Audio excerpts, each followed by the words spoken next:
Good morning, United Traders. What's everybody looking at?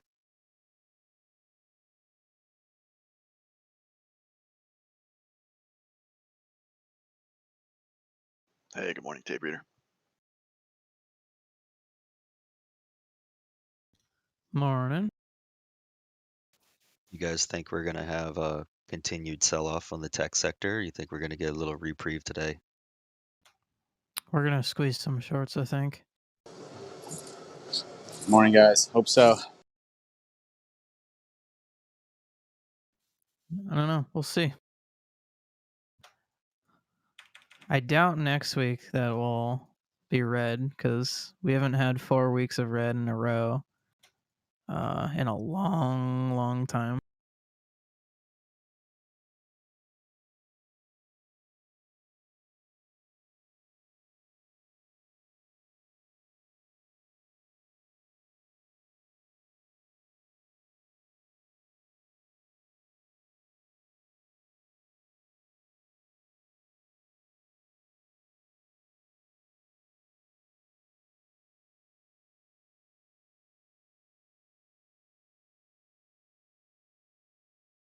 Yeah, I've got my investments pretty well spread out and diversified, and I'm still a little under half liquid, so it's not too bad for right now anyway. Yeah, that's a really good position to be in.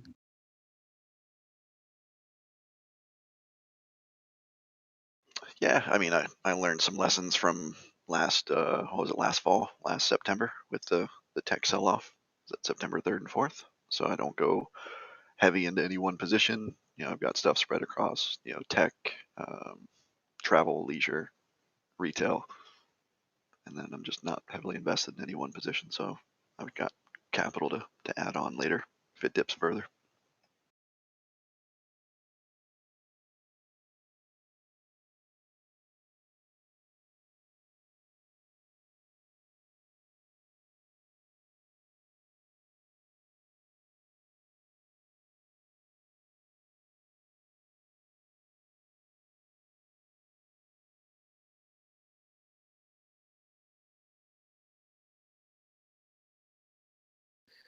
I can see us retesting 12,630 earlier this morning on NQ. And if that holds and we get a good bounce, we should see a nice bounce back to on the Qs, I'd say 311-ish. What do you guys think? I mean, I think we came down to almost the top of the September drop. So it should act as good support. And I mean, we bounced a little bit higher than like the actual level. So I don't know.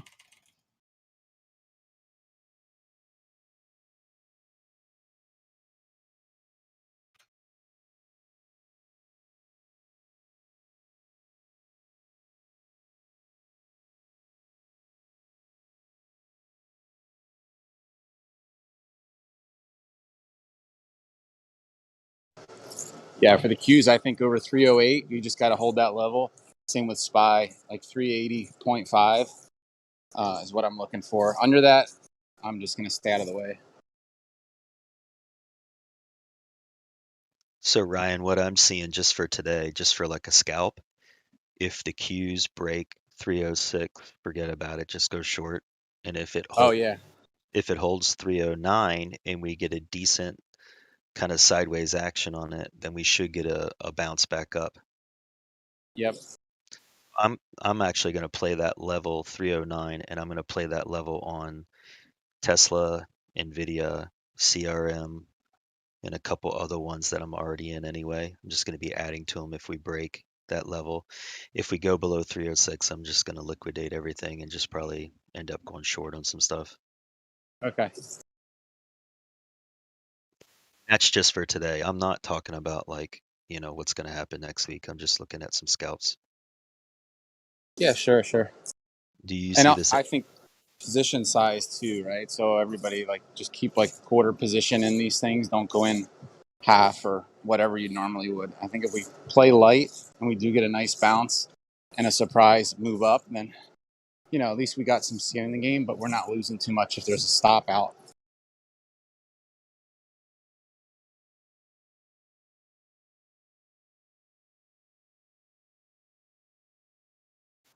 So Ryan, I don't know if you heard me, but do you see the same thing, or is that analysis on point?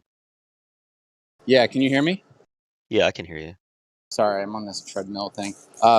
Yeah, I agree. I just said I think we should stay like quarter position on everything. So if there is a stop out, we don't have a huge position in what we normally would take. But if there is a move up, then, my goodness, like, SPY calls or QQQ calls or anything long tech on this bounce, we'll have a good position size in it, but nothing too aggressive. And if we drop below, then we drop below. But that's, good risk area.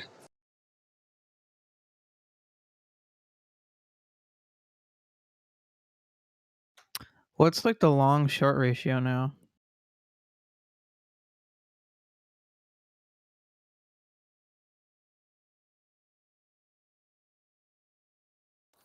I'm not sure.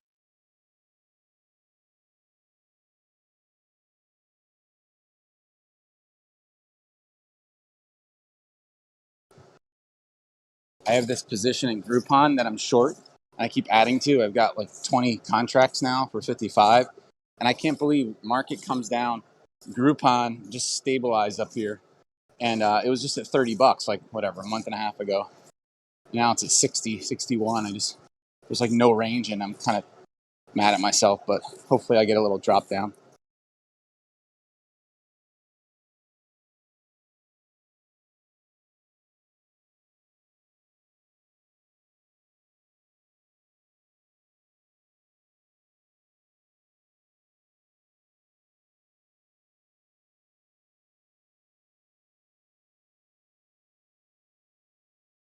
Yeah, and like for Tesla, I mean, I think 600 is my first level to look at. But if we don't hold that, then somewhere in the mid fives.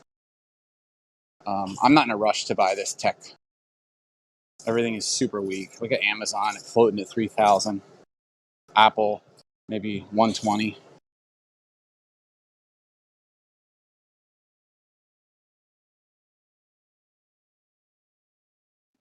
Yeah, I'm with you on Tesla. I could definitely see 610 today. No problems.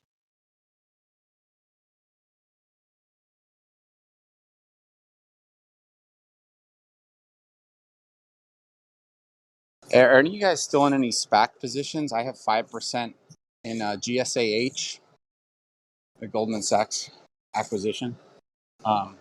It's super low. It's obviously after CCIV had its deal released. I think it spooked everybody, but just curious if anybody's playing the SPAC still or adding.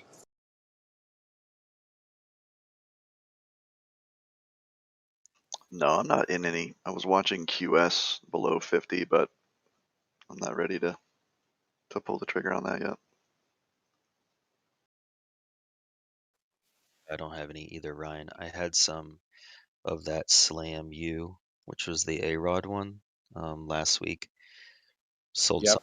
sold half, right around $11, and then a couple days later got back out of it at 10, I think 10.50ish, but it's back almost down to the SPAC price of $10. Looks like the SPAC mania has finally died. Yeah, they're all back to the starting point, basically. Yeah, I want to see some of them actually go under and see what happens when they go under the SPAC price. Yep.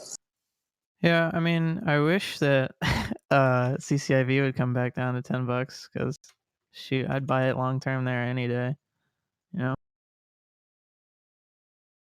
I am long some, to answer your SPAC question, I am long some contracts on PSTH. I have the, hold on, let me take a look. I have the April 16th $30 calls, and I have 50 of them at $3.40. So I'm thinking by April, Ackman's going to announce something, and it's probably going to be either Stripe or I thought it'd be really awesome if it was like SpaceX. Which one is that, bud? ESTH. It's Bill Ackman's. It's the largest Oh yeah. hack ever done. It was like I don't know, billions of dollars. So yesterday I already had some, but yesterday I added Own Weakness because it's back down to like 27 and some change, and I'll just keep adding to that April position. That gives me enough time. He has to announce something before he starts his new SPAC, which is already in the works.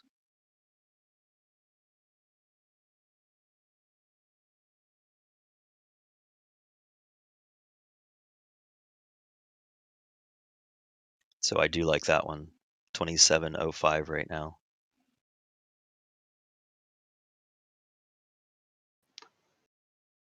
It's PSTH, Canoefish. PSTH, Pershing Square. Yeah, it seems like all of these have broke obviously the 8 and then the 21 day. So look for a big level of support for the next moving average.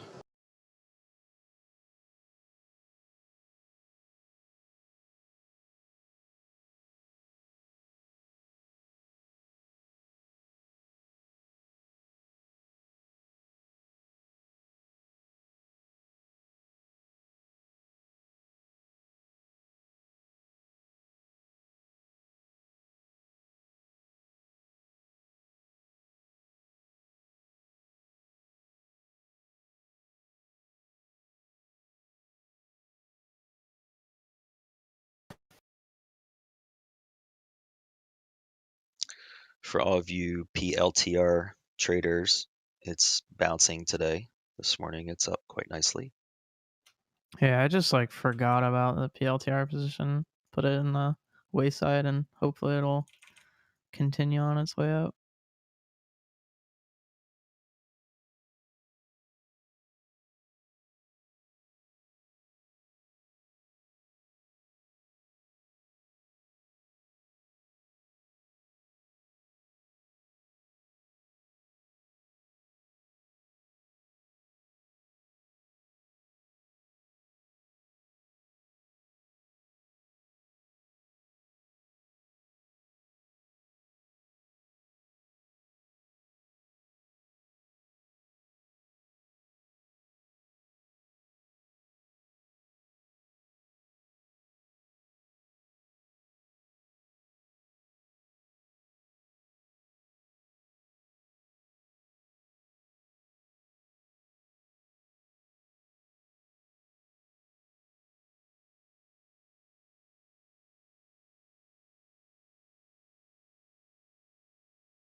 Hey, do you guys know how to tell if there's an SSR on a play? Is there a website to check that out on?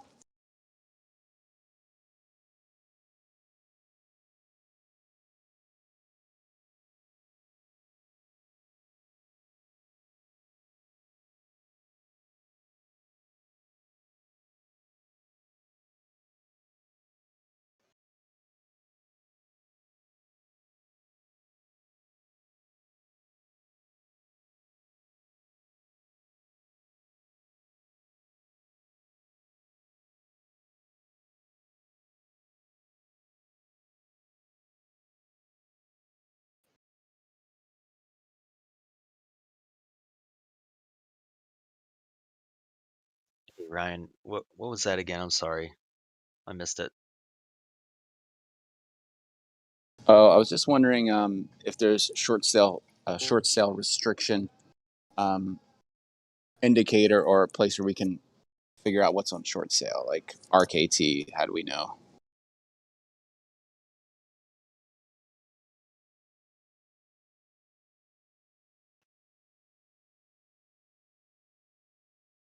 Okay, thanks, Bagamoody. I see it in chat. Appreciate it.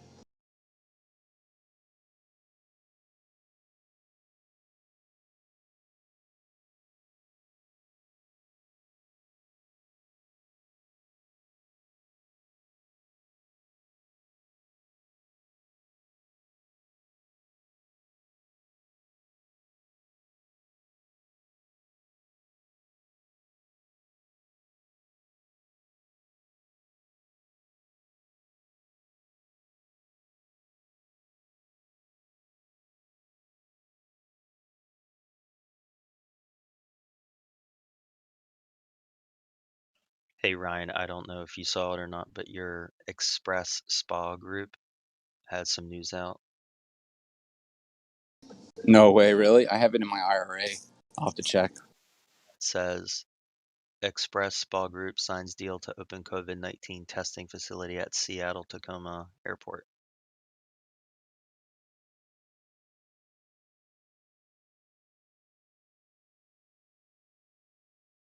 Man, I'll tell you, it's just like a cursed, broken stock. I don't know. They had this news out with DC airports, Dulles, and I think LaGuardia, and they're implementing it for testing. And the stock at $3 pre-market, and then fell since. It's about $1.60. And you know, the news isn't. You'd think it'd be like screaming up with the potential there. I don't understand it. I'm down to. I think I have like a 250 average with 2,500 shares. Yeah, So it's a $1.67 right now. It looked like it spiked on the news up to like $1.87, and it literally came right back down. yeah, it is. The shorts are killing it, man. It's certainly one of those things that maybe in a year or two I'll look at it and they'll be up at $5 or something on actual implementation. It's certainly in its infancy, but I mean they've been jockeying for this kind of position, meeting with all the powers that be in the airlines world and Department of Health and all of that stuff for a year. So now they're actually implementing it and it's not moving. I don't know. Are you selling calls against it? No. I actually have never sold a call. I Yeah. have to learn that someday. You should do that. It's got a good string of options on it. That's what I would be doing. I love selling calls now. It's so much fun. Isn't it the greatest thing ever? It literally like it's the most money that I've ever made, like It's consistently on any sort of trade. just free money is all it is. It's just free. Really is money. Are you talking Now- about covered calls or? Calls, yeah. Especially in a covered. like as long as you're buying stuff that has decent liquidity in the options chain and you know, good volatility, you're fine. Yeah, and that's the problem with like XSPA. I would imagine there's literally no volatility. I mean, at least there's not. I don't know. Potential for volatility's there. So here's a So good. yeah, I was wondering what you got one. Yeah, so here's a good example. Like, just take a look at this. I know it's my favorite stock, SNDL, but just hear me out on it, okay? So it's trading at $1.23 right now. If you go look at the string, the July 16 string, you could sell the $1 call for 65 cents. Okay, so if you sold that for 65 cents, the $1 strike, you would literally get called out of the stock at $1.65, which is 35% higher than what it's trading at right now. Okay, if it doesn't go, or if it comes back down under $1 and that expires under $1, then you literally would get the shares 65 cents lower than what they are right now. So you would pay $1.25 minus 65 cents. So you would get the shares for 60 cents. You would literally have a position at 60 cents. So you either get upside of 40 cents or 45 cents, or you get the downside is you get shares at 60 cents. And all you have to do is wait until July. It's like an easy way to make money. Selling the call? Yeah, so you could buy a long position here at $1.25. Oh, And you have to buy the long position too. Sorry, I was yeah, like, oh, how does that no, work? Okay, no. You have to be, yeah. You can't. Don't do it naked. You know, right. this is like, say you buy 10,000 shares here at $1.25. It's going to cost you Mm-hmm. 12,500. Then you sell 100 contracts at 65 cents of the July strike. That either gets you out at $1.65 total, so you make 40 cents, so you'll make $4,000 on it, or if it continues to trend down, you're going to lose money on the common, but your calls are going to go down, so it's going to cover you all the way to 60 cents. So you literally will have shares at 60 cents because you take the $1.25 minus what you sold the call for. And if you sold it for 65 cents, it would be $1.25 minus 65 cents, which is 60 cents. And that's where your position would come in. And then you just do it again. And you look for, like in July, now you have shares instead of $1.25. Since you got the credit of 65 cents, now you have a position at 60 cents. Now you look to sell another call at, say, 40 cents, so you can get your position down to 20 cents. The other thing too is if July rolls around, right, and you're coming up to expiry, and you're sitting at like the common's sitting at like $1.05, odds are you're gonna be able to take like 80% profit on those contracts, and then you can just take the 80% profit and then sell the next strike calls, so Yeah, that you can keep your common too. right. You can just roll the contract. So if the stock shot up and you didn't want to get called out at, say, the $1.65 scenario, well, when the stock shoots up, all the other strikes above it are going to get higher on implied. The price is going to rise because of the implied volatility. You literally just buy that strike back that you sold. You'll take a little bit of a loss on it, but you can sell a higher strike and you're going to recoup whatever your loss was. So you get that extra room in the common. So maybe your strike goes from $1 to $2. You take a little bit of a loss on the covered call in the first place, but you're selling a higher strike. Sorry, I'm trying to explain it as easy as possible.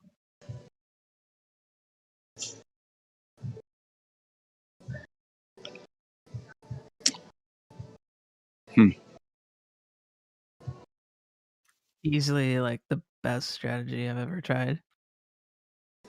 Now you have to take 3 months out typically or something. Like, what if you do? No, you like, don't have to. No, I always try to do within under 30 days because Okay. when I sell a call, I don't really want to get called out of the stock. I just want to take the credit and put it in my account to get my price down. That's what I'm trying to do. Yeah, and you want Okay, theta, that you want makes theta in your sense. favor. Right. And theta works in your favor, like Jake said. So if But- you're selling within 30 days of expiry, you're gonna bank a lot quicker. What if SNDL goes to $3? That's what I'm saying. Like, Then the commons are up a lot. Right. So your common position is up, but you're literally short a call. So your call position is going to be down, probably equal to whatever your common's up. But at that point, you could buy the call back for a loss and then sell a higher strike. You could, instead of selling, like, you buy the $1 strike back and you could sell, in your scenario, if SNDL is $3, you could sell probably the $5 strike. And then you collect a credit for that one.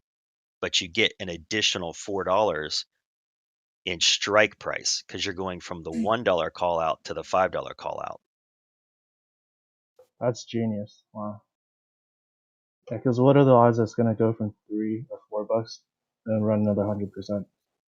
Right. It's almost impossible. I'm not saying it can't happen because it already did, but it's just a way to make extra money while you hold on to the stock. And if you can create a scenario where you actually hold the stock and after 4 or 5 months you have the stock for free because you wrote calls against it or sold calls against it, I mean, that's like the perfect scenario.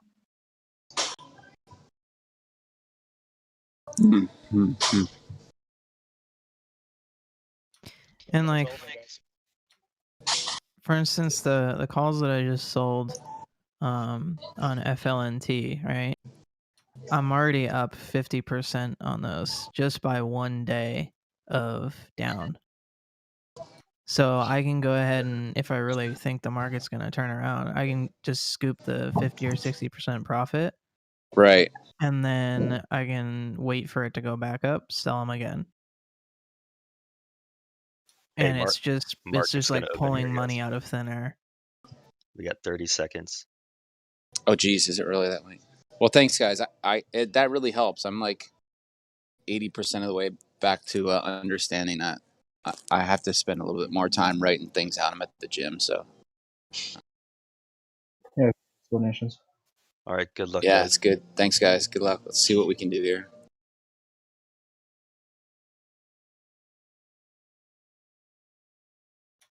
You guys can't hear the music in the background, can you?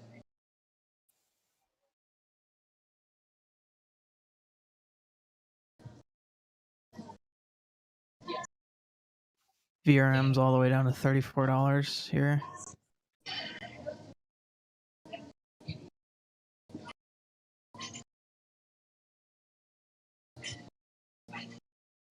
Ryan, you do kind of have like a hot mic. Yeah, Ryan, turn your mic off.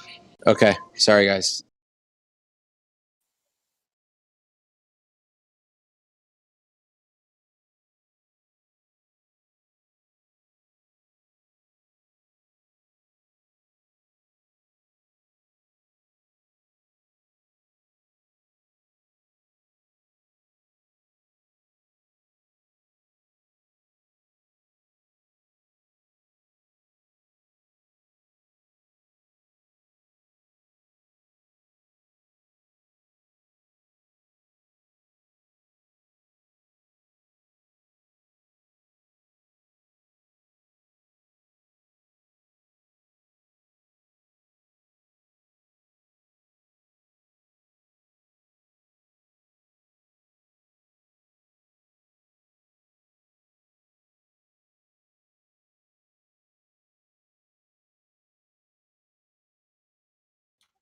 VRM's taking a wash here.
Here's a SPY push over 382.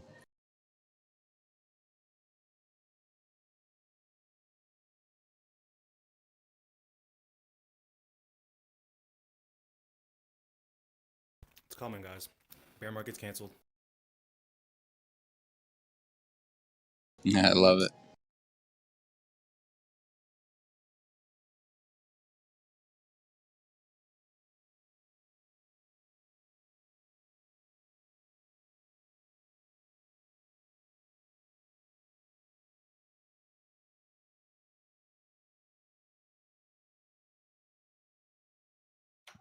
VRM's a really good pickup down here if you didn't have a position.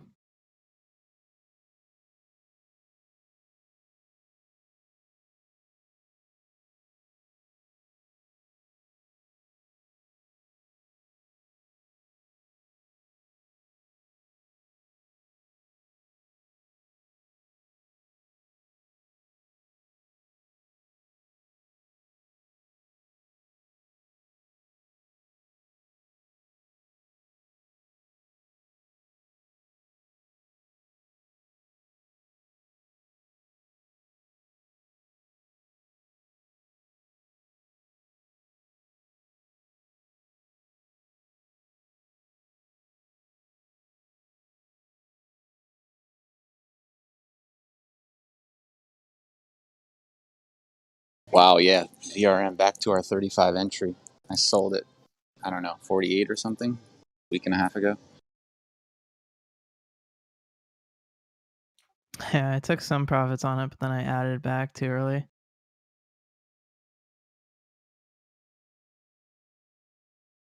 I added back on like the dip to 41, which technically Wait, averaged me up.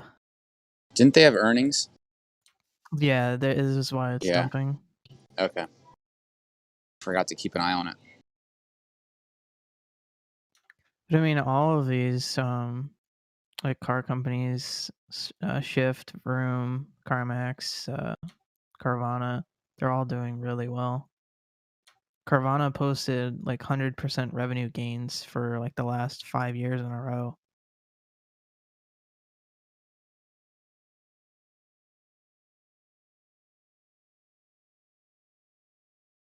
And that's what Vroom and Shift are both projecting. They're projecting around like 100% revenue gains every year.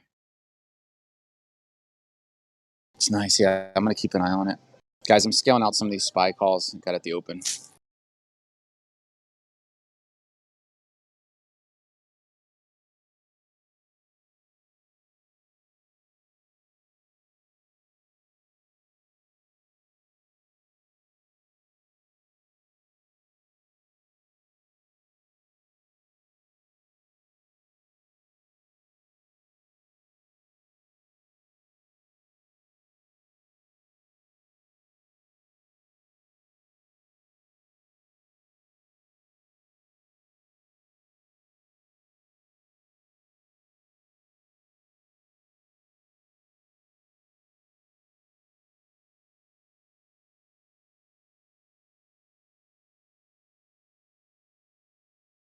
Looks really pushing here.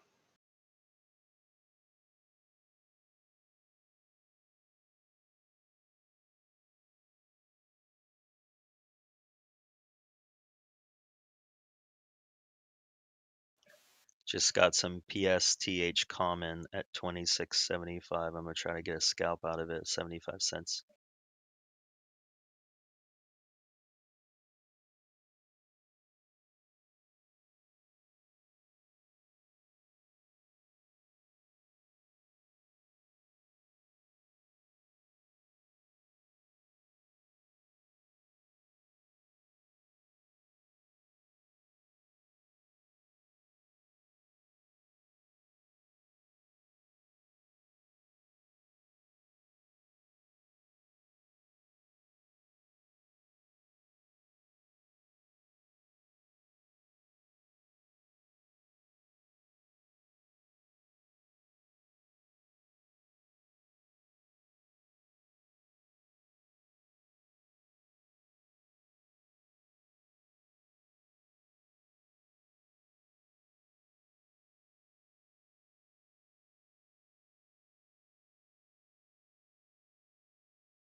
There's a nice bounce on pins there, Blonde.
I'm taking a scalp on XL here, 1343. I'm in pretty heavy, but I'll stop out at 1325, 20-cent risk, see if we can get back to 14.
Nice bounce on square.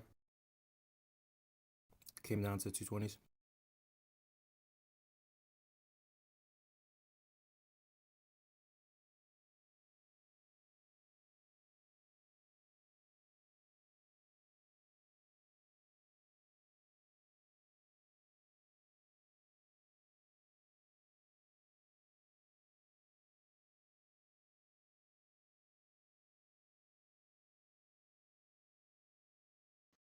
LMND with a strong push up this morning. Watch API for the long over 60.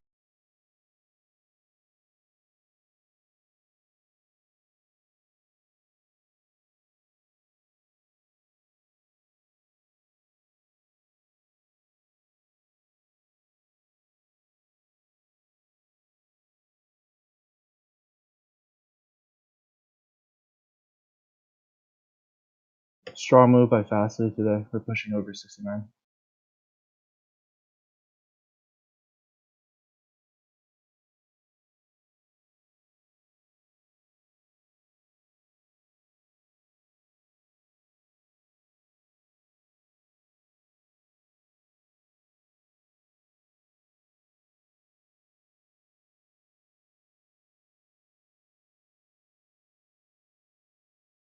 So I'm taking half my position off here on PSTH on that scalp of 54 cents.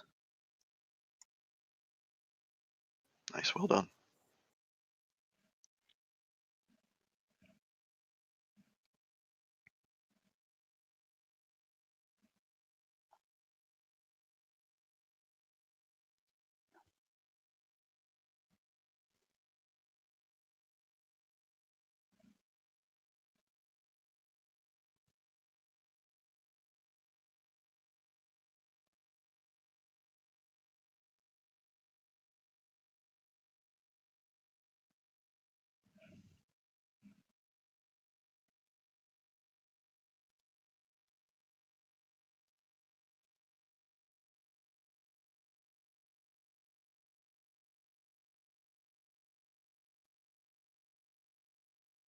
Plug at VWAP.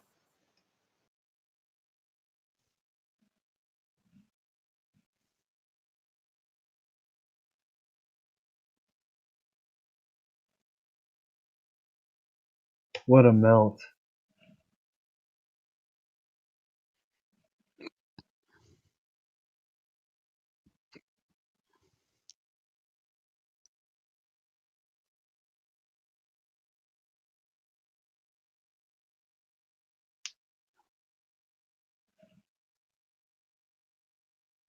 Plug said nope. That 44 level was epic.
Hey, tape reader.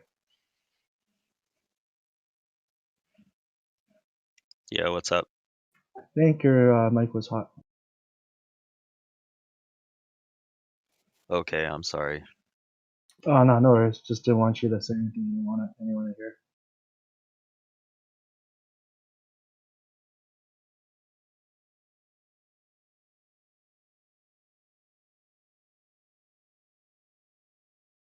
Watch Fubo and MG&I.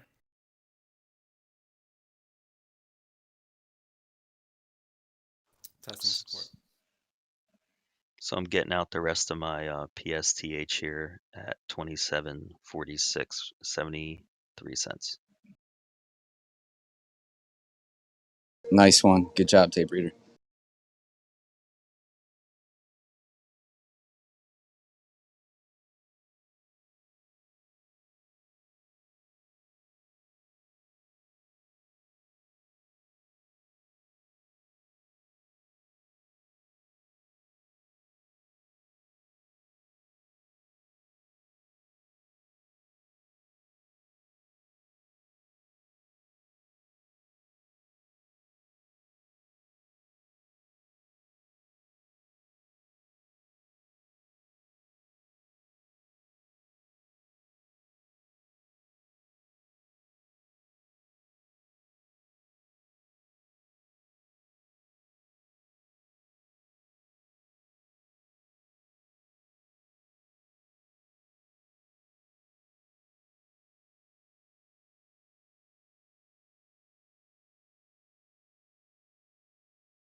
ACI pushed over yesterday's high.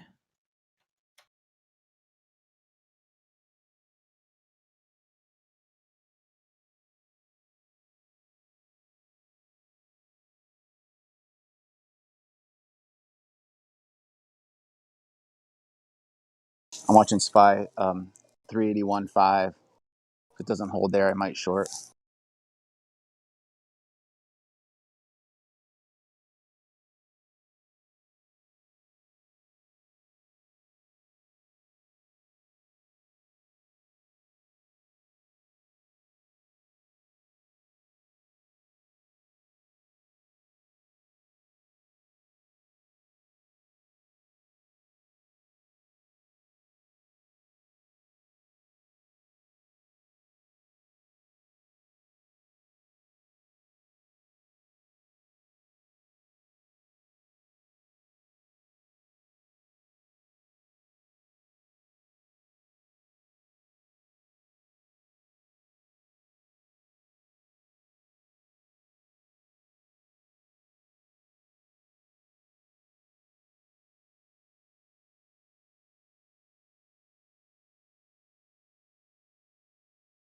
Did anybody get faked out at the open?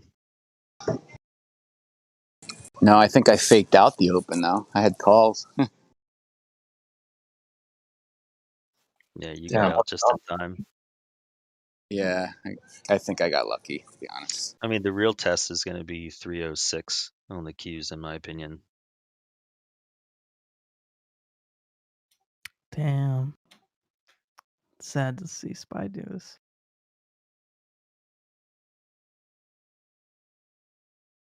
I think the big move will be when J-Pal speaks. We're just gonna chop around this. What time is that when he's talking? It's like 9 a.m. Eastern. No, sorry, Pacific. I gotta double check.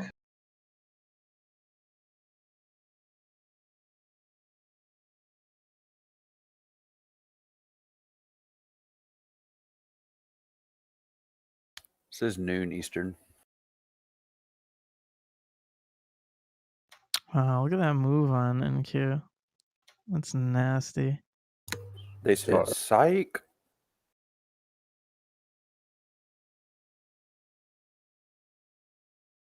There's just a matador out there saying "Ole." Mm-hmm. SQ back to 225.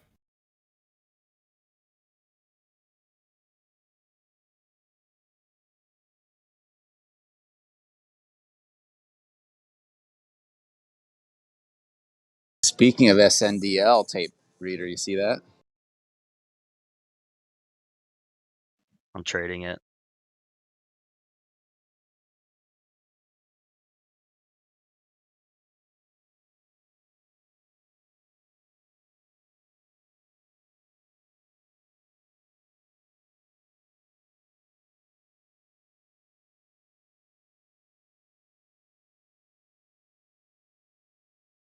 No, NQ's pulling hard, guys. Look out.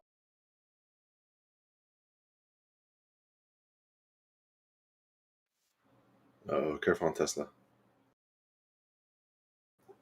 This thing's just coming. Pre-market support on Tesla is 635.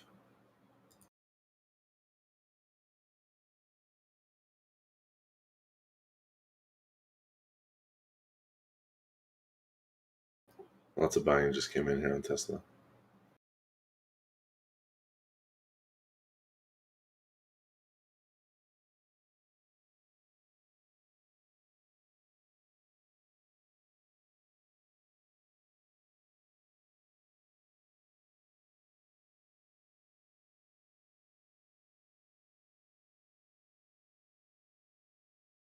This is exactly why I can't wrap my head around swing trading. I'm up 2,100 on my scalps, $2,100 in like 20 couple minutes, and my overall swings are down 29.06. So it literally wiped my profit, and I'm still red.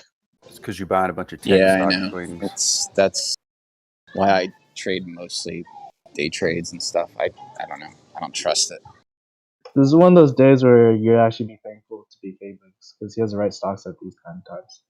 We're I buying would say that. way I don't- overvalued tickers. K-Bigs, I don't have a bunch. I only have 5, and they're like, I don't know, top tier. I would consider them top tier tech companies. Yeah, but tech though, right? The issue is tech ran up way too much because of COVID. Evaluations are still pretty high at the moment. You just got to diversify more. I mean, to be fair, everything's coming down. It's not just tech.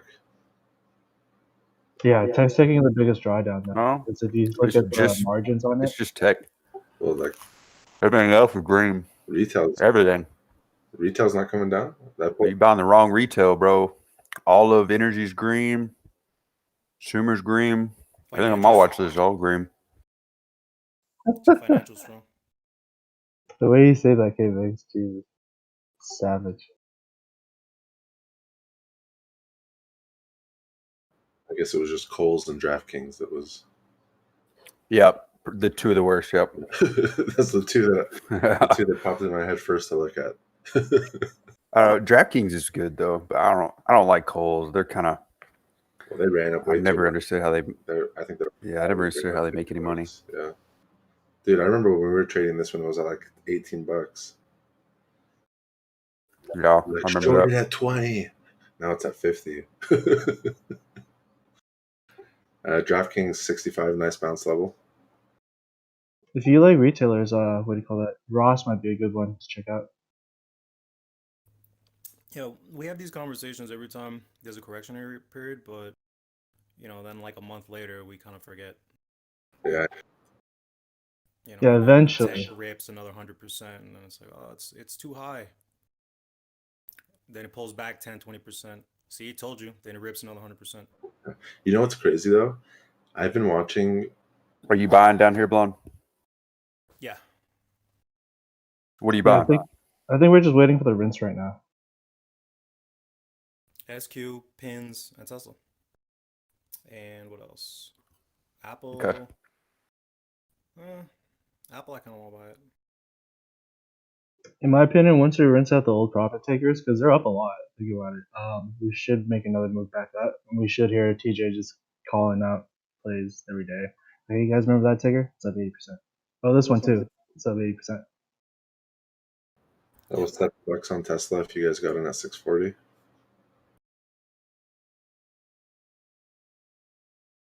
The holding method works a lot. It just this is a poor time now, especially with tech stocks. Tesla target 650.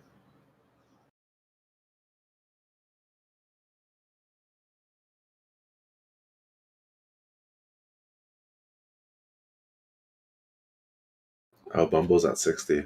Actually, might be a good place to pick some up. Ooh, good call.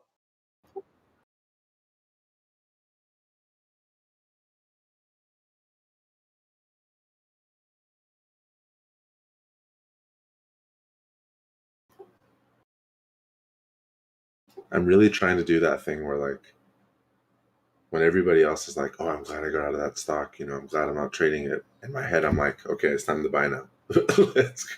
It's like that's my trigger that I should buy the stock.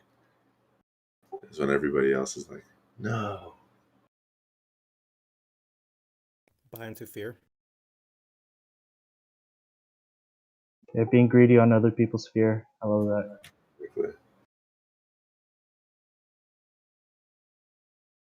Right when you said that, I thought of Clove. So did I. AMD here, 80 bucks. Sorry? AMD at 80. This should be a good bounce level. I added on AMD right here. That was a bad example, though. Whew. Damn. Yo, it feels so good to be out of this piece of shit. Like, holy fuck. Okay, I trimmed some off, and yeah, it does feel pretty good. Which 17s? 17s? No way. Intel's also at a. This is a triple bottom here on long term, right here in the 60 area. But it also has room to go down to about 58 bucks. Intel. I think I'm gonna pass. Wish was looking so good.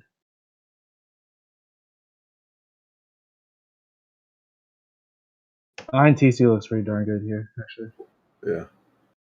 I just don't like it because it's just for the amount of capital you put in, the reward is like so minimal. It's like a $3 move or $4 move to the top of the pattern or the channel. Oh yeah, this is what TJ calls his cash stock. Yeah. Airbnb at 175. Yeah, Airbnb will be a good pickup under 200s.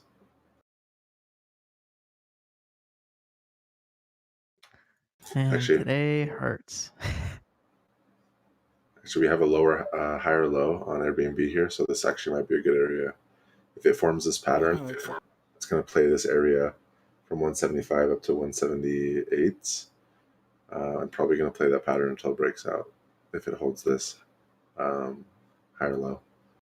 You already took it. I like the support level. Looks like some buyers stepped up here on Corsair at this level. See if it holds or not. Holy crap. 32s.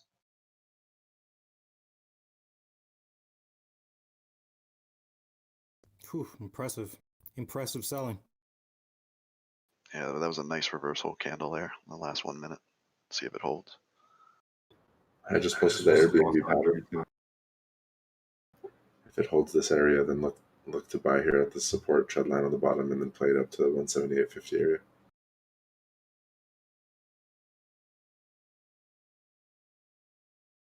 Yep, lots of buying just came in. And then lots of selling right afterwards.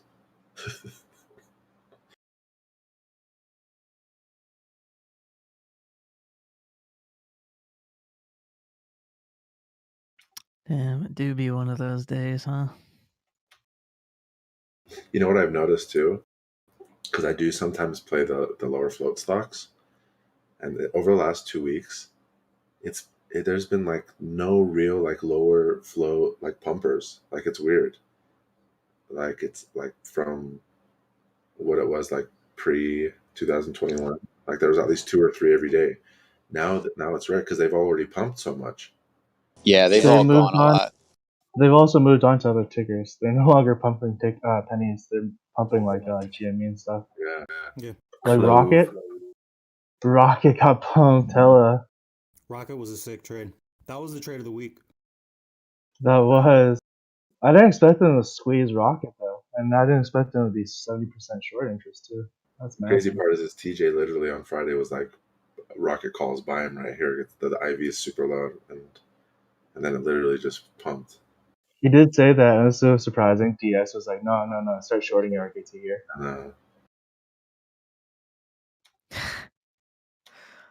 Well, The irony. QS at 45. We have a double bottom here on Airbnb. Dude, technicals are not working in this when the market's like this. It's so crazy. yeah, that's why I'm not Like, buying makes me anymore not even right want to now. like trade today. It's like Hey, K-Bigs, how do commodities look right now? Look totally fine. All right, I'm still buying Yep. then. all right. So what should I switch to, K-Bigs? Oof. What sector? I don't know about all that, but I mean, we're almost yet. we're almost at the mean reversion for tech. I mean, people buying right here may still get burnt more, but I mean, we're almost there. I mean, this is going to rip back hard on people, but We have a double I don't know. bottom. You got to be careful picking them individually, you know. So Okay, Biggs, do you see the wicks on these 1 minute candles on ES? yeah, bro, they're just This top is hunting. crazy. Yeah, since the volatility is so high, do not use lots of leverage, please. We've had a lot of people blowing up lately. That's not good. Whoops. Well, there's a lot of fake candles. There's a lot of candles that have no volume that are just huge candles. It's like I'm seeing it throughout so many tickers. This kind of looks like a bear flag on ES if it doesn't break here. Double bottom on Airbnb at 174. Actually, got some good buying that just came in. They're right at 174. Look at that freaking bar, dude. $3 bar on Airbnb, and there's no volume. It's so crazy. Wow. The lack of volume is scary there. It's so crazy because one person who sells there can literally just like drop that back down. Look. It's freaking market manipulation at its finest. Ooh. Yeah, I mean, this is volatility, man. Like, expect this to happen for another two weeks at least, maybe another 3 weeks. Who knows? The last sell-off period was like, what, 4 weeks long, 5 weeks long? Crazy. And just because we bottomed at that time didn't mean that the game was over. You know, we chopped for a while. So people thinking that, you know, they caught the bottom the last go around, you know, they got their premium handed to them. So you got to be careful. Exactly. Guys, that's 174 to 178 and 2 bars on Airbnb on the 1 minute. This is scalp paradise if you can play this right. Might be gearing up for a short squeeze on SPY here, unless we drop lower now. God, look at that melt on plug. Oh my goodness. AMD broke 80, 79.30s. Holy cow. Bro, I gave up trying to scalp this. I'm just buying and holding. But holding, not margin called. Yeah, if you're scalping this, you gotta like scalp like bars, like single bars. Like you can't like you can't like hold your scalps because these selling that come in like literally just destroy everything. Just gonna delete the app. Don't do that. AMD has support at pre-market support at 79.10. PFE and Kroger are up today. Why? Yeah. I don't know. Something's off. The market's acting crazy. Yeah, that's happening. This is a pretty strong entry on AMD. It's a pretty strong entry on AMD if you're an AMD bull. All right, I'm not even gonna. I'm not gonna trade today. I'm not gonna call anything out because I'm all technicals, and I don't want people to make the wrong plays because the market's not respecting that stuff. So I'm gonna work for a little bit. He's right though. AMD entry. I mean, you could scale in between here and like 77.15. But Yeah, go slow. Don't Yeah. go all in here. But this is a really good entry on AMD. Long This 79 area. When we saw that move from 80, No, I mean not just 79, but in between 77 and 79. You know, just go ahead and start accumulating you a long position there. The trend says it's good, so I would give it a go. Well, it's also right at the 200 moving average on the daily. So yeah. That's nice. Yeah, I don't have That's those a on my real strong entry. The last time it traded down below that point was back in June. I mean, Wow, Amazon under 3K? No way.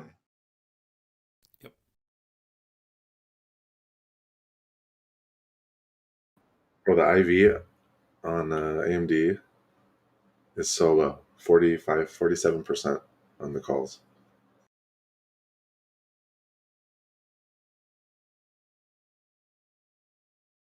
Yeah, just be careful. Volatility's high. SPY putting in $4 ranges. That's not normal. Yeah, that's crazy. Nvidia is under 500.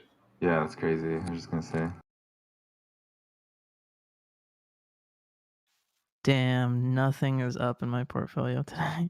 Everything, like airlines pulled back too, hard. 200 moving average on the daily on Nvidia is here at 485. Yeah, guys, I'm just looking at like those mode stocks, right? Like those really the companies that dominate, right? Like I'm not looking at like Arizona, Fubo. Yeah, I'm looking at Fubo. I'm looking at Adobe, like Amazon, right? All those companies, right? Those are the ones that you won't be scared scaling into. Hey, Comcast. Why does Fubo have a moat? What do they have? I mean, I don't know like their full business, but it just like right like I would take if you're looking for a streaming service, you gotta go with Netflix, right? Like that the fundamentals there, like that company is gonna be bulletproof, right? Like even if we go I don't know, if we have the worst case scenario, right, like you'll still be okay holding Netflix. Like I don't know what will happen with Fubo, right? Like especially with the valuations and growth, things like that, right? Like you want to be prioritizing the stocks with margins, profitability, right? The ones that have the moat. Yeah, nice long-term support here on Netflix, right at this 515 area. Yeah, everything's got nice long-term support, but it's, I know, right? it's like nope. Everything I pull up we're is down. It's a good level. I really want like 500. I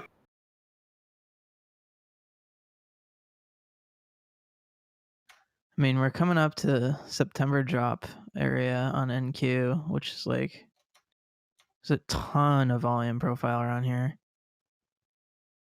I also like ZM here at 340. You remember this combo the other day, Incubator? Yeah. Yeah. Hopefully we bounce here. K-Big sleepy, just like his portfolio. My portfolio is green as hell right now.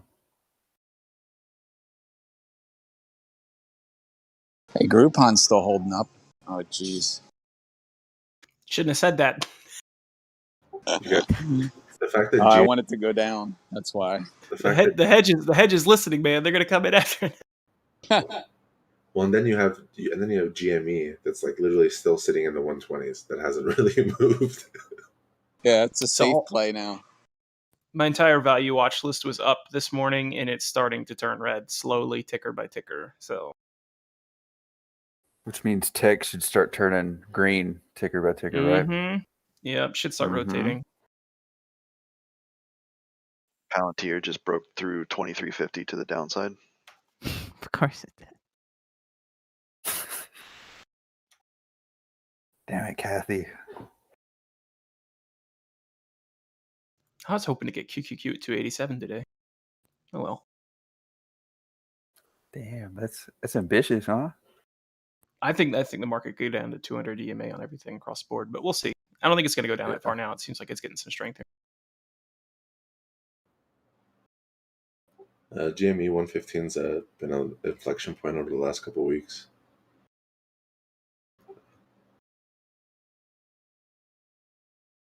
SPY is holding up so much better than NQ, which really goes to show like how much we're rotating. Yep. If you guys caught that bumble bounce we called at 60, it hit 62.50, and now it's hovering right around 61.50. If AMD reaches down to 78.23, that's my long term trend line. CRSR is still going down. I want to 30 entry on CRSR. Hey, y'all go look at the daily on Tesla, for example, okay? You see these volume bars that are here? They're not really selling this thing. All they're doing is just pulling the bids. And the same goes for Apple, same goes for AMD, same goes for a lot of these tech tickers. If you really, truly, like, dig into that volume there, like, they're not dumping it. I mean, they're just pulling the bid. volume is actually Bro. like non-existent. Yeah, on they're these just pulling days. bid orders and letting people walk it down, you know? So if you're selling all your tech here right now, probably wrong, okay? You should have sold it last week, but, you know, now's the time where you got to start looking to build, you know, entries into some of these tickers because, yo, they're not selling this stuff off. They're just not propping it up either, you know? Right. Yeah, it seems like big money is just kind of sitting back and letting retail just sell everything. Yeah, bro. That's crazy. That's why you can't use leverage on something like this. You have to go really light and just hold it. Or stop out, you know. Or just sit and wait.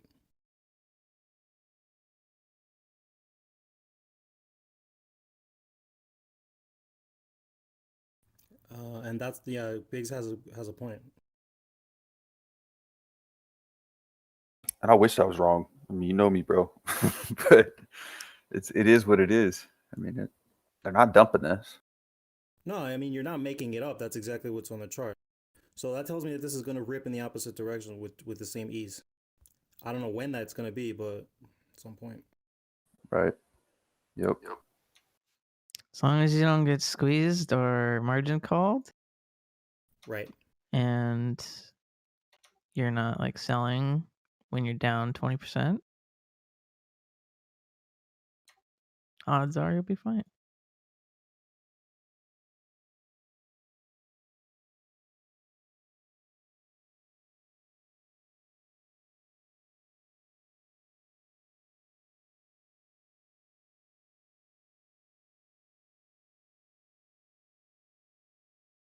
Leave it up to Goldman Sachs to give a upgrade and price target hike and then dump it 10% the next day. Mm-hmm. Goldman 1, K-Big 0. I don't trust Goldman, man. Me either. Me either.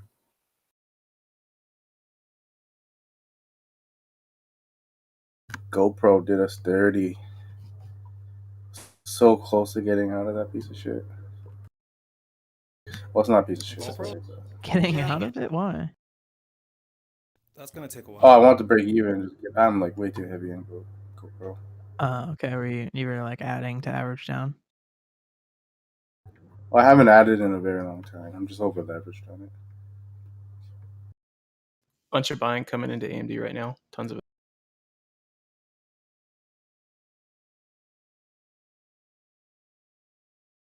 Oh, I wish I got out at GoPro like yesterday. Fuck. I don't see a lot of buying on AMD. Read the tape. All right, NQ looks like it's coming back up off this double bottom.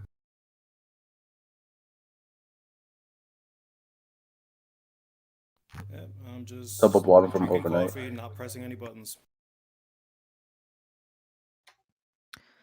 Yeah, it's hard to see the P&L like this, but definitely not selling.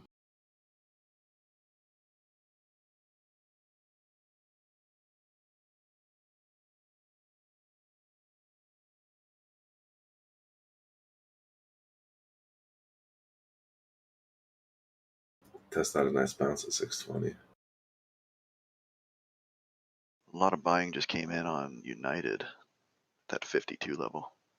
United at UAL. If Tesla can break back over 630, I can see this push back up to 640 where the VWAP is.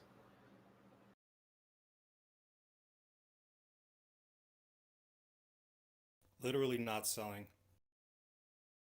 I am literally not selling one share. Hey, Blonde, I think your mic's really low. It's always pretty Does anyone low. else? Yeah, it's always My really mic? low.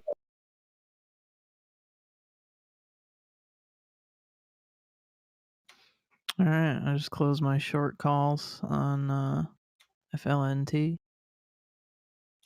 Took about 66% profit on those. Good job, Jake. Now, hopefully, Costco, the market anybody? moves. Nice, man. Wow, I just sat down to see the charts. This is crazy.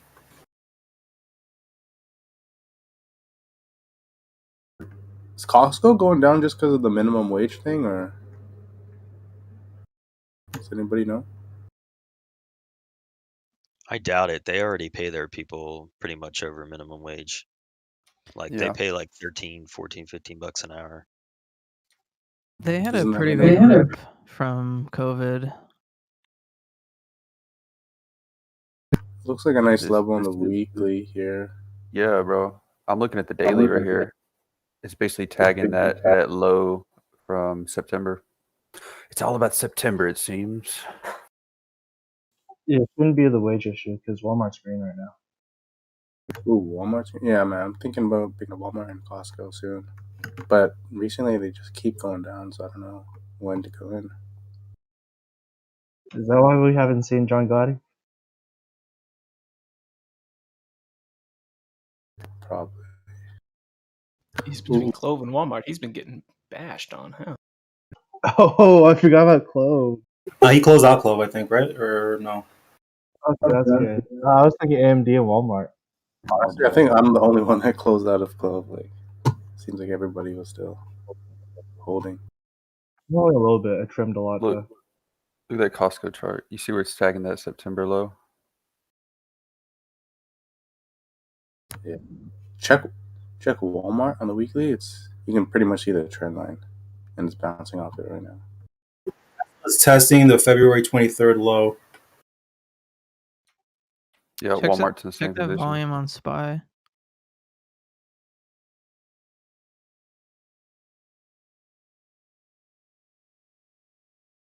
Yeah, I take an entry on these two.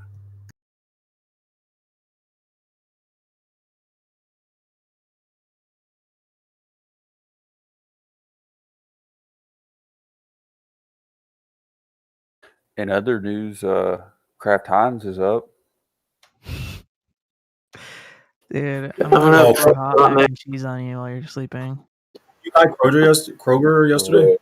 Yeah, I bought some Kroger. Well, I added to my position. I've had Kroger for a while.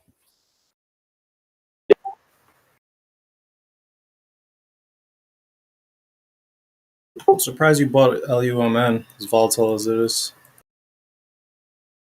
Yeah, I got in under 12, so just kind of rolling with it. Wow, lemonade at 95. I hate lemonade, dude. It's the one play I fucked up on hard.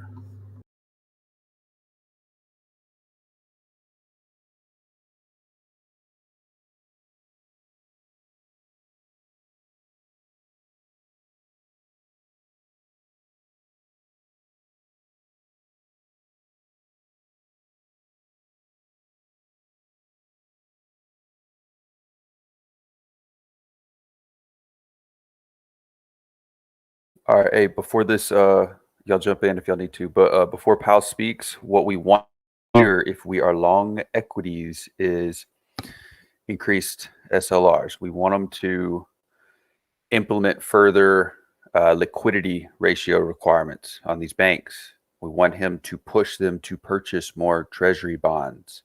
This will pull yields back. This will be beneficial for equities in the near term. So in his speech, you want to hear him say such things. Are you still on TLT calls? No. I flipped them. I got a profit on it. It's very, very small, but I definitely got out of that. But they will go up if he mentions this stuff today. Also expect the bag of tools to be mentioned several times, and we don't know where inflation is, and everything's great. Okay, all of which he should be saying today to save us. God knows Biden's not going to do it for us. Biden does what he needs to do, bro, which is a whole lot of nothing. That's all. That's what a president's supposed to be doing, honestly. Sleepy Joe. Let's not go down there, okay, guys? But just a president's not supposed to do anything. Congress is. So Biden's doing what he needs to do. All right. Dude, it surprises me that Biden's only 4 years older than Trump. It's fucking weird. I'm buying RKT here, 25.50.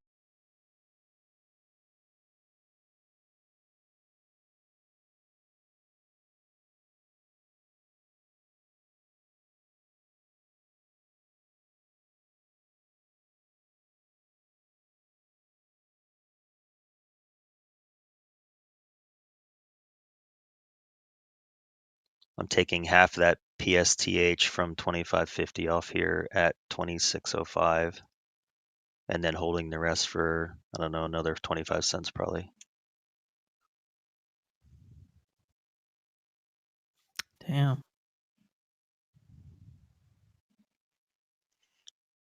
Blonde, you want to long some TLT with me? I was thinking about how to play bonds. I don't think there's a trade. I missed it. I missed the short.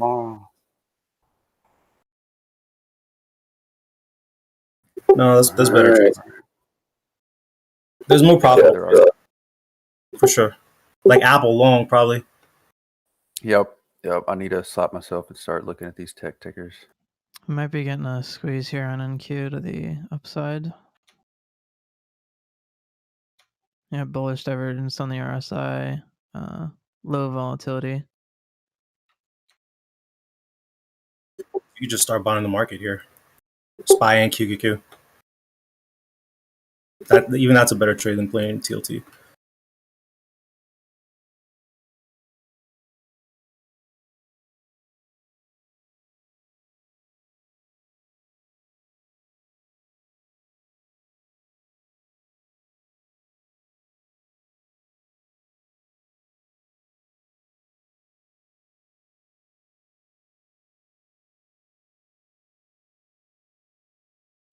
All right. Hopefully, we're building a base here on NQ.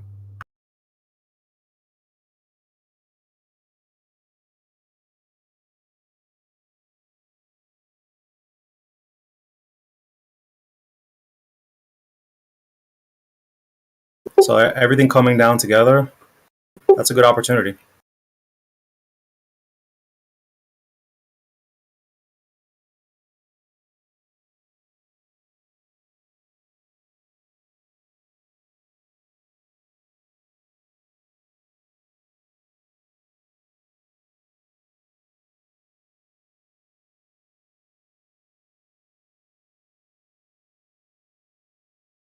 I added some more RKT here at 26.20.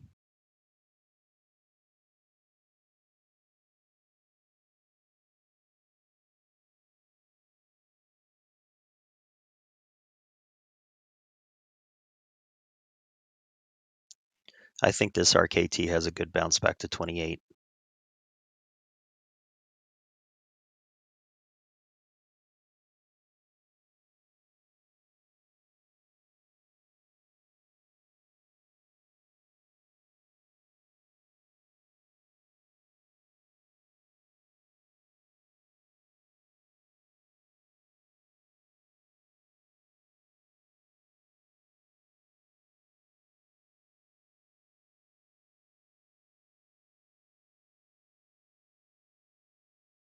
Tesla point of control is 626.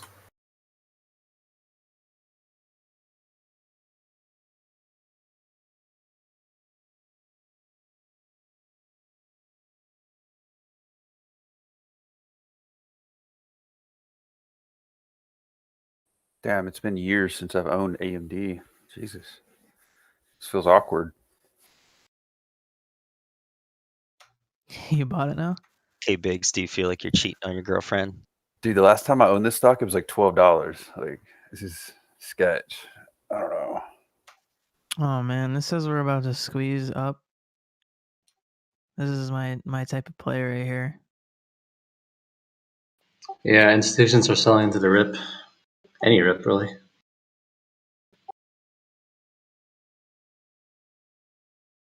As much as I'd love to buy calls on AMD here,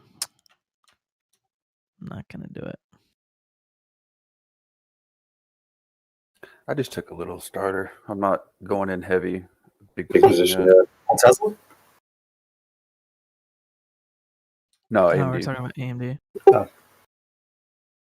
Next, I'll target a little Apple and then, watch it and scale in.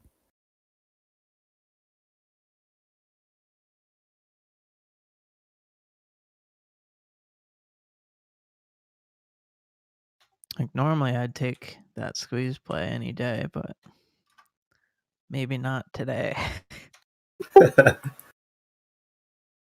Oh man, these are the days that really test your patience as a swing trader. That's why scalping is gold. I literally scalped myself back to green. Ditto, dude. I wish, dude. So now I'm not so pissed off. It's not much green, but it's green. I feel the same way. The struggles of PDT, man.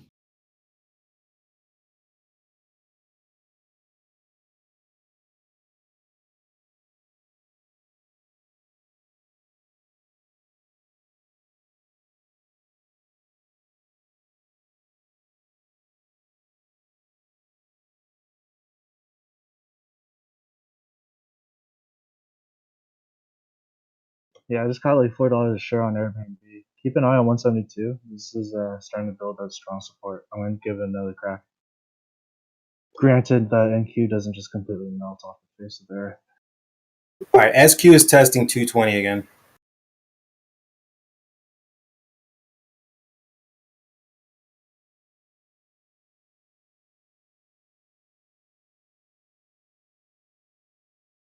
Yep, everybody just buy your favorite tech stock, set a stop. I added NVIDIA calls, CRM calls, G-Sky, PSTH calls, Tesla calls. Yeah, I added all the way down there.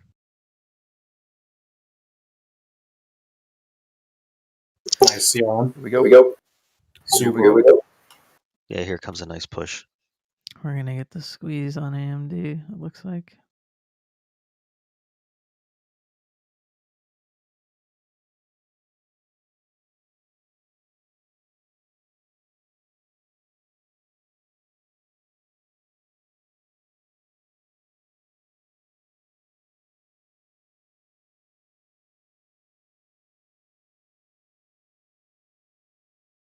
AMD does this a lot. It lags the market reversal.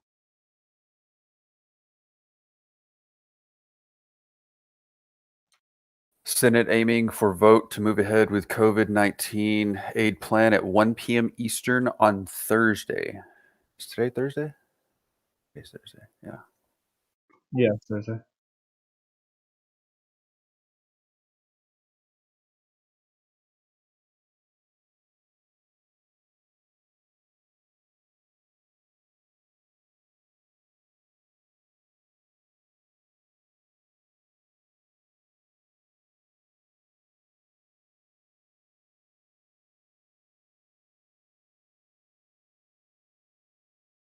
Ready.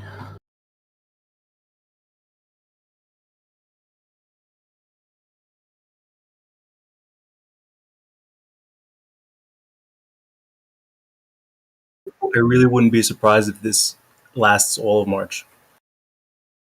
The bleeding? Just this volatility, the ups and downs. Holy fuck. Dude, if this happens all month. I'm stepping away from the computer. Bleeding?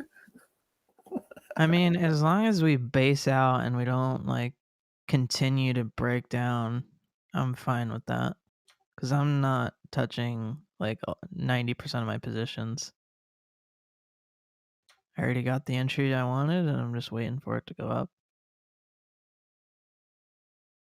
Oh wow, what the fuck?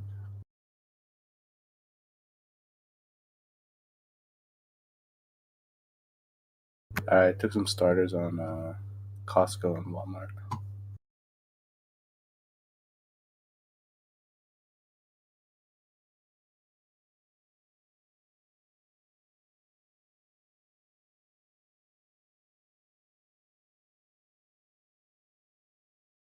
AMD is lagging hard. It does this all the time though. Watch, it'll shoot up in like one candle if NQ stays here. Oh, SPY over 380.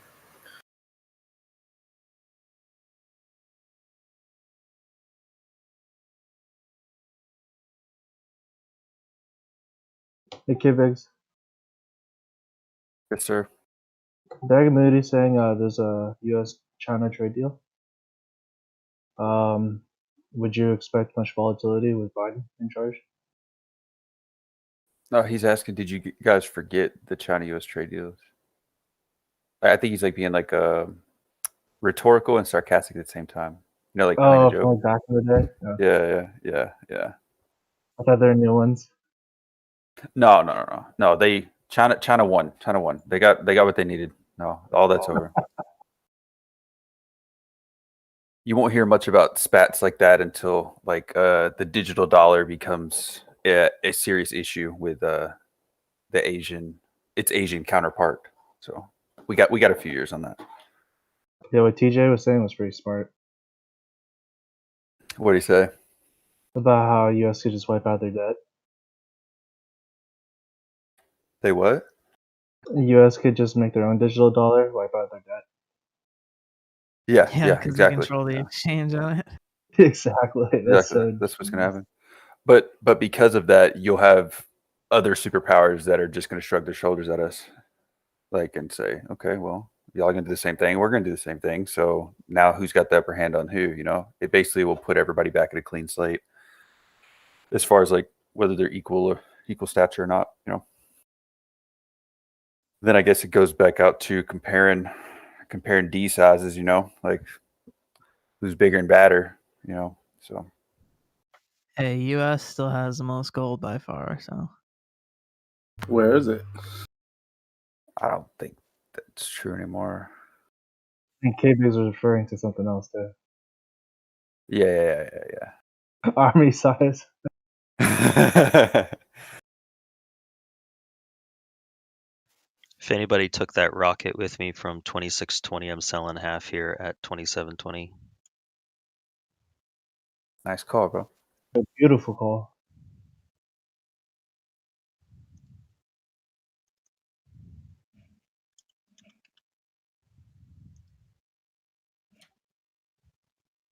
There's the gold reserves. Okay, ES needs to hold above 38.11 if it can get there. Could reject that. Yeah, we got a bunch. My bad. Yep, we got over double the next country below us.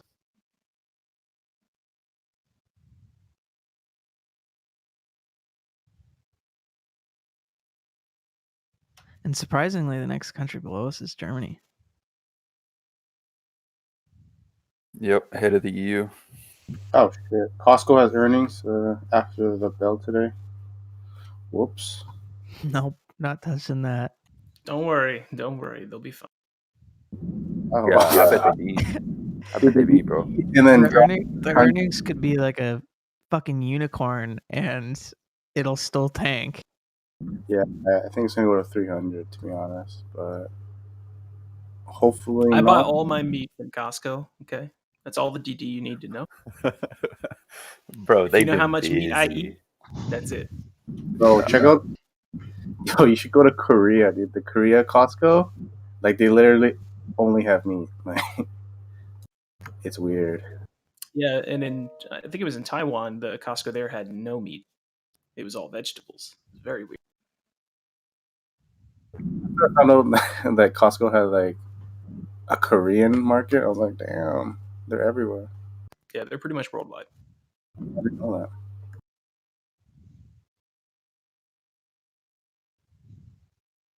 Walmart bounced off of 127 support. Let's go. It's pretty red.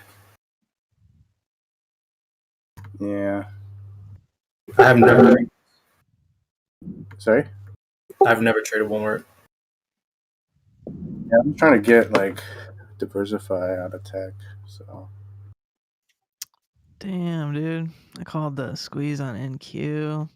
Could have made money on that if it wasn't PDT. Squeeze on AMD is coming. thank you. Wait, you're still on PDT? Yeah, man. Oh damn! I forgot to short VXX.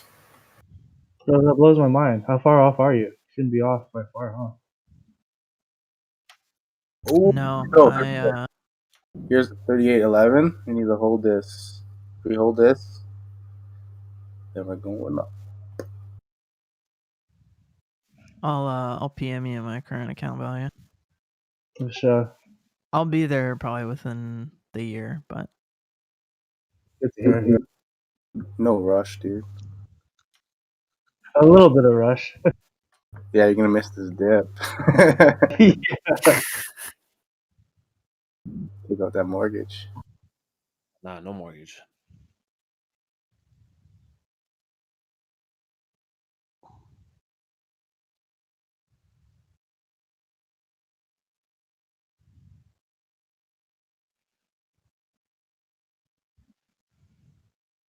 Also, another good bounce is SE.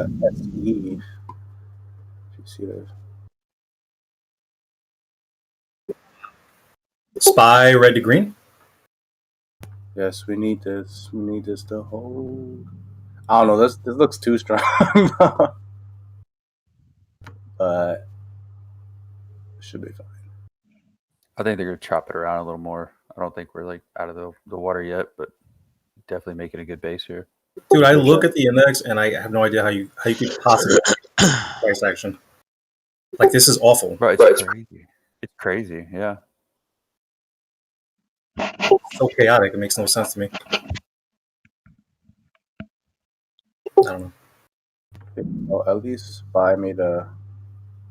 Oh, sorry, never mind.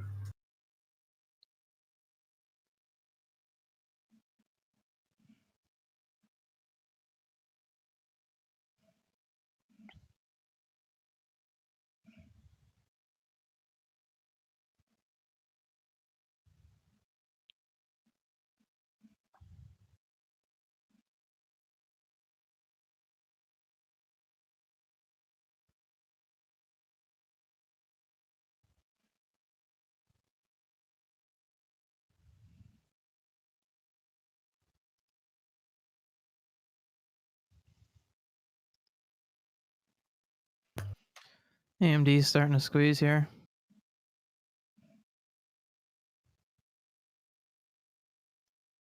Do you guys use fibs when you trade the index?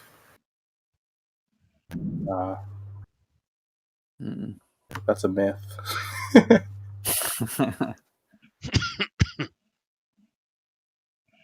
My trend lines show me the same thing.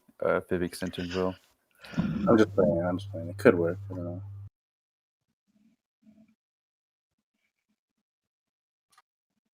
Red to green. Let's go.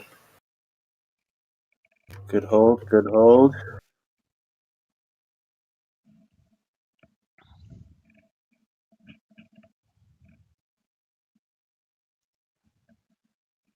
Man, it's so frustrating seeing these plays set up perfectly and not being able to take them. Soon. Yep, very soon, bro. You'll get there. You're a hell of a trader. I have no doubt that you'll be able to get there quickly.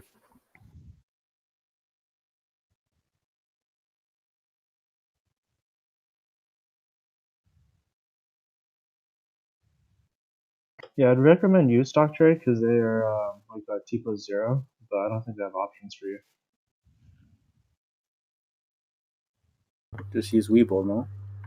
Yeah, I was splitting up my accounts to be honest before I hit 25k. That way I could trade at least 3 times on each account. And then Webull is just cash. They'll settle until you use up all your cash. Yeah, get IB incubator.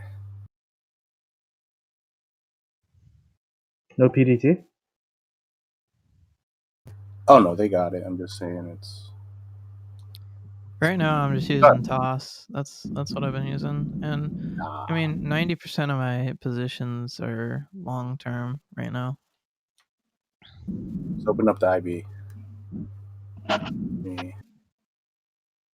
If you're not using that full account and you're able to work with like let's say 3-4k just on some like option calls or puts or stuff like that, I think it's probably advantageous if you just have a second account. That's like doubling up your trades pretty much. Yeah, I have 2 accounts right now.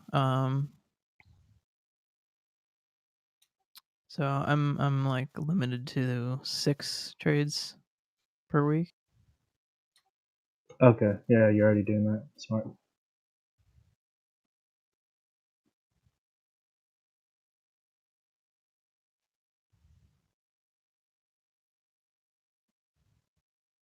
Okay. There could be a lot of support here at this 380 on SPY. Yeah. AMD's breaking up. Like it really couldn't break below that 378. So Yeah, the 3,780 pivot was key, was crucial on like your long term charts. We had to hold that.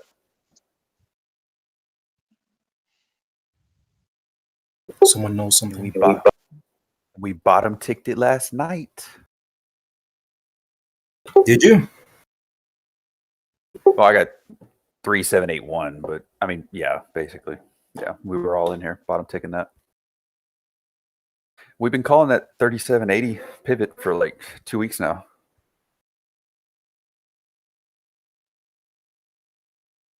Whoa! Check out this post that I'm gonna post. So NQ hit lower lows today, but SPY didn't.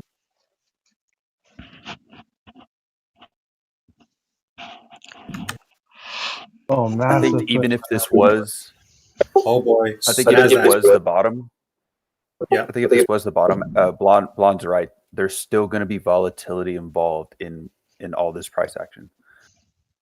Yeah, hopefully volatility towards the moon. Dude, the moon is old news. We're on Mars now. Come on. Did I miss it? Nasdaq looking squeezy. You haven't missed much. We just started to hopefully rebound here. We'll see. Damn, I missed my dip buys. I had to go eat lunch. Eating? What the? I'm not supposed to eat. Watch, I probably spoke too soon. It's just gonna come right back down. No, his stomach is wired to eat at 10 a.m. lunchtime. Because of his school lunch. Recess bell. Yeah, recess. But chill, y'all, you're clowning a monk like that. He knows we're just kidding. Be right back, guys. Gotta go play on the swings. 3. Oh, Owen, don't mind them, bro. Don't mind them, okay? There's nothing wrong with having one of those nap mats, all right? You guys are Bro, wild. did you see the thing I put in chat? Don't forget to Yeah. meditate, guys. Don't forget to meditate. That's me trading at recess. Don't make us give you the Oh, random. I'm getting dispatched. I gotta go. I'll see you guys. See ya. All right, bud. Later, man. See you, man. Don't forget to meditate and clear your mind because these could be very emotional moments. Man, it's all fun and games until, Owen's on a boat with you 10 years from now. We're all billionaires. He's the one guy on the boat that knows how to turn that SOB over. Oh, man. Oh, man. Wait, oh, that's your real name, Owen. Hell yeah. Don't forget it. Oh, So I man. took 10 of the 100 AMD calls for April, and they're up quite a bit already, so that's good.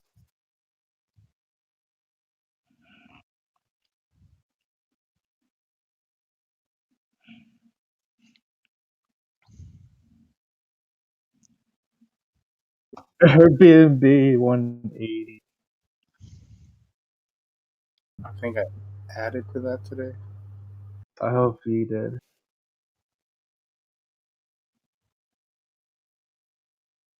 So yeah, I got it. 175. Yeah.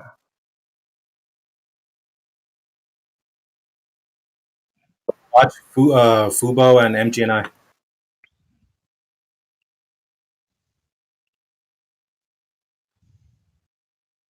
VRM went below 33.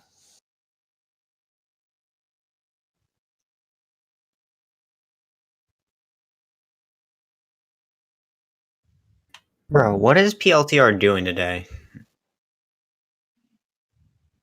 Was this thing not just under 23? Solar really got hammered. Kathy's probably buying again. I don't think this recovery looks a little fishy. Or am I tripping? Dude, the whole market looks soft. It's like a sharp V on the 5 Sorry. minute.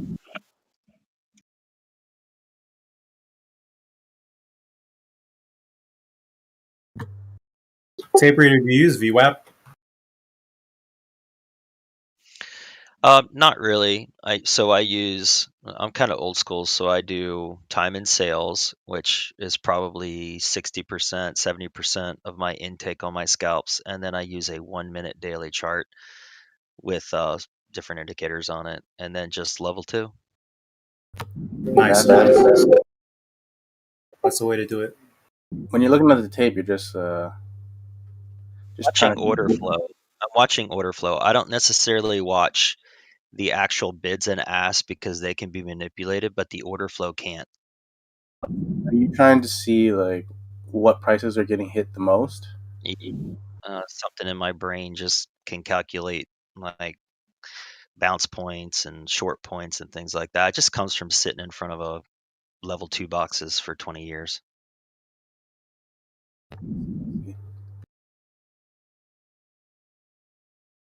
You can't teach anybody how to read the tape. You just have to you just have to take in a bunch of information every single day. And here's the other thing is I only watch like I have 1, 2, 3, 4, 5, 6, 7. I have 10 level 2 boxes up and I watch literally the same stuff every day. So I'm watching the same stocks every day in repetitious patterns.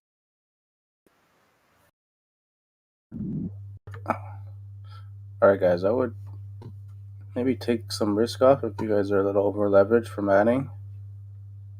What? No. Bro. Oh, the SPX is hitting the 50. Oh my god. QQQ red to green. Let's go. Watch this high of day resistance though. This is point of control. I have like opening price.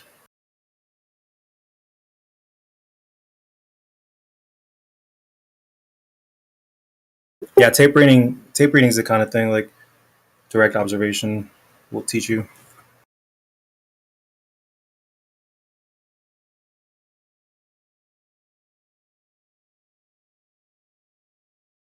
I kind of feel like tape reading is a lot easier on thinly traded stocks. I think the opposite. It's actually easier on the thicker traded stocks, especially if you're scalping with size. Is it because you can spot the abnormalities a lot easier? You can spot the larger order flow and you can make your positions from there. So like with SNDL, I typically trade I'm up to like 50 to 100,000 shares at a time now, scalping it. So if I look at it's a really thick book and it moves, if you look at it, it looks like a zipper on a daily chart. But if you watch that order flow and you catch, like little spots down, you can play 2 to 3 cents at a time. And if you have 50,000 shares, it's a pretty good profit. You do that like 10, 15 times a day. Yeah, that's amazing profit.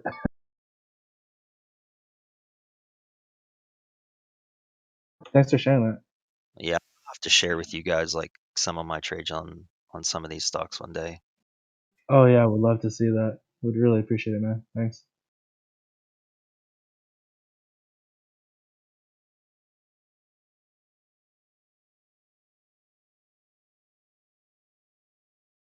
Scalping today literally put me up. I was down on all my swings. I added to all the swings pretty much at the bottom. I doubled them all up. They're still red, like $2,200, but my scalping brought me back, and I'm up almost 1,000, a little over 1,000 right now, 1,013. Yeah, I'm green 250 right now from being down 1,000. So it feels great, man. Yeah, I looked up at one point. I was down a little over 4. Dude, you had some sick calls today. I gotta follow them more often. I'm still holding that rocket from 2611, and I'm still in PSTH2 as well. Look how oversold Netflix is on the daily. I'm sorry, what'd you say, Tape Reader? Oh, I was just getting ready to say I'd be inclined to go short the Qs right here. Or at least take off some size if you're like at least break even or green on something. Yeah, it's heavy resistance. Yeah, this is going to be a double top on the Qs for a little spike down. Oh, you're talking intraday? Yeah, every pretty much today.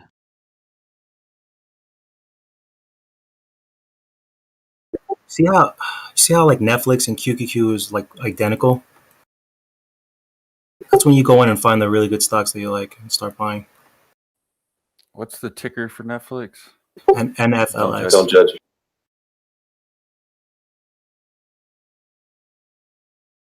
Oh yeah, okay. Well, this is probably the third time I've ever looked at this chart. Interesting. Yo, this thing's volatile? Oh my god. Everything's volatile right now. No, Netflix is pretty solid. Yeah, but I'm looking at a daily chart like since let's say July of last year. It's like traded sideways in these massive ranges, like 570, 590 down to 460. Check out where it came down off from. that. Came down from earnings, and they killed earnings. It's just unfortunate with what happened with the market lately, you know. Right, but look at it's ranging. Right now, it's at the bottom of its range. Yeah, if you're gonna Yeah, pick some up exactly. after the starter, this is perfect area. See that Q We're close push to the down. 500 in my opinion. Yeah, I shorted this. Just a hedge. Yeah, rejected off of the resistance. Yeah, I had 300 short at 310.65 and just covered here.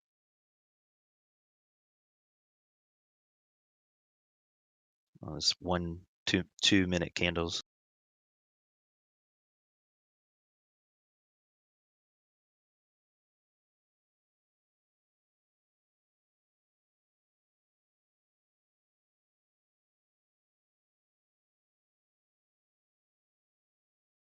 Anybody take it? AMD's taking the elevator. Yeah, I took it. Ooh, what a hedge, dude.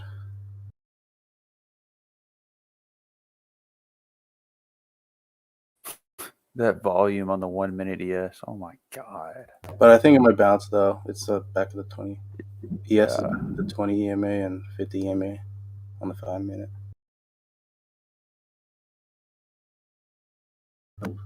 Okay, got out of that short on the NQ. The volatility on my portfolio is a little crazy. I need to do something about that. Yeah, it's the tech, dude. It's fucked. It's fine. It's fine.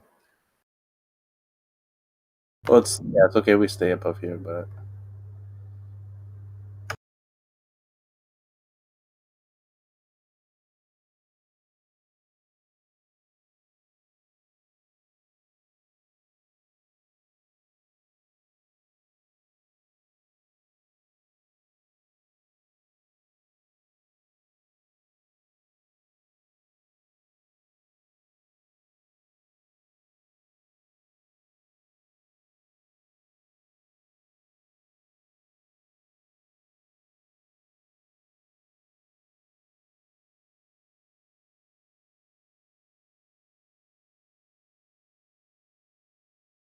Watchers is still strong.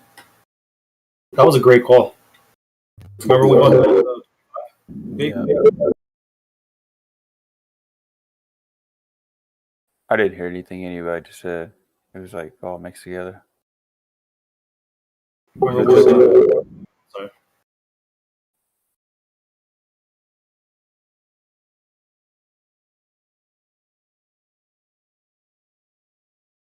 Hopefully that was just a pullback. Maybe a little intraday inverse head and shoulders there on the 1 minute.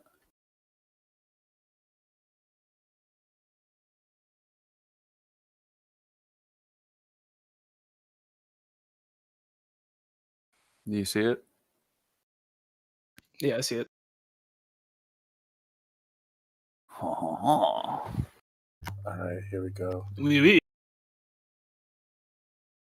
We got this, boys. I need Pal to come in with a big bag of tools and just slam them down on the desk and say, "We got this. We got this. We're buying every dip and we're shorting the VIX."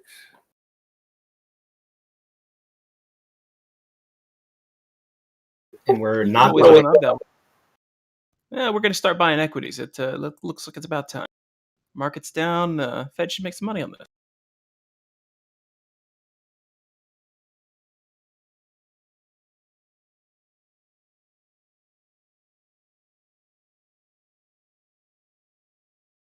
Oh man, this looks strong.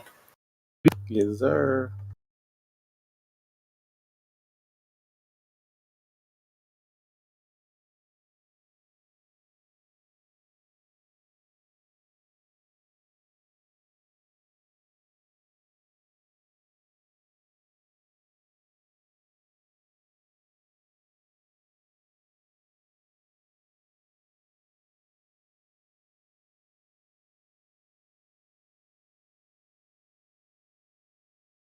Now, I'm not a trained economist, but before this whole artificial demand shock happened, everything looked pretty good. And it's probably going to look good after this is all over. In fact, we made a V-shaped recovery. Yo, look at crude oil right now. $64. Yeah, I could tell. I could tell at the pumps. It's fucked up. It's like so high. We remain accommodative, I think he said, right? At one point? Yeah. Yep. Damn it, Costco.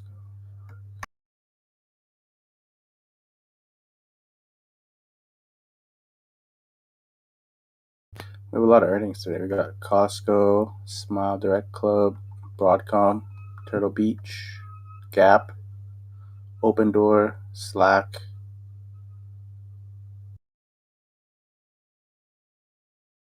Turtle Beach should be good.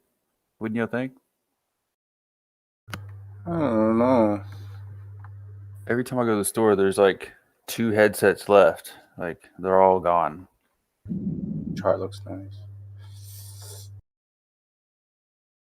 What's that ticker here? Yes, HEAR? sir. Okay.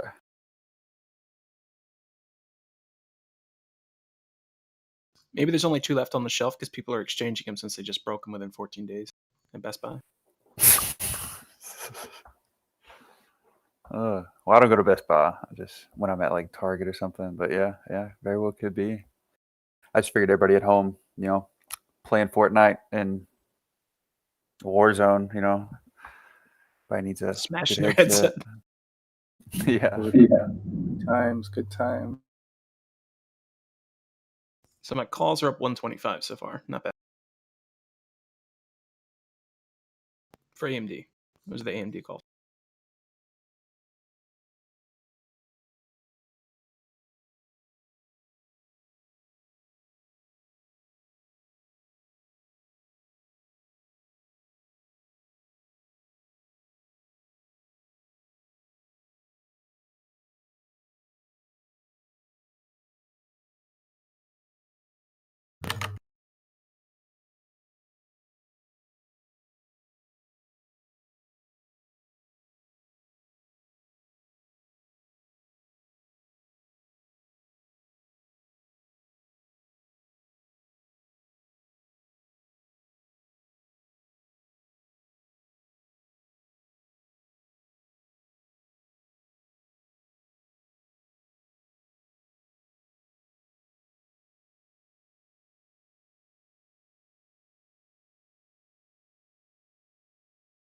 How's Clove doing today? Still burning. Yeah.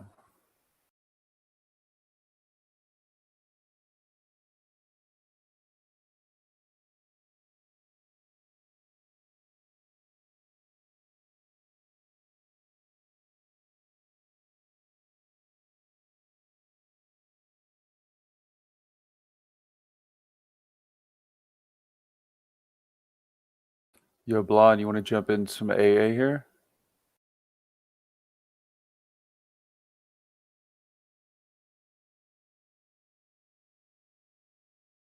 Yo, you should buy some uranium. URA. It's been doing great.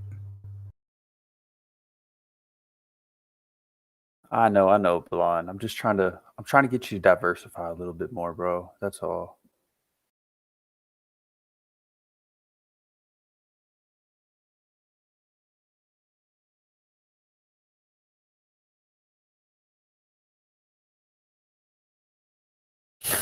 I heard you. I heard you.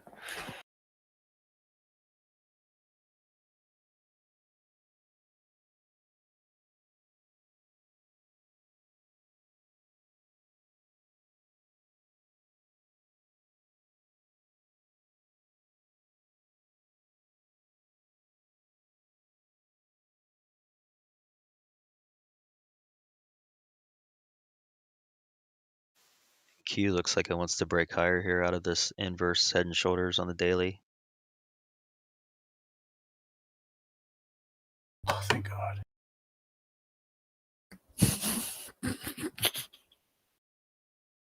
Oops, you heard that. You know you're over leveraged when you got that feeling, dude.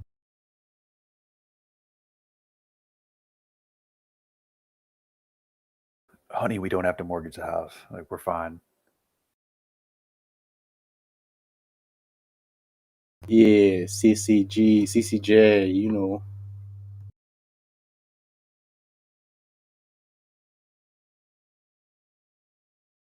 Yeah, but K-Biggs, I was telling you about uranium. You should look into that one. Yeah, maybe I should. Democrats like uranium. Yep. Oh yeah. Is that what CCJ is? Yeah, they're probably one of the biggest producers in North America. Well, probably in the world. Actually, North America. And then there's the ETF URA.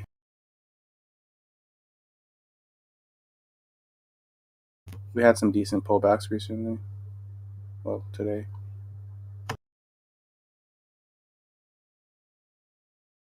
Got a 16 area. Yep. I'm gonna add this to watch list. Thank you. Yeah.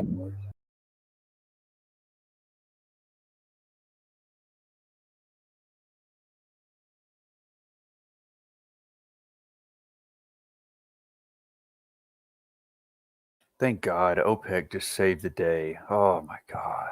Everyone thank the Saudis. Give your graces to them.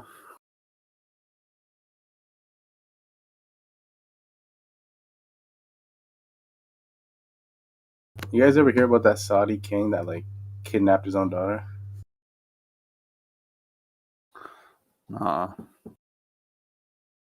Shit's wild.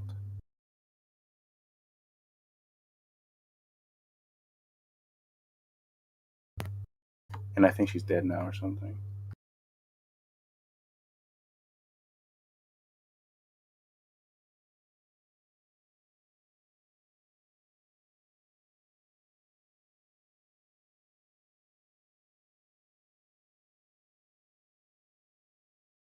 They really could have screwed us earlier, dude. They could have like demanded massive cuts, and you would have seen energy fall and drag financials down with it.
What do you want us to say, Ed? You sing your song? Cheese.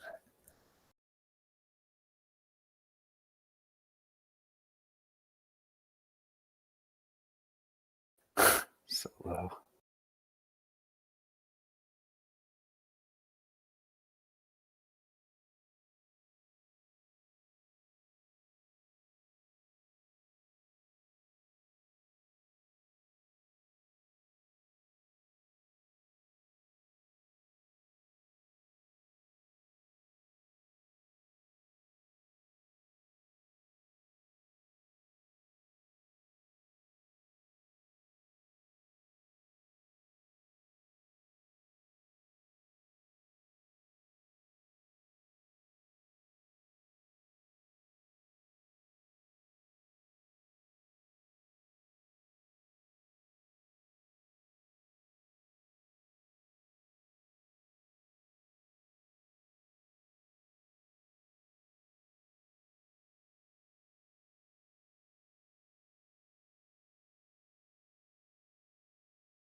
There was a good entry earlier today on Monster Energy too.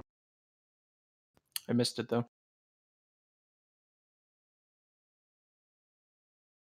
Man, look at crude oil.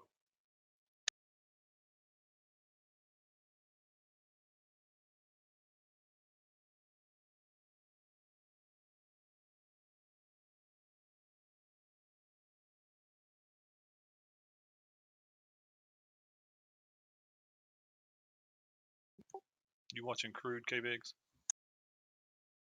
No, I was watching YouTube videos.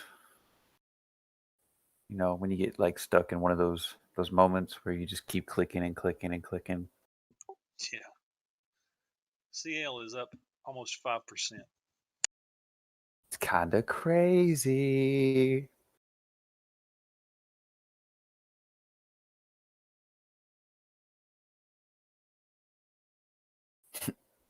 So funny. We were calling this back in November.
Everybody still here? Yep, it's just boring. Dang, man. Everybody got quiet.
Yo.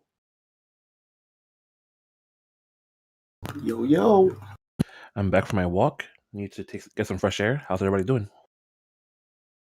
Better. It looks better. Yeah, not bad at all. How's your day going? For me, this morning was like peak emotional period, so I left my computer to like not do anything stupid. And now I'm back, and I'm like, okay, I'm glad I left my computer. A good time. Yeah, because I have like good tickers, fundamental tickers, but market is doing its thing, and even though I know they're good tickers, my heart is like, you should get out, and I'm like, nah, I'll stay.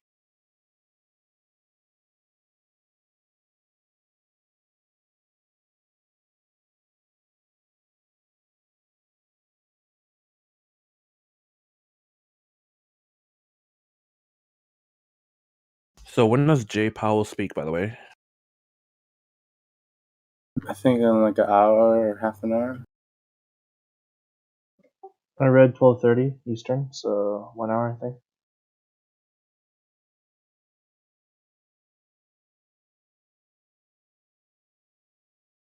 All right, thank you guys. Yeah, no problem.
Good evening, good morning. How are you all doing today, ladies and gentlemen? There you are. I slept in. I was watching Futures with these guys last night, and someone mentions I forget what it was that did a limit down, and everything just looked ugly. I was like, oh, okay. Should I wake up early to see my account down? Not really, you know. And then I woke up to a dream of me getting margin called, and then I just woke up. I'm like, all right, let's go check the market. I'm like, oh shit, everything hit the floor. Nice, nice. I saw a bunch of phone calls from people. What should I do? My money is down, And I was like, stay calm, Should have done what I did. Go back to sleep. I was debating it, But then I was like, no, I gotta get so much work done today. And I thought, should I buy the dip? I'm like, I missed the bounce. So I'm like, okay, no. Let's just sit here and watch. Nah, you made the right move though. Stay calm, slept through it. Yeah, exactly. Like I already knew, like, okay, this morning was gonna be a shit show, unless they came out with some crazy news. I was checking futures right before I went to bed too. I was like, all right, what am I gonna do? Use my, hands of God to stop the market and reverse it? No. So do nothing, you know. And I position sized accordingly, and I was debating today, should I, open some new ones? And then I was like, nah, it can come right back down. I'll see. Maybe I'll add like a couple shares here and there, Nothing aggressive. Yeah, you kind of missed the I dip, so just in yeah, case. exactly. Yeah, I saw it. I was like, oh, I missed it. I think problem a lot of people are making mistake during this last week because they're trying to go aggressive like we're in January, but we're not in January anymore, And like I took a look at the P&L section yesterday and it looked pretty bad. Like you can't be going aggressive during these times, right? Like every dip keeps getting dipped on, a small little rip. I just trim when we have a nice little bounce. I just trim on the longs, leave a small partial, and then. Yeah, if you pull up in a three-year chart, yeah, this is not the time to go heavy. Exactly. Yeah. So yeah, I'm just gonna keep waiting, let this whole thing settle down. I was debating taking a small ad today, but yeah, I don't know. So we'll see. Hopefully by J-Pound's next week. speaking in an hour, I think. So you might have All some right. trades. Yeah, I remember someone was mentioning it yesterday. What is he going to be talking about? Let me see. Interest rates.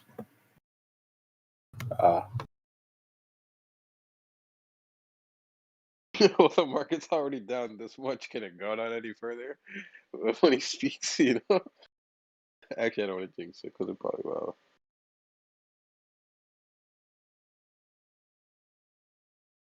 Oh, I just got a reminder that he's speaking. He's expected to comment on the bond market, reiterating the bank.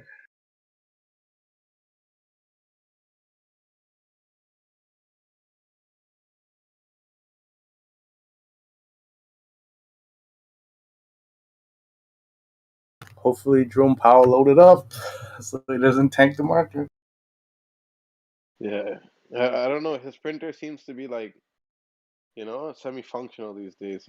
Sometimes he does some cool things. Sometimes it's kind of useless. I kind of miss those Trump tweets. I like what I'm reading from Bloomberg. Nice. That they're not going to increase it?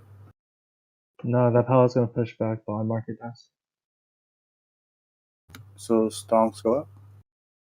Hopefully.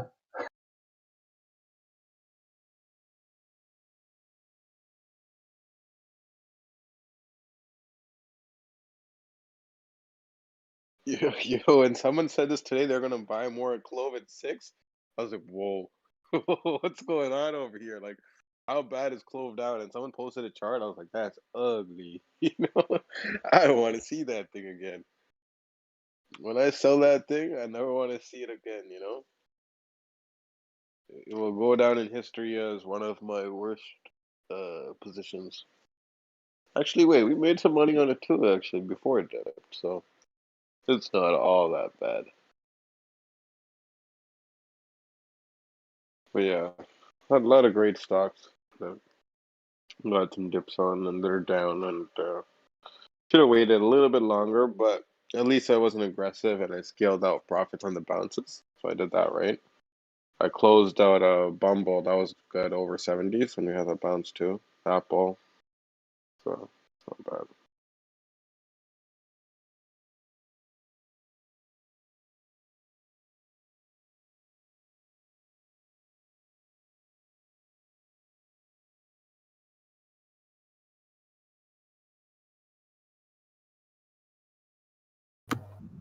Well, at least I'm looking at TLT.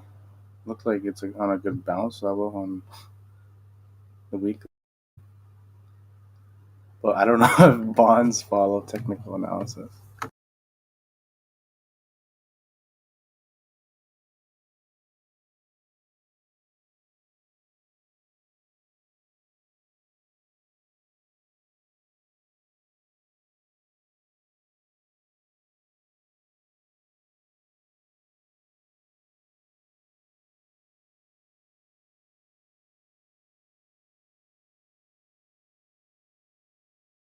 What time is it again he's speaking? 1? In like 20 minutes, I think. Oh, in 20 minutes. Damn.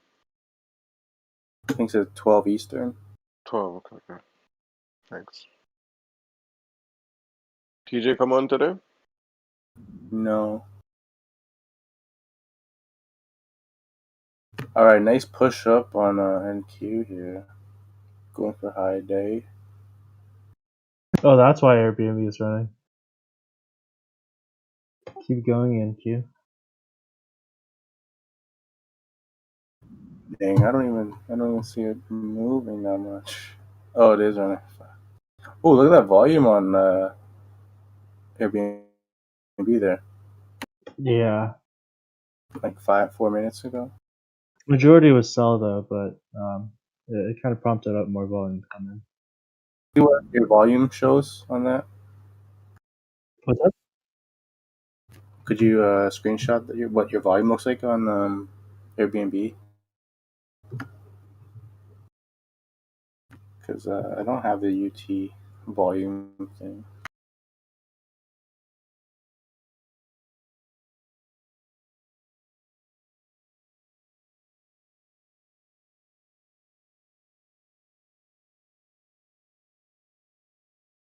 No, it should be in chat. Thank you. I'm not gonna No, lie, it's fine. JC. There is a little bit of FOMO, that I missed some of these dips. I do have a little bit of FOMO, but some are like, pretty, they look like pretty good deals. But then again, they were down a lot lower this morning, so we go back there then. Yeah, I like what Bond's saying though. 80 isn't bad for AMD. Yeah. AMD.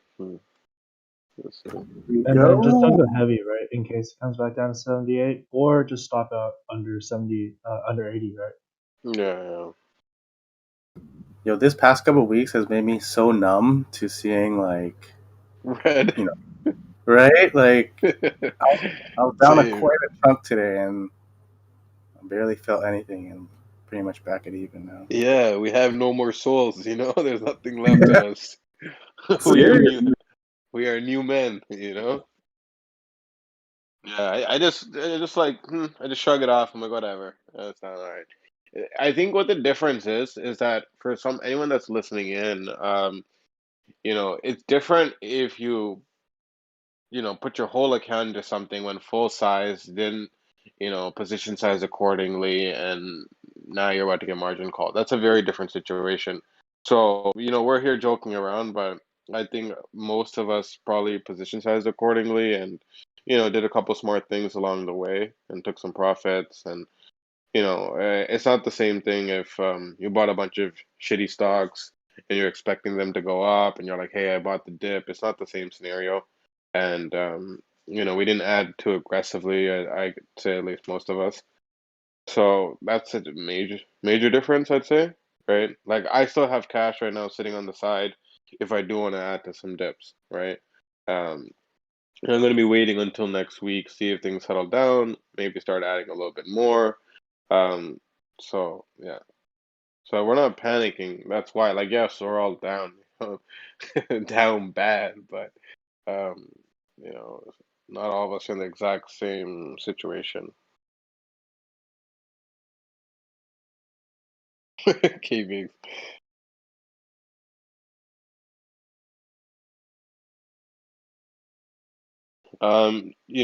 Just to kind of reflect on the last time something like this happened, I did the complete opposite. I scaled in way too aggressively. I over leveraged. I got stuck bag holding, and then when things did move up in my favor, I would sell them at break even, and then it would take off without me. So I went through all of that mental stress. I scaled in way too early, messed up, only for me to break even and go through all that stress and over leverage for no reason at all, right? So as long as you kind of learn, you know.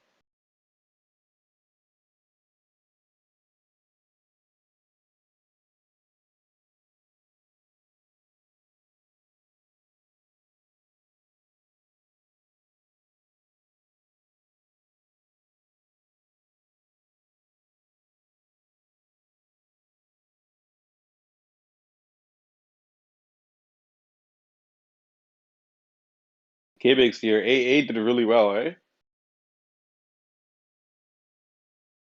KBX on. Should be.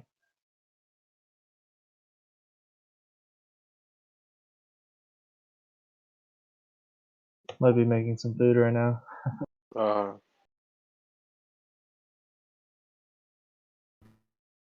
Dude, not being in SPACs feels so good right now. I only have a Clove. That's it. I think I had another one, but then I sold it a little while back. So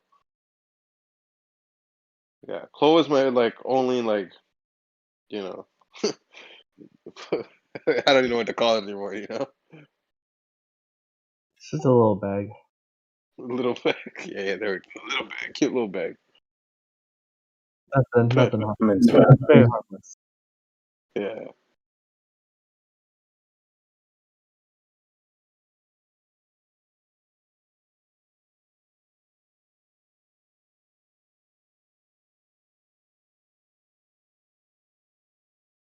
Oh, never mind. I am in SPACs. Oh no! Oh no! When you check in, then everything reverses on you. No, I'm in the good ones though. I think I'm in a 3D printing one, desktop DM, and MP, like rare earth. So I think those should be fine. Yeah, you guys should look into MP. Airbnb 183 push. HOD test. I'm taking some offer.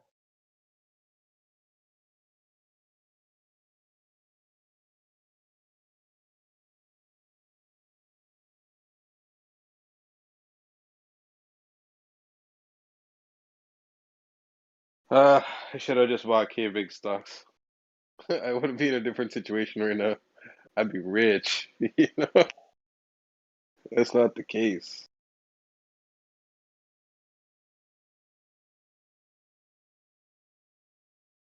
Right now, I'm thinking I should have bought some of these dips, but no, that would have been stupid. I would have FOMO'd and I already missed the dip, and that would not be wise. Exactly.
10 minutes, right?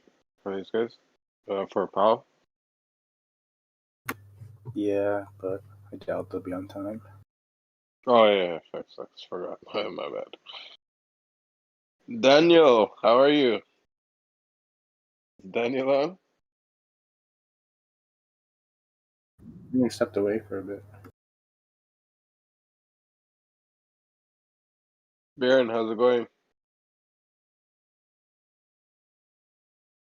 Is anybody on, or they just leave their stuff on? Kazakh? How are you, man? Hey, how's it going, brother? Same old. Just waiting for the markets to recover. Yeah. Yeah, this bloodbath, bro. Oh man, I slept through it this morning. You know, I saw futures last night. I was like, "Yep, yeah, we're in for a shitstorm." You know. Yeah, I was just about to do the same too. But little hope, maybe. No, I had no hope when I saw these guys talking about it last night, and I was like, "Yep, we are not going to Tendy Town today." So I was like, "Why am I gonna wake up, be sleep deprived, right, and then make bad decisions?" I was like, "Let me at least get good rest, and then carry on with my day." I did miss a little bounce this morning. Could have bought some things, but it's okay. I'm sure it'll come right back down. So You know. Yeah, you'll have plenty more opportunities.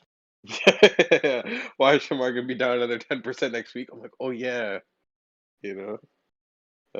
But yeah, hopefully we bounce back by next week or so. I think when I hope everyone's so, like, man. yeah, I think when there's like maximum pain, everyone's dead, you know, on the floor, you know, can't get up anymore. I think that'll bounce in.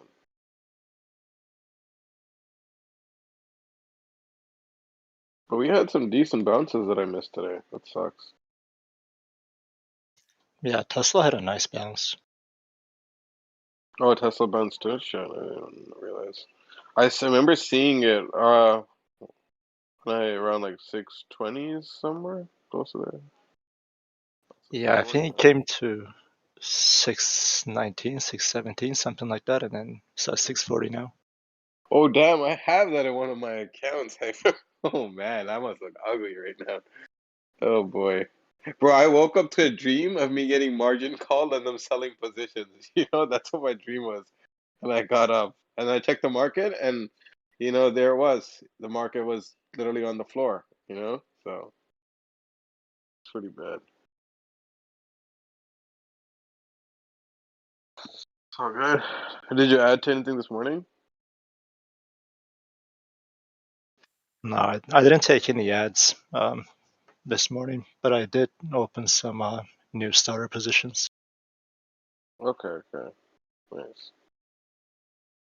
Yeah, I got some Tilray at 23 area, and I bought some Sava. So yeah, shit. I didn't even know turn 23. Damn, bro. I feel bad for anyone that bought the top on that thing. Good thing I got out when I remember buying a couple shares at like 30s and then it bounced. I got out. Otherwise, damn, bro. That's such a well, I mean the whole market dropped. So Yeah, I had a pretty bad average on it previously. I had about 25, 26. I got out of that on the bounce, and I just went back in again. okay, okay. I mean, bro, at least we're not in at like 40s and 50s, you know? Oh yeah, that would be bad. Yeah. Yeah, it's really funny though when you think about it, you know, when you buy the dips and you get dipped off, you know? You're sitting here like, oh, I thought this was the discount, you know? And by the time you finally decide, okay, you know what, I'm done buying the dips, and that's when it rips, you know? Jokes. But yo, WWE is still printing. I can't believe that. I should have waited a little longer to trim that one. I thought that was gonna pull back like everything else, but that doesn't seem to care about anything. Must have 53 right now. Yeah, that one has been always green this whole time. That is Almost. crazy. That's crazy. I should have dumped all my money in there, you know? WWE Undertaker came back and, you know? Damn. And it's a good thing I trimmed one of my Bumble positions too. Because the average right now, I would have like, damn. And I did take an ad the other day after I sold it, so that's down. But it was a small ad, so. hmm. Yeah, I think I'm just gonna sit and observe, you know? I don't think I'm gonna add anything until we get some clear, you know, direction. Just to be safe, I don't want to get stuck in something and then be like, oh, I wish I waited a little longer.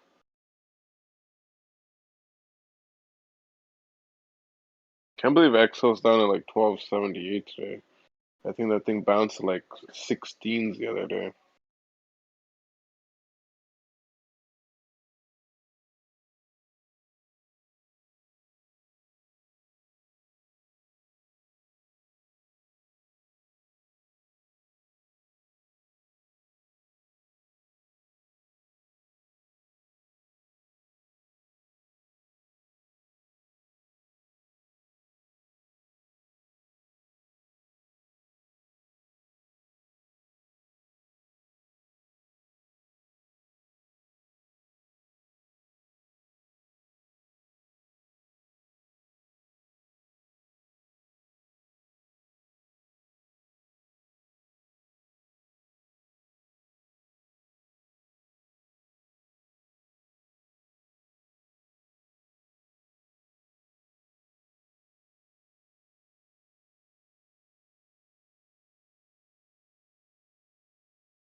Jay Powell on the mic. Jay Powell on the mic.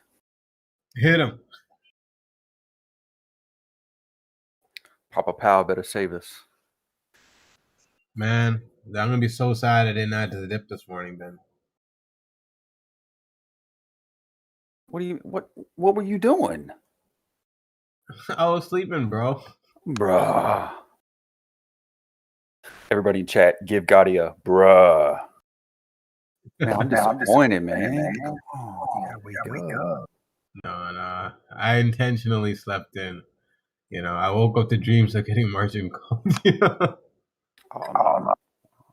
Dang, Yeah, no, it wasn't all that bad, but still. It's all good. It's all good. I mean, I have added a little bit to the dip yesterday, so it's okay. If I missed it, I missed That's it. good. You know. Hopefully, we get I'd expect a little volatility, though. I mean, we may have hit pivot, but you don't just go straight back up. Well, I take that back. You do. I would expect some volatility, though. You know, a little choppy here and there till we wake ourselves up back over some of those upper levels. You sure you don't want to get some Walmart here, bro? Let me check.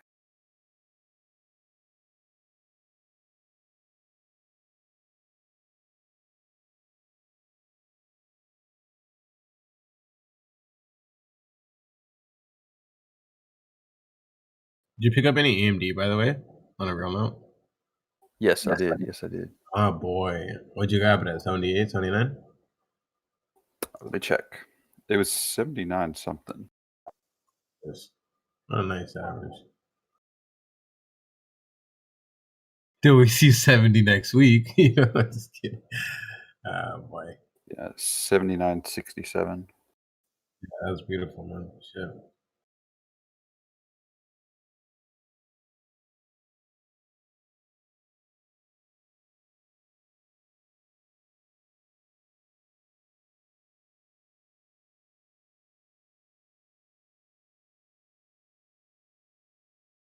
I need to go back and pull all the screenshots of everybody denying the fact that AMD would come back here. Facts. Kid Biggs called it. Don't doubt the analysis. Oh, no. I'm not saying that. I'm just saying, you can't deny what a chart tells you.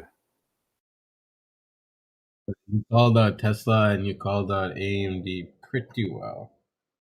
Probably a couple others I just don't remember, Those are the only ones I was focused on anyway. So.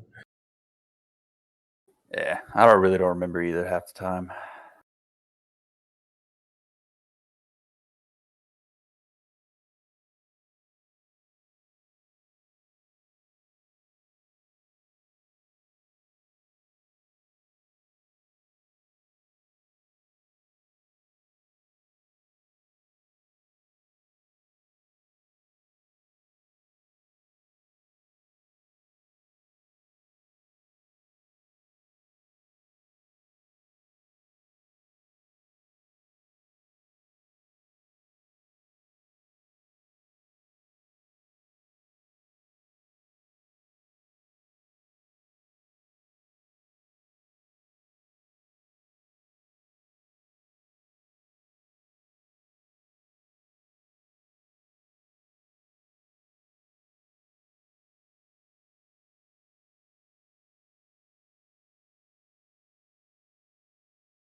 Damn, Tesla and AMD just came right back down.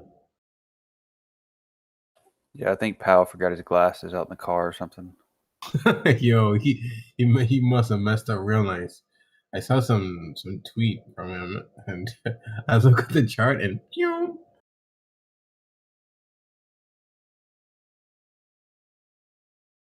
I told my boy to close up PLTR on that bounce. He got out in the nick of time.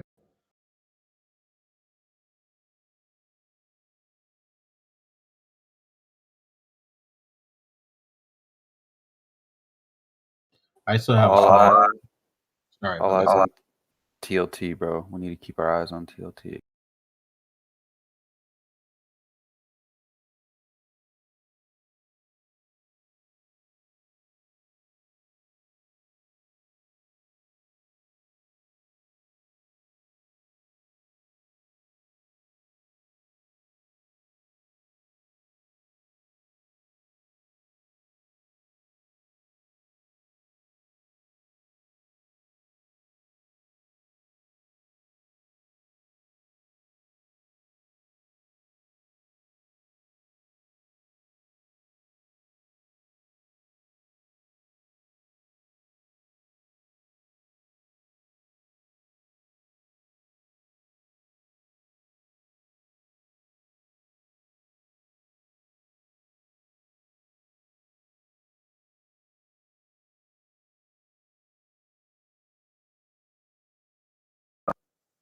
K-Bigs, like, so how are you watching TLT in relation to the rest of the market? Like, what are you expecting from it? I just want to see if Powell's going to emphasize on the need for banks to increase bond purchasing, because last year they laxed a lot of the liquidity ratio requirements that they had to maintain on their books. So I want to see if he's going to push them to bring it back.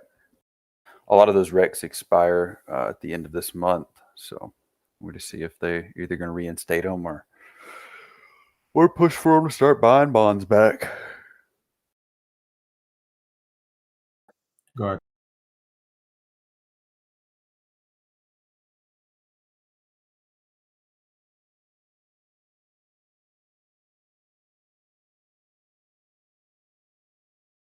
Like, would we need them to buy it back aggressively in order for these to?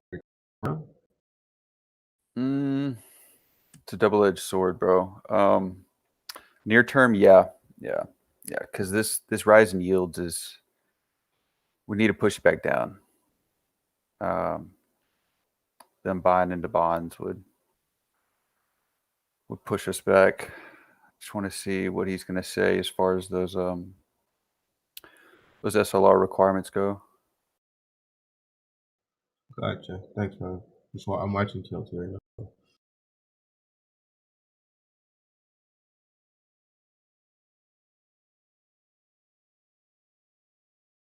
I'll be right back. Yeah.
And I'm back.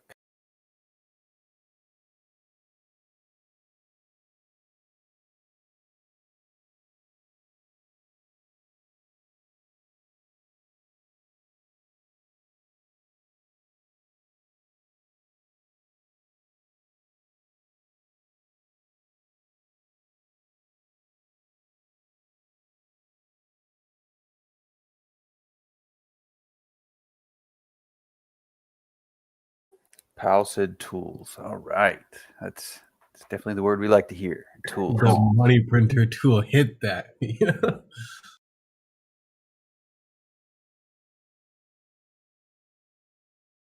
I miss Jerome with the POW.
I wonder if Strong realizes that this isn't an FOMC meeting.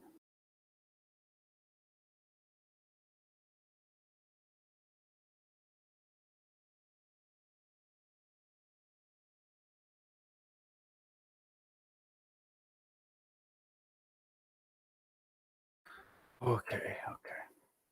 All right.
What's everybody looking at?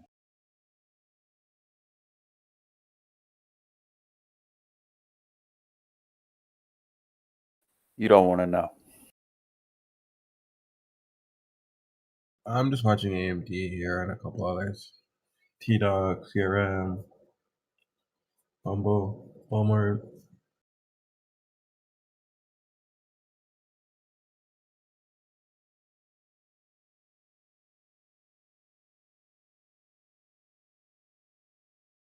Is he talking yet?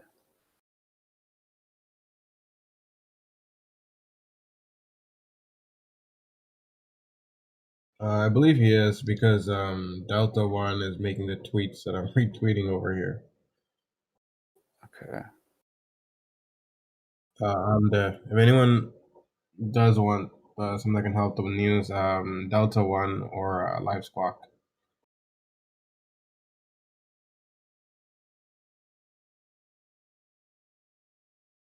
You check the UT Twitter, we retweeted on there. So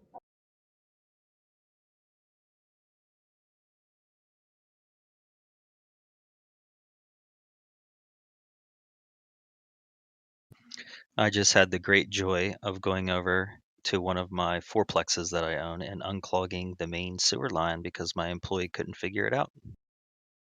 that sounds like fun. I was like, Jeremiah, every minute I am away from my desk, I am losing money. Yeah, what the hell did your pal say, dude? It definitely wasn't great. Jeez.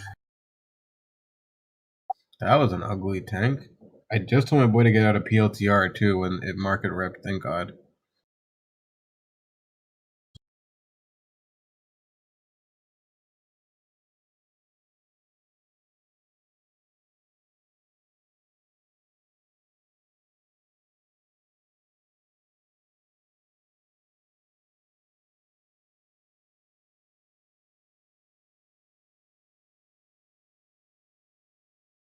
I'll be back, guys. I'm gonna go make myself some tea.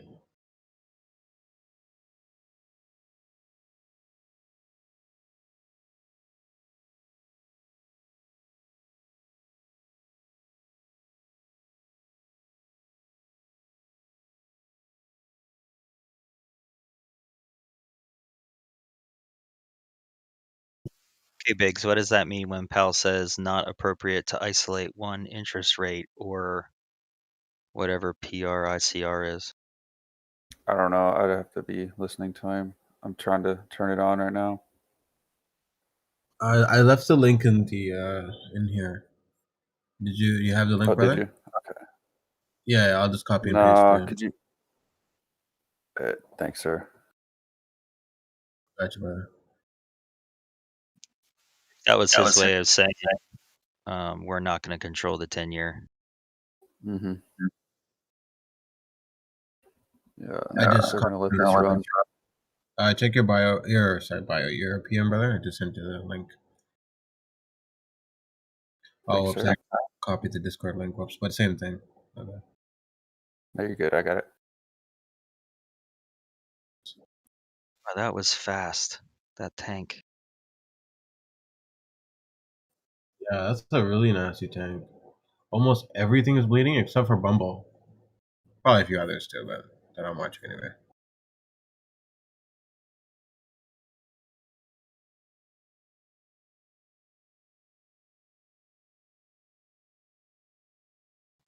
Does anybody have the ticker on toss for the 10-year? TNX.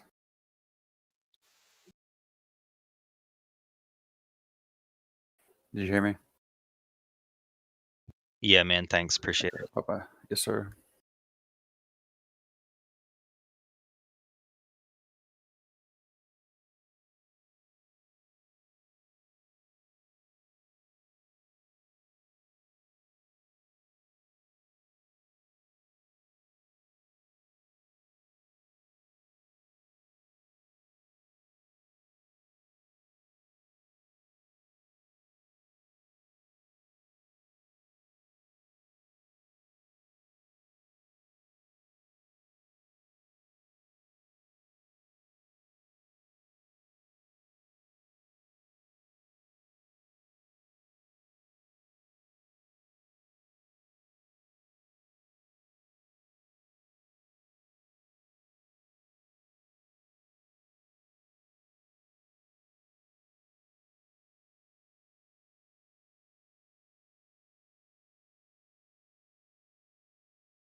Oh my God.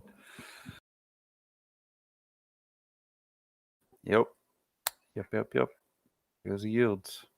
Uppity, uppity, up.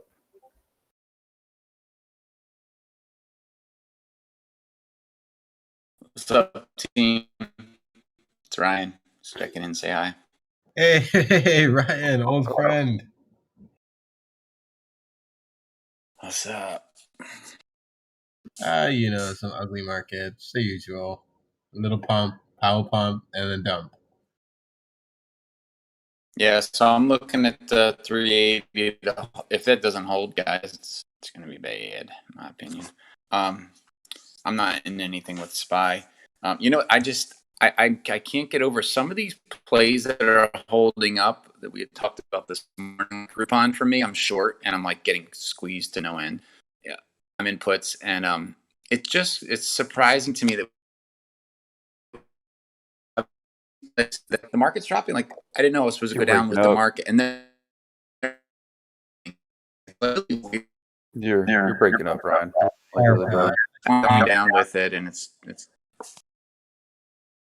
Yeah, we couldn't hear anything you said, bro. We heard like bits and pieces. Like the mic started to like chop. You're talking about the market going down. Something. Something about Groupon.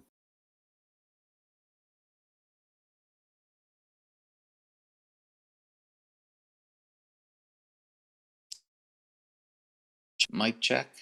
Yep. Yeah. Any better? Yeah. Yeah. So anyway, I was just saying I'm not inspired or anything, but I have this short on Groupon trying to get to 55, and that thing won't even drop. It's like the whole market's dropping, yet these certain plays that are just like not moving.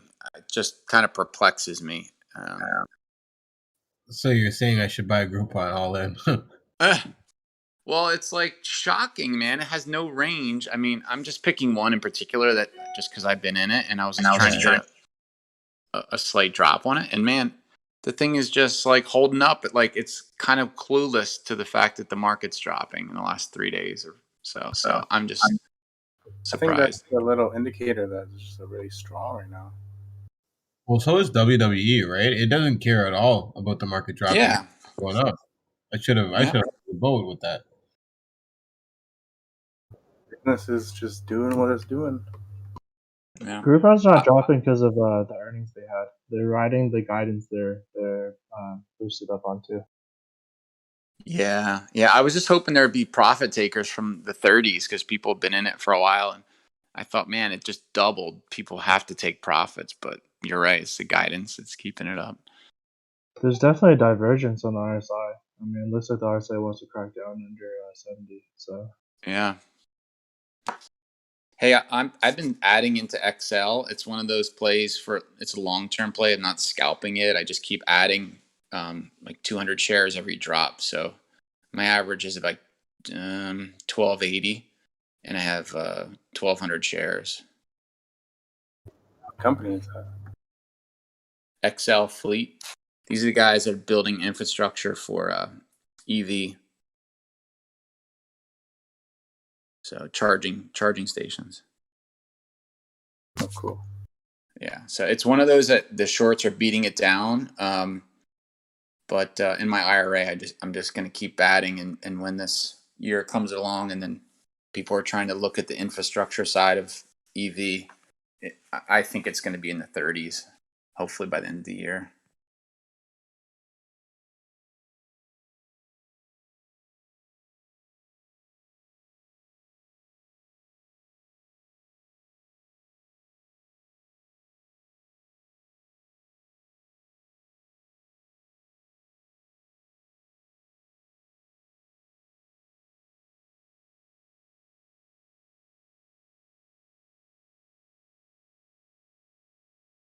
Crazy. The calls that I had on SPY are now down to, I sold them at 215. They're 84 cents. That's crazy, man. Crazy. Should have sold those. Like we were talking this morning.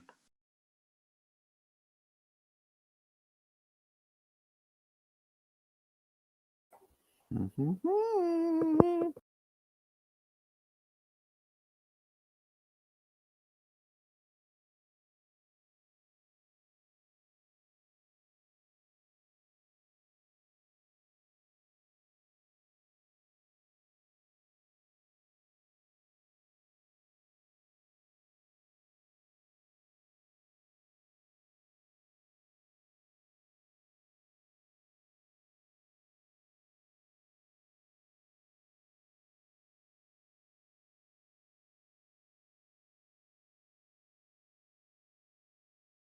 A SPY under 380.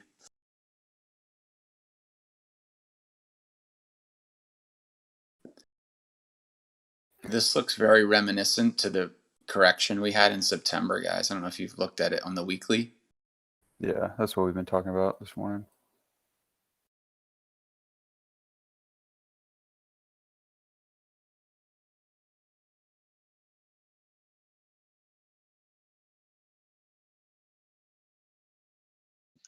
What have you all done to the markets? We got to hold this slower pivot over that 37.77, 37.80. Otherwise, 37.40 is coming. Here we go.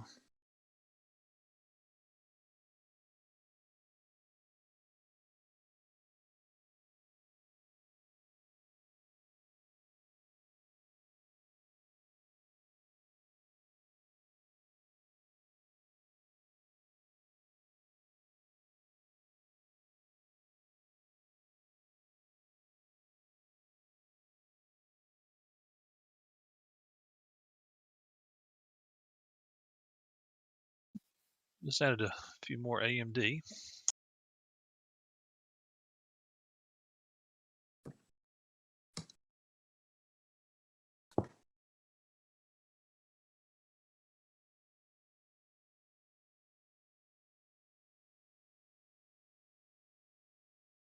QQQ's at 305.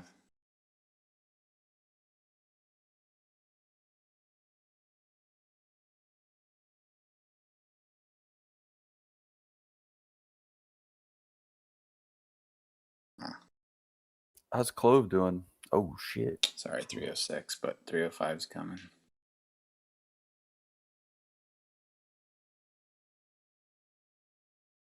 Eek. Clove 755. What's your average on that one? Oh, I got stopped out, bro. What average did you get before? It was 839, I believe it was. I'm sorry, who are you talking to for an average? He's talking to me, I think. I don't know. Yeah. So how bad is Powell making it sound? Just look at the charts, dude. Oof. I knew there was something fishy about that fucking the rally back up. Like they knew this was gonna happen.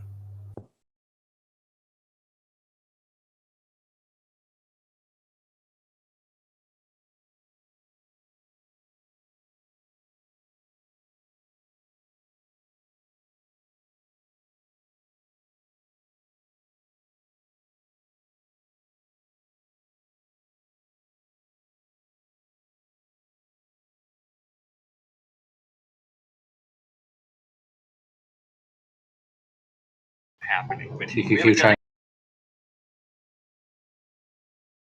Say it again.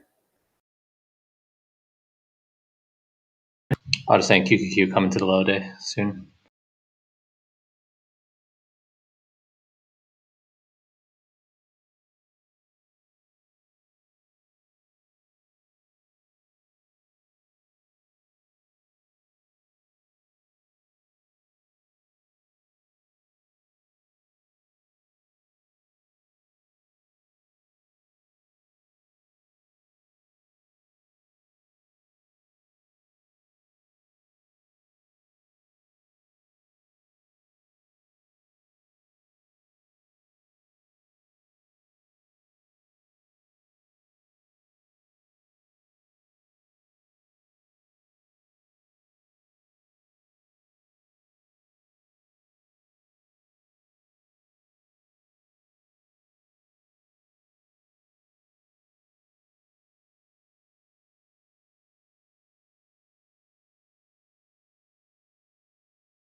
Well, he's done talking.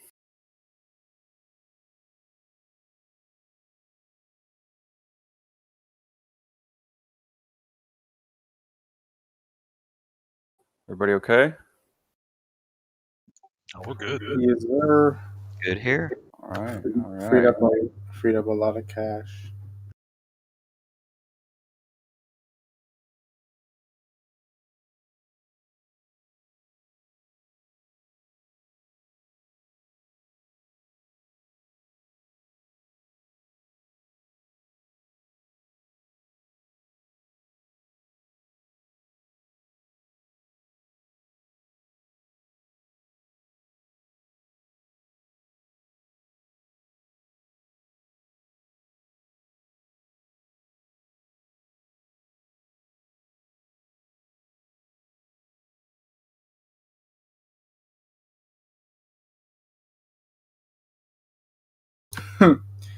Yeah, Jonathan Wickless. That's from New Jack City. Oh no, sorry, that's Chris Rock. Yeah, Chappelle Show. That's Dave Chappelle from Chappelle Show.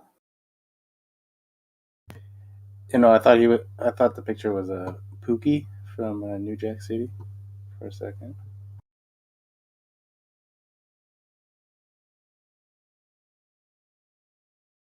He was a crack junkie, so they got Chris Rock to.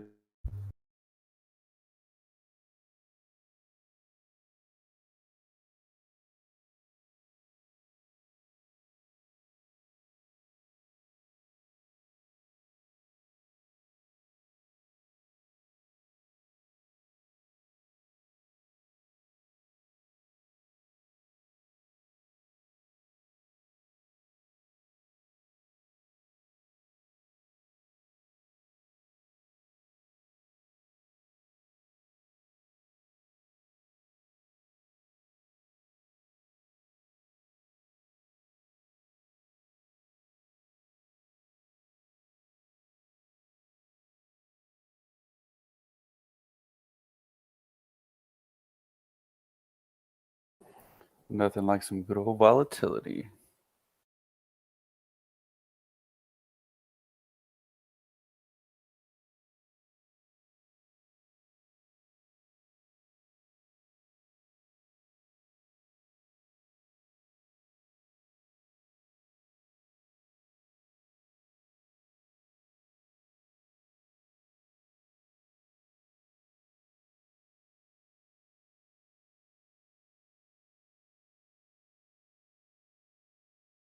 Yeah, what the hell's Mick Jagger? Normally he was on like every. He's busy. He's been busy helping his dad with some stuff. I see.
Who's winning? Nobody. What's up, Dreados? I'm green. You're green. Yeah, the shorts are winning. Oh, I'm green because of all the scalping, but the swings aren't doing that well.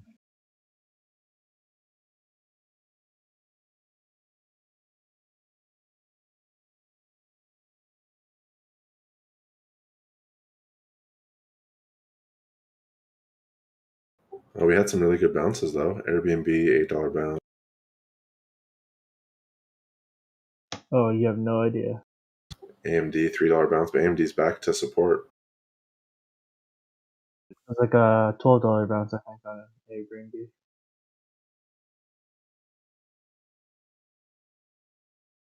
Tesla $32 bounce at 620. I think we called that out too. That was a good bounce.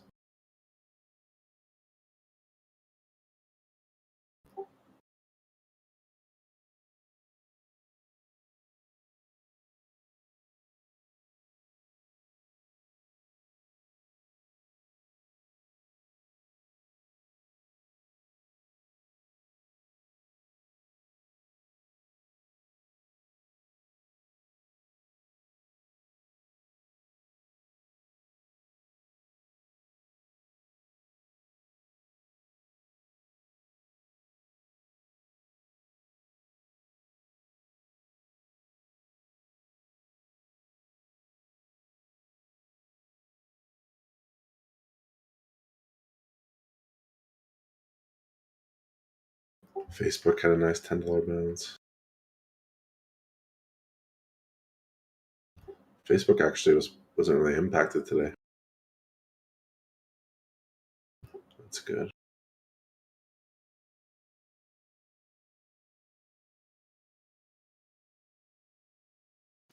Is Apache's looking pretty strong right here. APA. And I think we called earlier ZM at 340 was a nice bounce area. And that pushed all the way up to 360 from that 340 support zone. So that was nice too.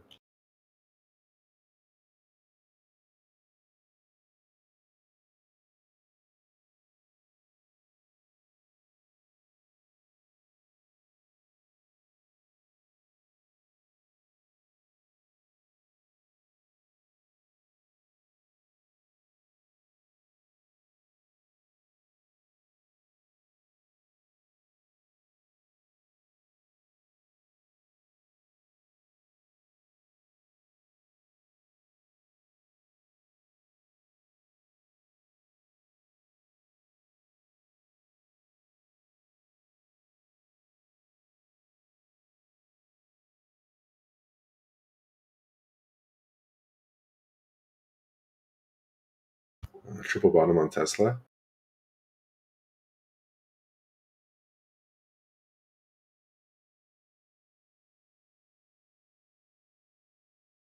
Actually, I kind of like Apple here at 120.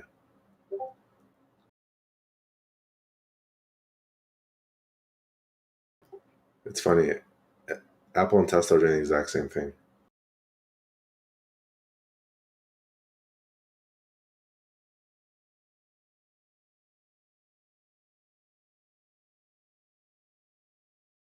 Yeah, same with AMD. Yeah, they're all mirroring SPY at the moment. SPY's pushing low day right here. Yeah, so we should get, if it holds, we should get another nice bounce here.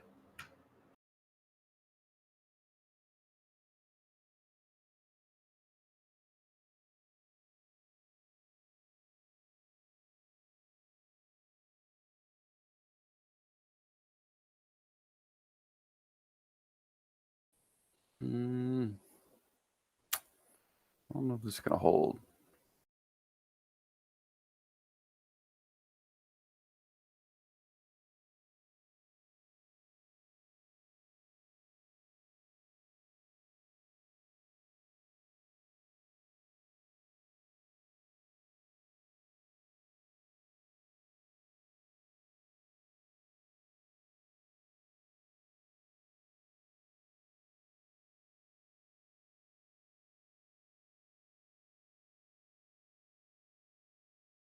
Tesla's weak. I don't think Tesla's going to hold this triple bottom. We'll see if it bounces right here. It needs to bounce right here.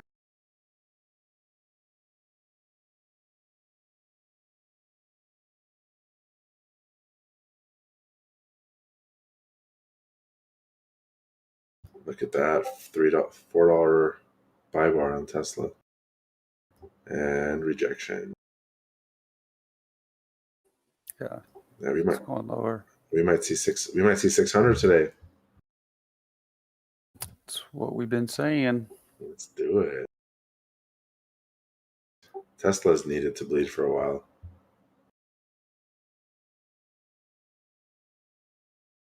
Don't tell TJ that. He's got 40% allocation in it right now. I know. He should have. I'm not TJ, but when that hit 900, should have taken some out. Especially with the EV, with all these EV plays popping up and so much more saturation in the market, it makes a big difference. If NQ doesn't hold here, this is going to get ugly.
A little bit of strength showing on a lot of these tickers. So.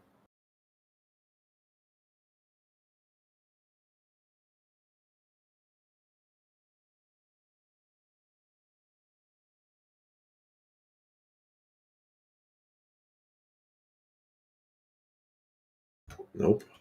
There's nothing more. Some more melt. It's actually kind of fun watching this. I don't know why. It's it's kind of fun. Oh yeah, I'm having loads of fun right now. It's just fun to watch. I don't know. It's just the Bears. The Bears are 11 today.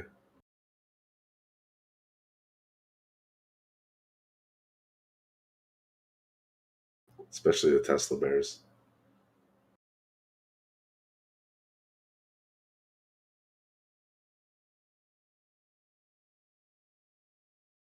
Tesla looks like it's possibly curling.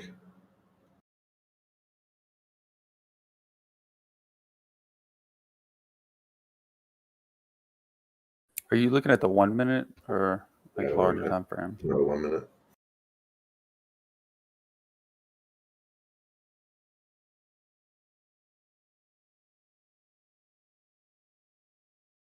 That 5 minute candle on the last 5 minute is freaking gnarly on Tesla.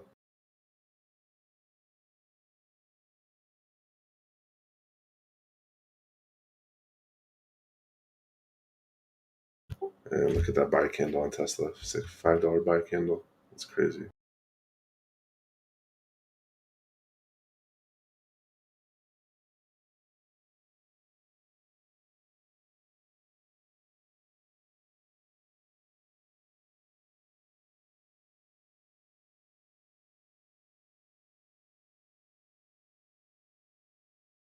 There it is. It's $8 on Tesla.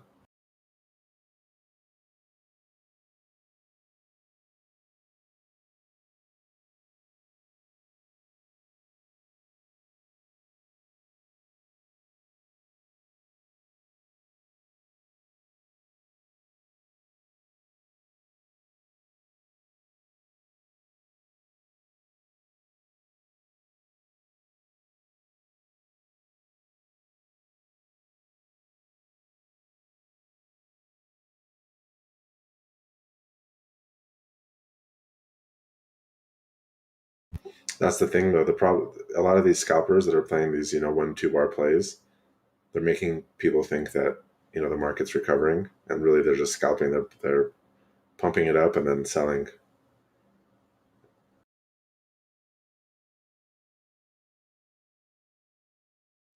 Plus, there's just a fundamental lack of liquidity in the tech names right now. Yeah.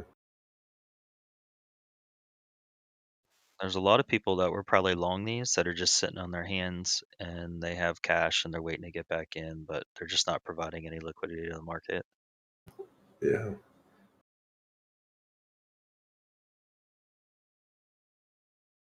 Well, to your guys' point, a lot of people just watch, SPY and MQ and stuff and wait for it to show some strength, before they buy into some of these tickers.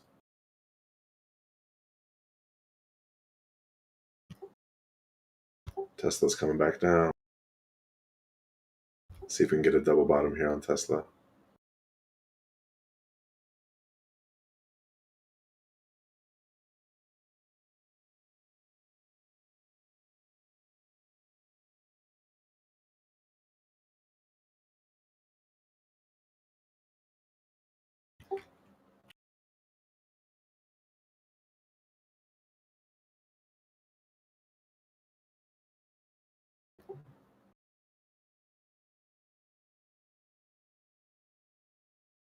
Amazon's right at the 200 moving average on the daily. Yes, at that 3777. And it's breaking. See if they can hold the level. Good afternoon. Yo. TJ. Tesla 610 broke that 613. TJ, save us. TJ's like, yeah, you guys, I shorted Tesla at like 750. I wish. I know. Dude, Tesla's so weak, dude. I swear to God, we're about to see 600. We've been saying that for the past week, bro. But I did get out this morning. You sound like you partied all night. That's what I sound like. All night. Tried it, another one, but yeah, that thing didn't hold.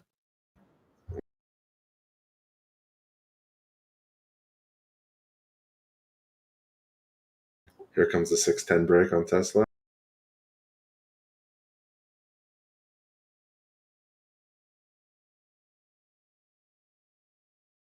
There it is. Boom. Ooh, lots of buy.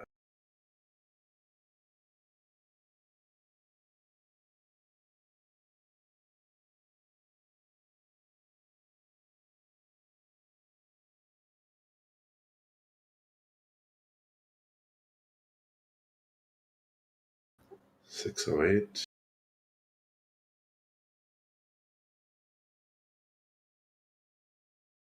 $6. No. TJ, are you looking for bounce plays, or are you waiting for some sort of stability on the long side before you buy in? Bounce plays. Yeah.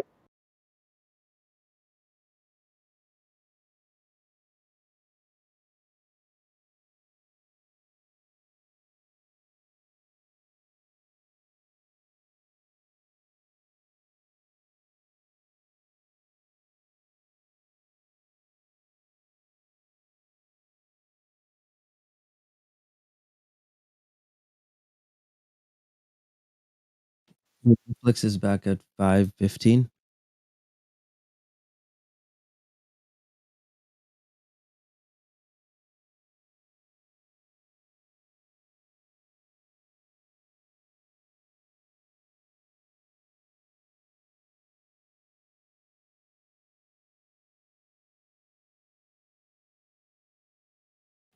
Wow.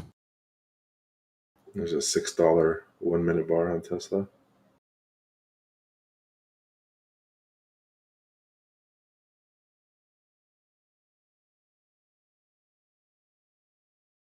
Look at the last minute of volume on Apple. All that buying at 120 and selling.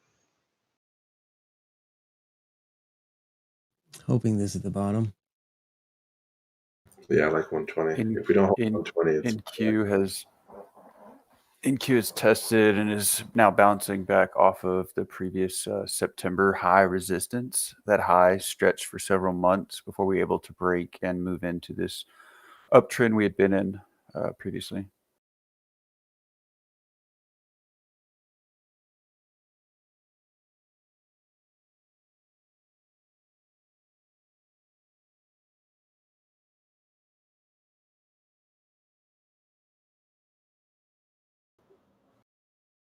Tesla keeps bouncing off this trend line, downtrend line. Need to break over 615 for a pushback up. Why is the market selling off today? Because Papa Powell didn't want to do no yield control. So, you know.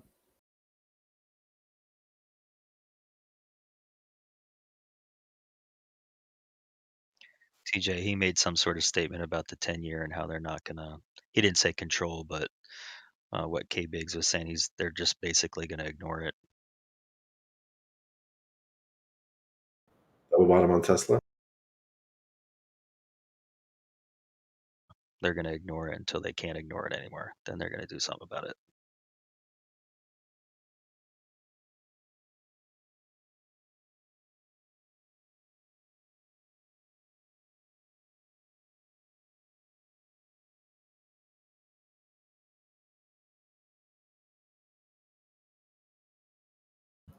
We should get a reversion back to the moving average here on Tesla.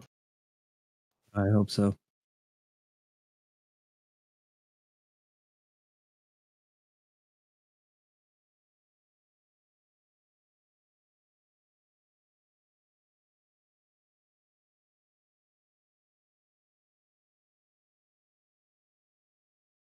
All right, I'm now going to take a starter on some Tesla. Yeah, I took some too. Trying to catch this bottom. There's the break of the downtrend on Tesla.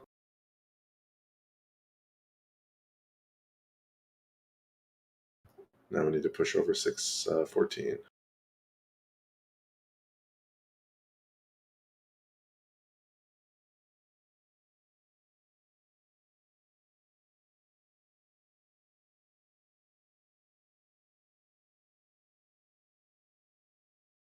I'll be right back. Someone's getting a Teams call.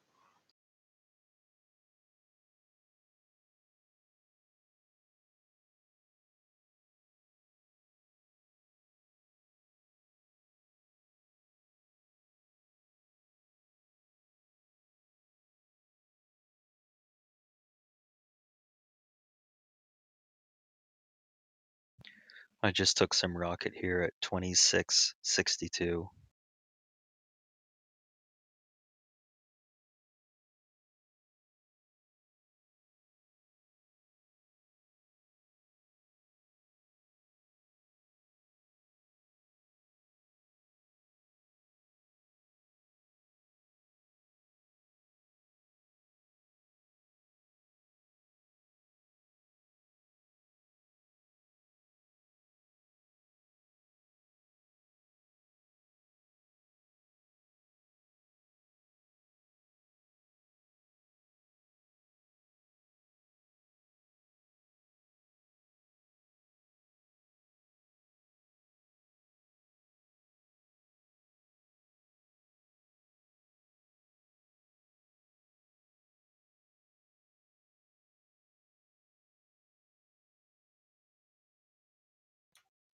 K Biggs.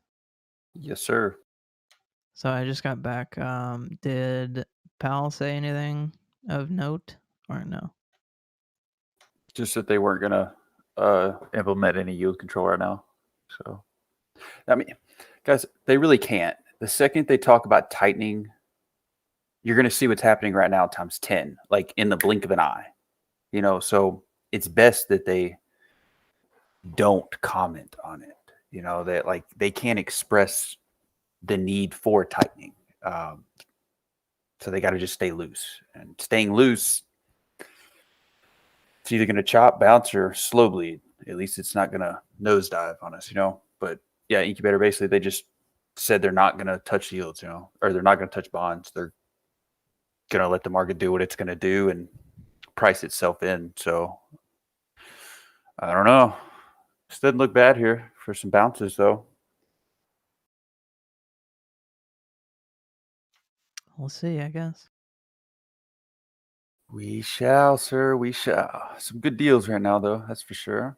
Like Tesla, AMD, some Apple, Some clove. Hey.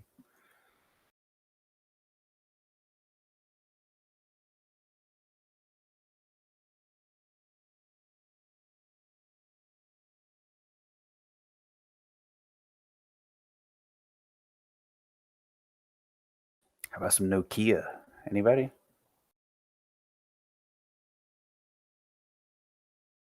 You looked at PLM anymore? Oh, ooh, the sleeper. Ah, yes.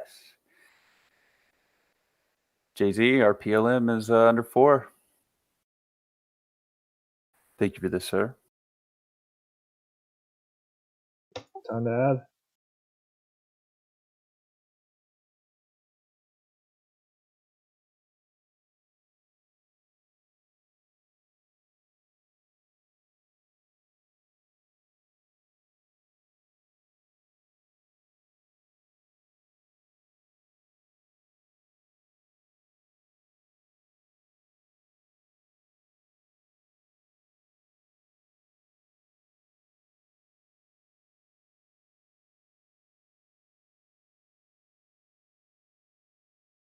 I just added. Thanks for the heads up. Yep, I just did too. Same. Squad.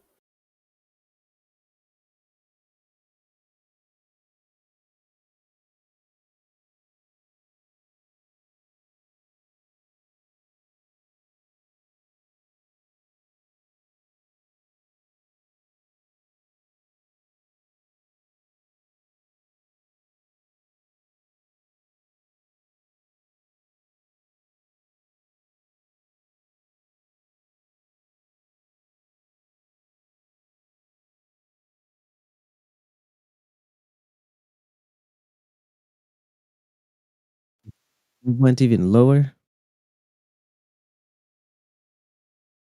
Wait, what? Clove. Oh, yeah. Yeah, I think it's a dumpster fire rolling down a hill. Tell us how you really feel.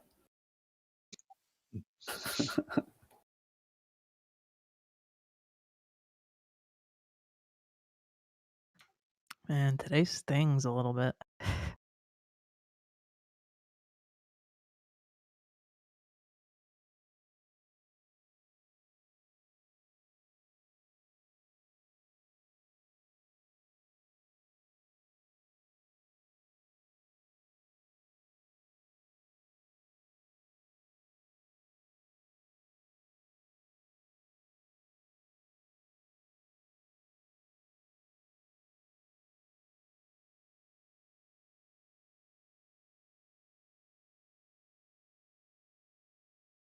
Really want to buy some Nvidia here, but I don't know if I should add on to that position.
And Q's entering September levels now.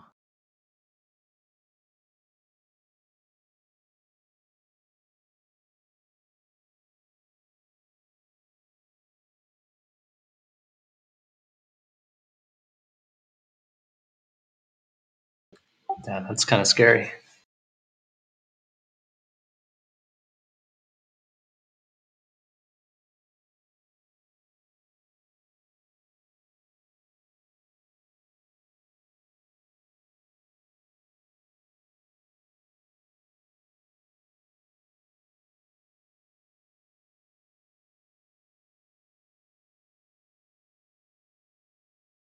Remember, on NQ what was the level again? 300s, right? I mentioned yesterday.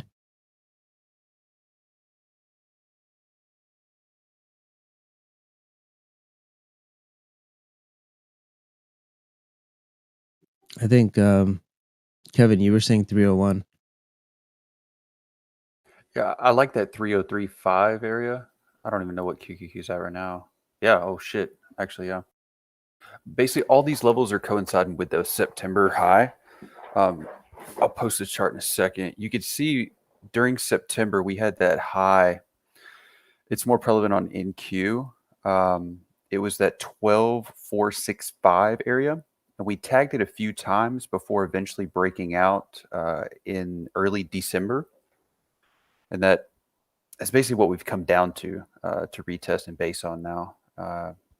And it goes across other indexes as well, not just NQ.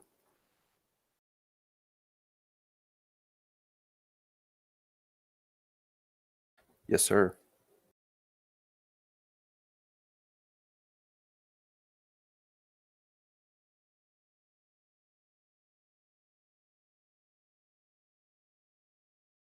On volume profile, we can go to 292.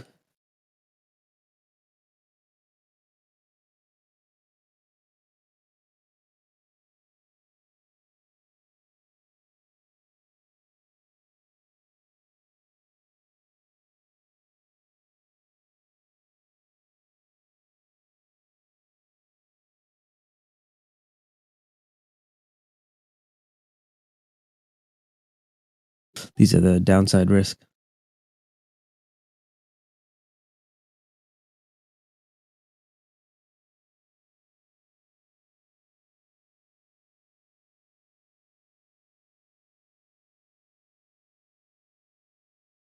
I'd say like 294s is a strong ass support if we break this area.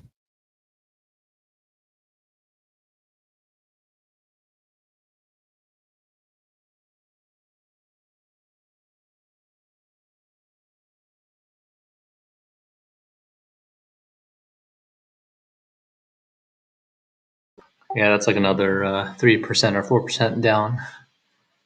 293, right? Yeah. QQQ.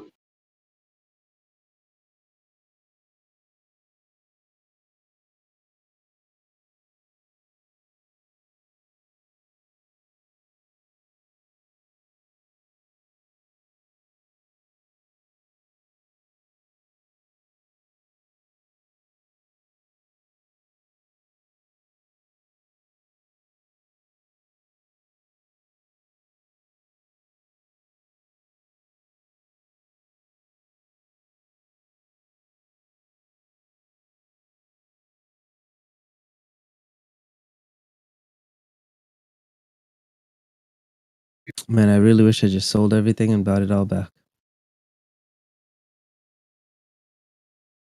Yeah, a lot of people are in the same boat, including myself.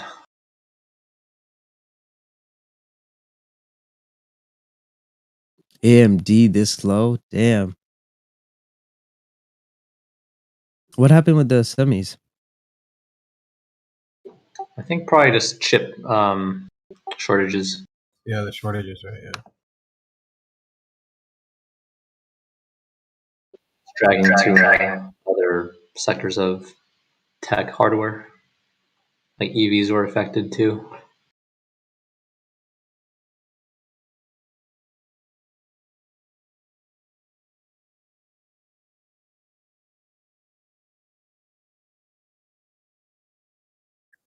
Poor Walmart though.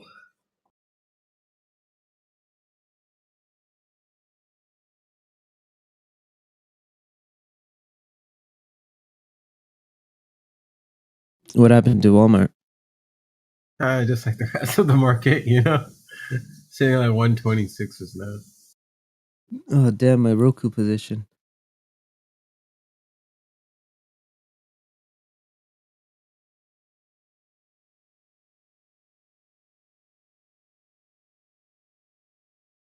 That one's gonna need an ad.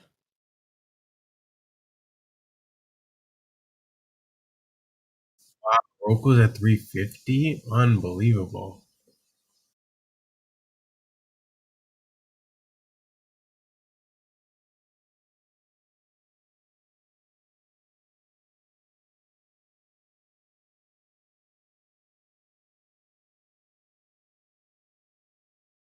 TJ, now might be a good time for that 10 million loan that you were gonna throw at me. I gotta start buying these dips, bro. That's at 70%. Raise the rates. Yeah, that offer expired long time ago, bro. Damn, son. 70%. God damn. I'm killing on this dip buy. Buy some nice leaps too, you know?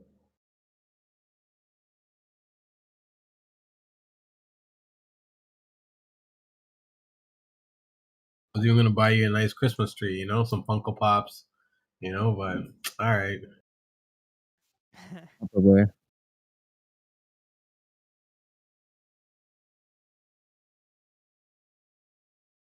Maryland just turned red again.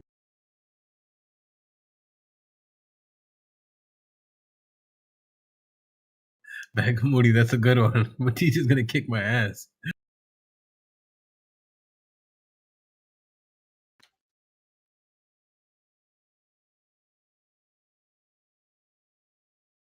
Oh, remind me this weekend not to forget your Christmas gifts. Oh, that's very nice of you, TJ. I got you a little gift too. It's a different kind of gift though. All right, perfect.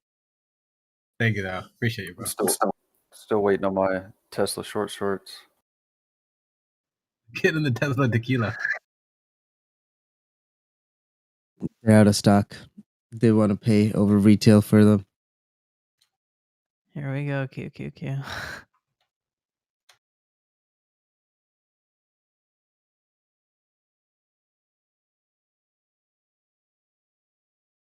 Let's take a deep breath, everybody. In and out. Okay. Yep. Doing that all night and day in my sleep, you know, when I slept in this morning. Man, I don't know how lucky I got on getting my Tesla position out. Dark pool orders for the win. That was like 40% of my cash.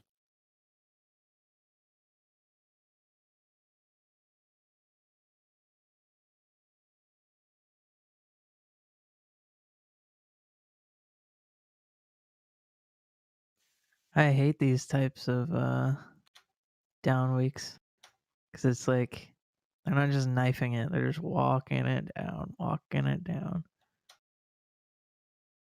I like these low ones because you can make a good ton of money on those, reactions, up or down. If you're above PDT. True. There's a U-Stock trade.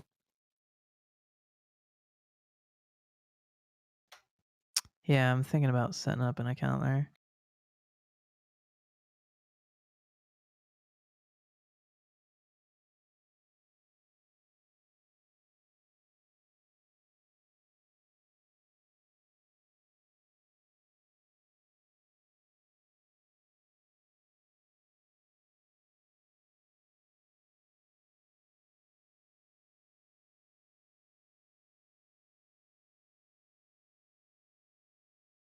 Be right back.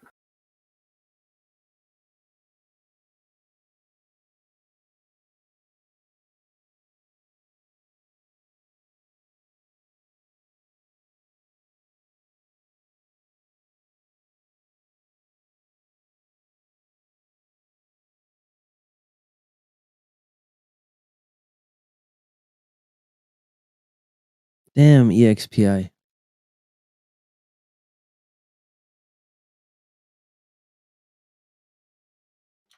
Damn.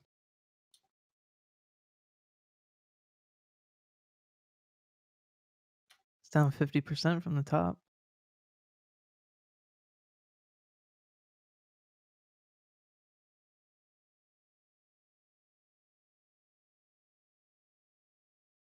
What's Just down like my portfolio. Wait, what's down 50% from the top? EXPI. EXPI. Oh, thank you. All right, loading the boat. Just kidding. Nice. I'll take a look at that. I'm sure some retail trader was just like whispering to himself, my entire account.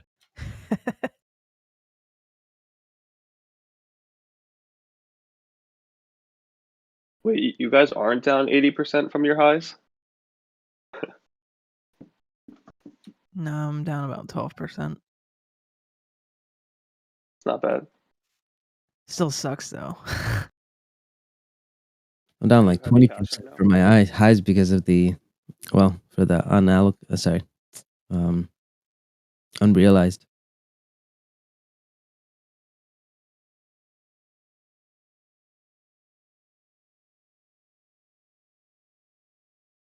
Yeah, I'm only up on a few positions right now. I'm glad I waited to add to VRM. Yeah, I wish I waited too.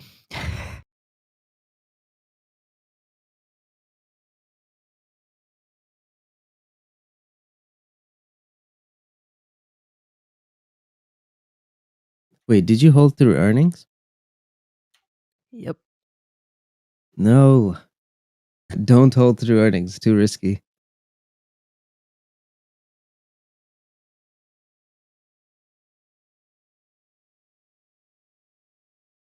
Speaking of earnings, Juice Guys got earnings March 10th.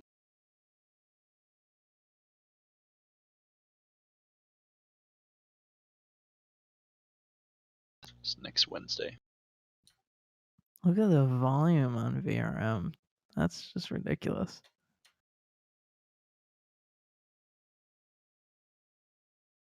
They didn't even really report terrible earnings. I thought the earnings were pretty good. They were. Yeah, but last time it tanked on us too, on earnings. So this time I learned to hedge it out. Gotcha.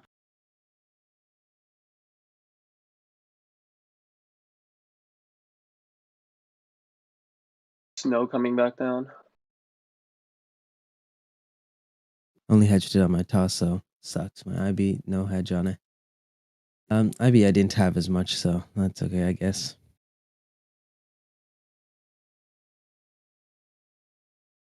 Still hurts.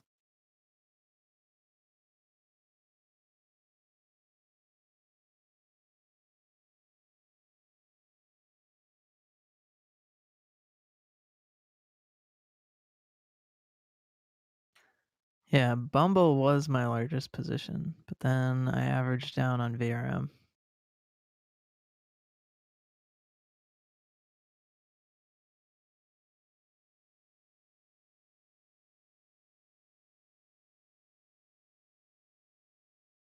Man, this is the most amount of volume on VRM since the IPO days. Indeed it is.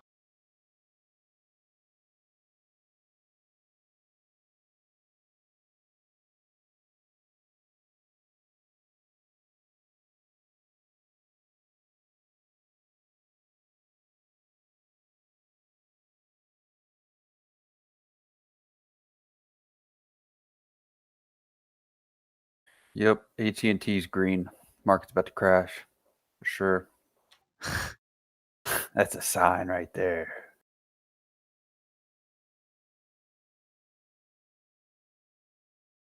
When KBIG says crash, people start panic selling their positions. Oh no, don't be doing that. Don't be doing that. Don't be liquidating your positions. Anybody? Not on red days. Exactly. Think of We it as saw a the lesson. mean reversions the market has. The next day you could be literally royally up. Yep. Think of what's going on right now as a lesson. A, you shouldn't have bought the tops. B, you should have not went so heavy. And C, should have just all in Tesla. That have actually been the biggest disaster. I may have killed Tesla's trend.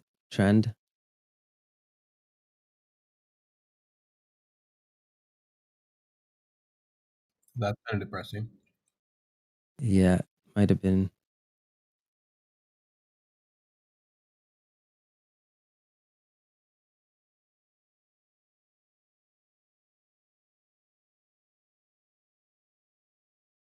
Because look, I top ticked Tesla.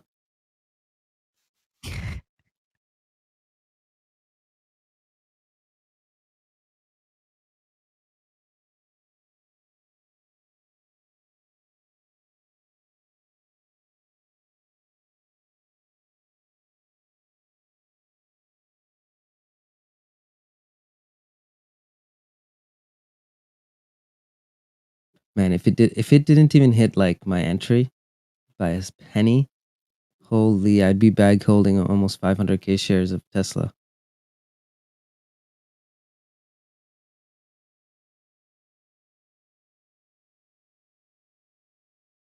That's stressful.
Did Powell speak yet? Yeah. Yeah, a while ago. What did he say? So they're not going to control yields. They're going to let it all run rampant.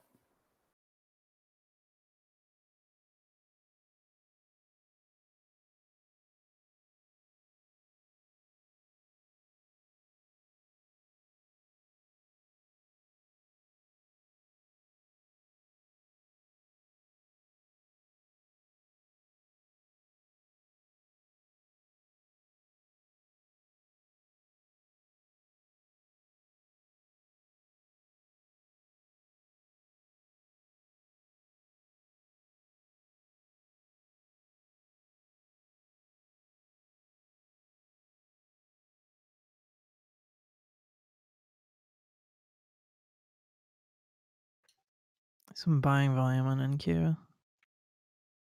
Yeah, I'm going to add a few things here. Oh, Do a TLT little, dropped, I see. do a little shopping. Yep. They didn't want to do any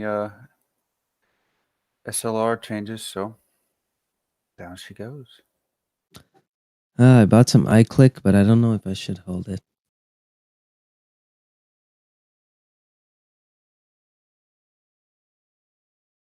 It's not the cleanest daily support.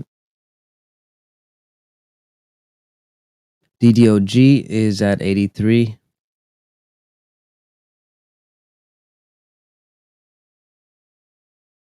Now this one had a huge pullback.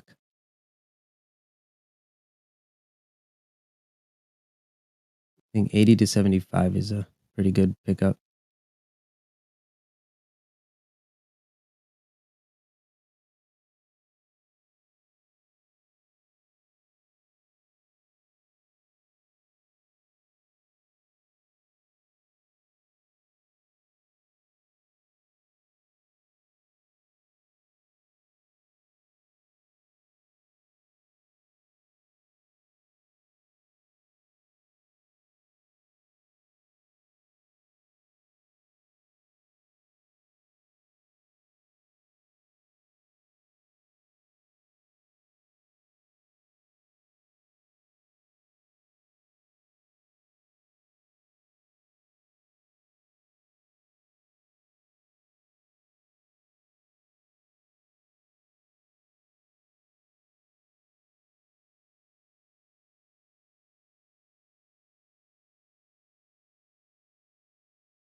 Damn, half my portfolio are bag holds. 100% of mine are bag holds right now.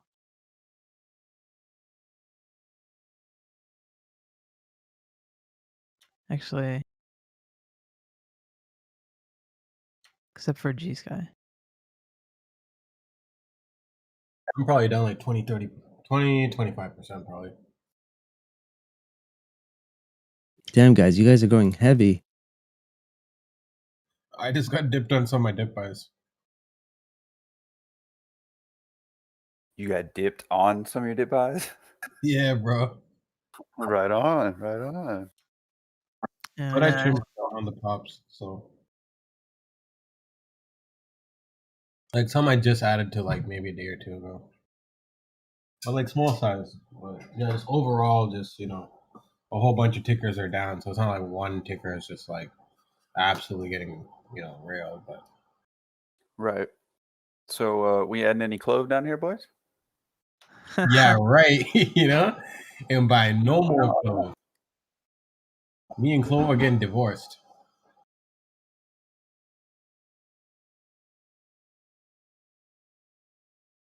But sure as hell I'm not panic selling down here,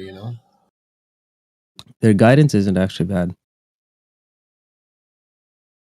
All in. No. I'm just gonna wait for it to run up and then jump. Gotta give it to myself though. I didn't think I would be able to hold on this long, but I've managed to hold on to everything.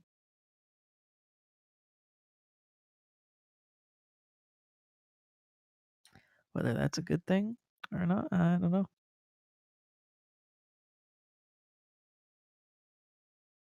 Except for Clove, I got rid of that.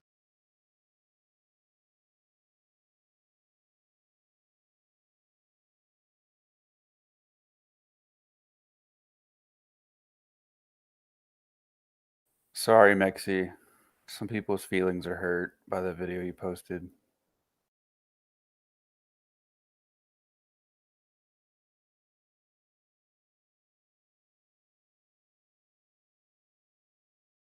Well, my CCIV calls aren't doing good.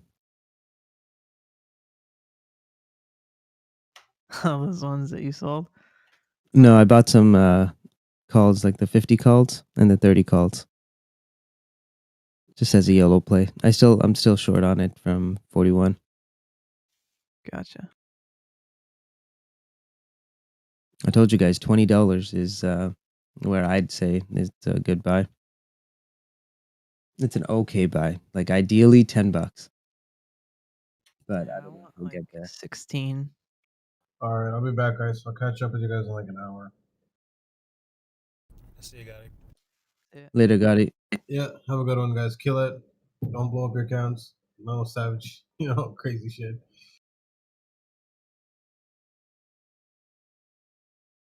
Wait, did Gotti say go all in? He said don't go all in. Too late. Same.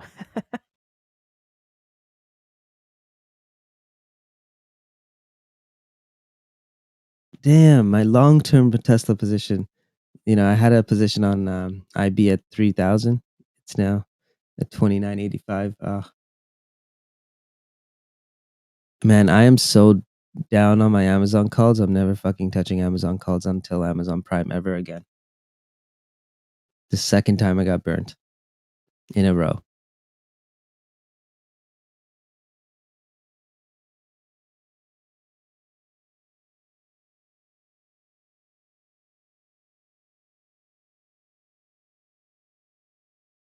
This is fun. Everybody else having fun?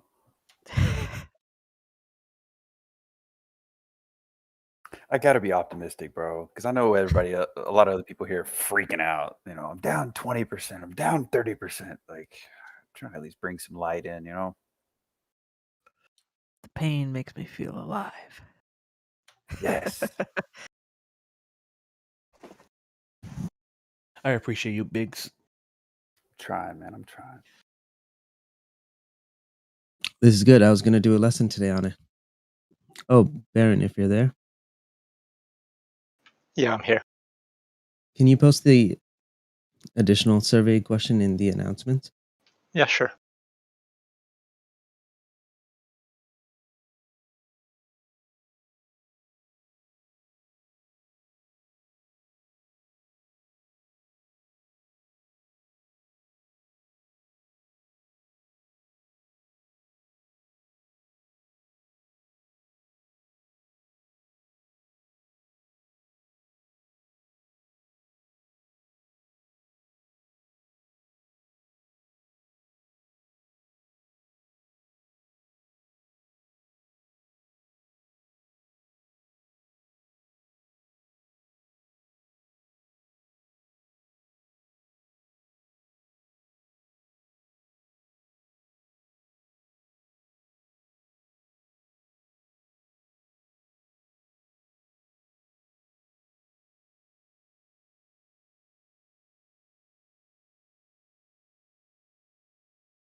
Wow, even LI came down to my entry.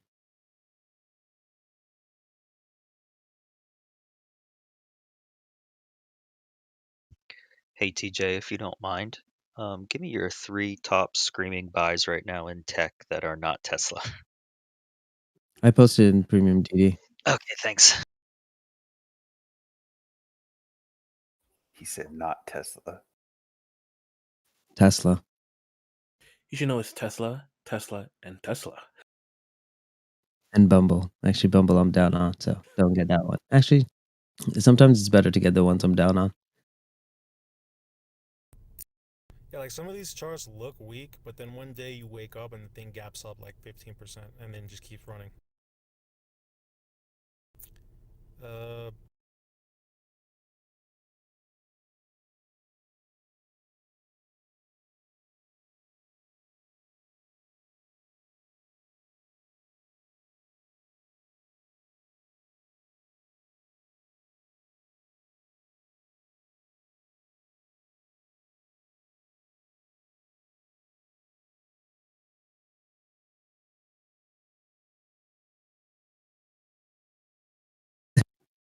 DDOG 82.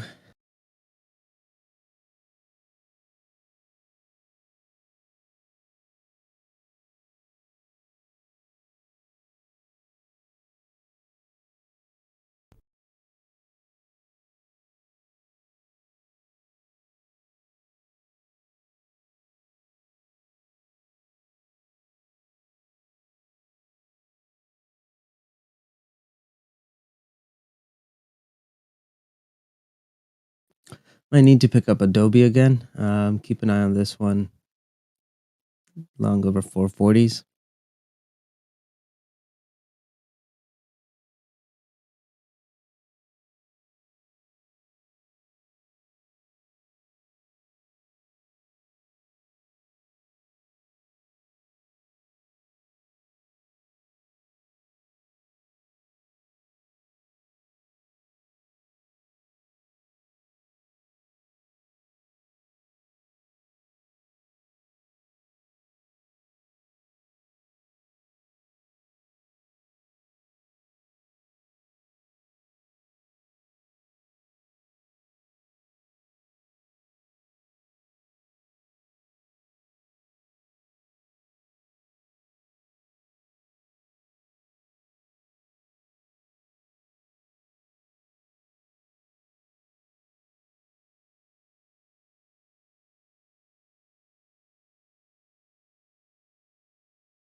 Man, there's a lot of mid caps that are up.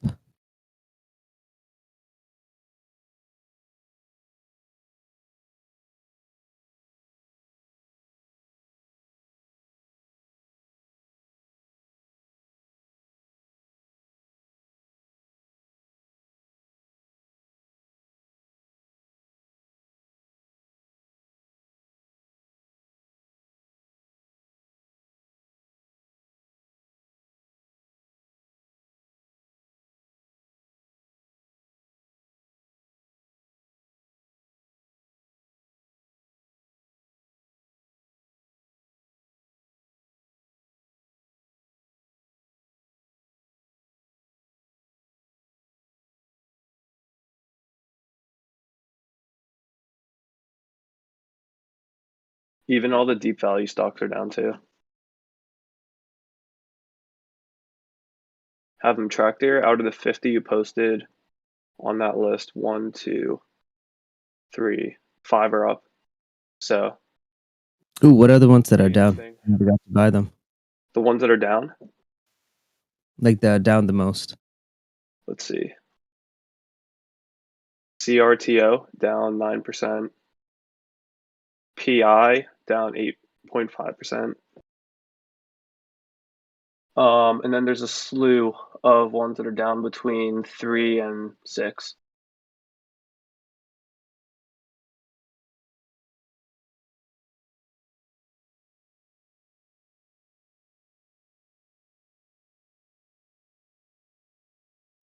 One might be good. CRTO. Let me double check.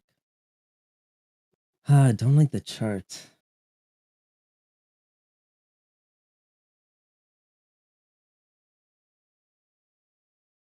CRTO had a crazy February. Almost doubled. Yeah. Or it did double, actually. Yeah, it's crazy.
RKT still tanking. Let's see if we can rebuy it before Divi.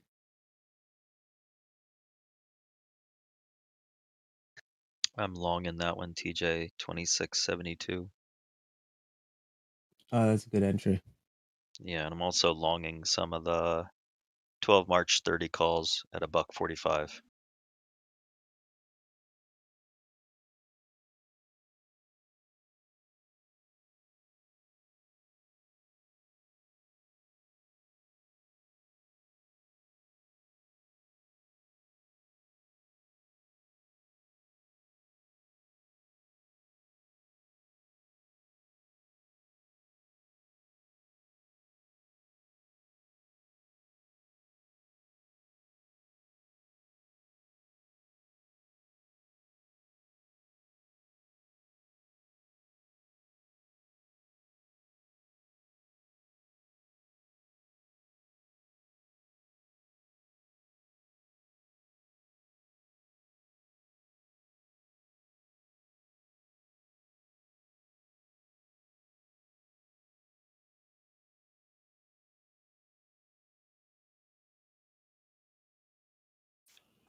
How's everyone holding up? Good. Yeah, I'm bag holding up, I guess. I feel you. I feel you. Believe me.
NQ's making another push lower.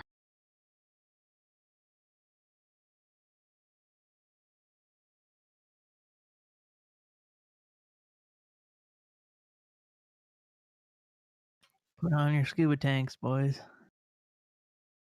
We're going deep. You didn't already have yours on? Yeah, I'm not I put on prepared. the mask and then NQ took the mask off my face and drowned me. Starts waterboarding you. It's just pushing my head down underwater.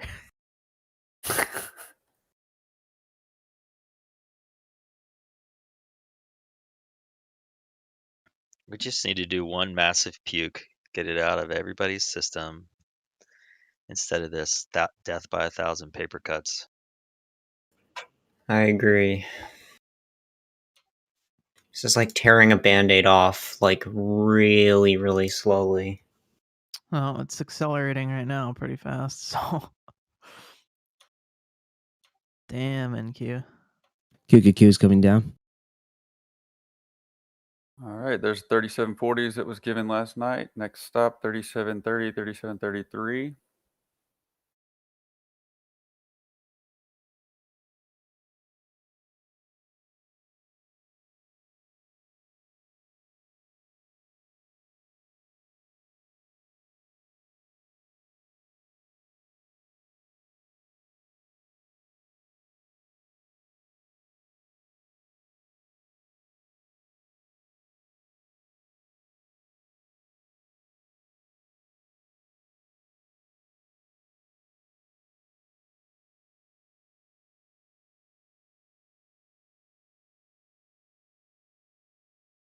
What's wrong, Monk?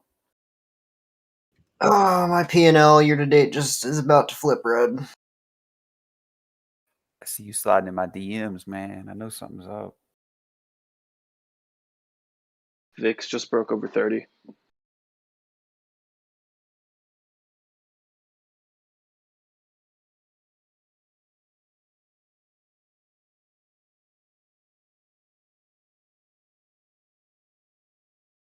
It's crazy. Nobody's buying bonds. Nobody's selling crude.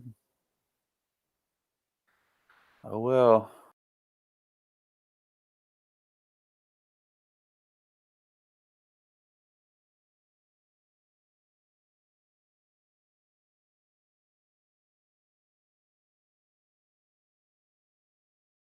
How's your portfolio doing, KVIX? I'm good. I'm a little red due to my positioning in some of these covered call ETFs, but I mean in general, I'm good. Nokia down, MO's down on the day, LUMN's down. I mean, I have quite a few positions that are in the green, but there's still some red there, bro, for sure, for sure. What are your bigger positions like? Or are they just all spread out pretty equally? What do you mean? Like allocation? Yeah, in terms of allocation. I'm just curious.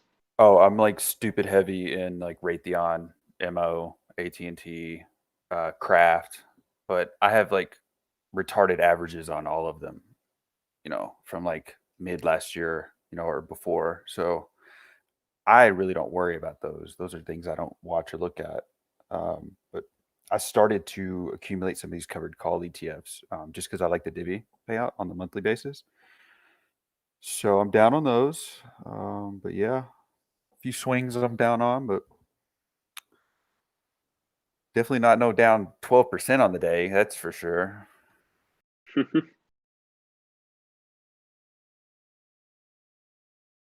I like Emma. I did a thesis on it a little while ago, like for a school project. Mm-hmm. Definitely pretty solid. Yep, yep.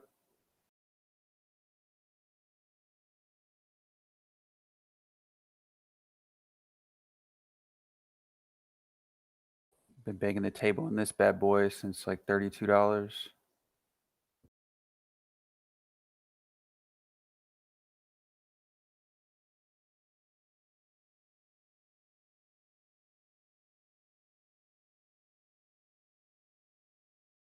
It's definitely coming into some overhead resistance here on the weekly. So We'll have to see if this rejects and wants to consolidate a little more going into next earnings.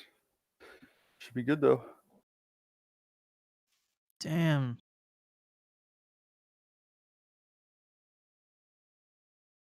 What? Oh, we broke support. NQ. Yeah, careful here, guys. Wow, they literally didn't take my Tesla order out. Like 1 penny. There's 37.30 on ES. Given 2 minutes ago. Jesus Christ. Oh.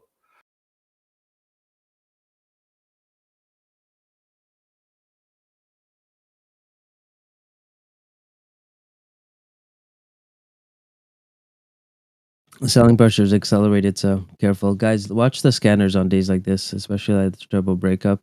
You can actually see when the aggressive selling started to come in.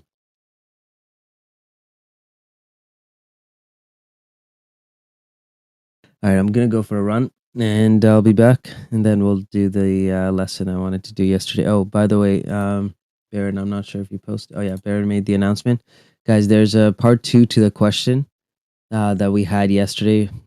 So if you guys don't mind, please make sure to, reply to that message as well.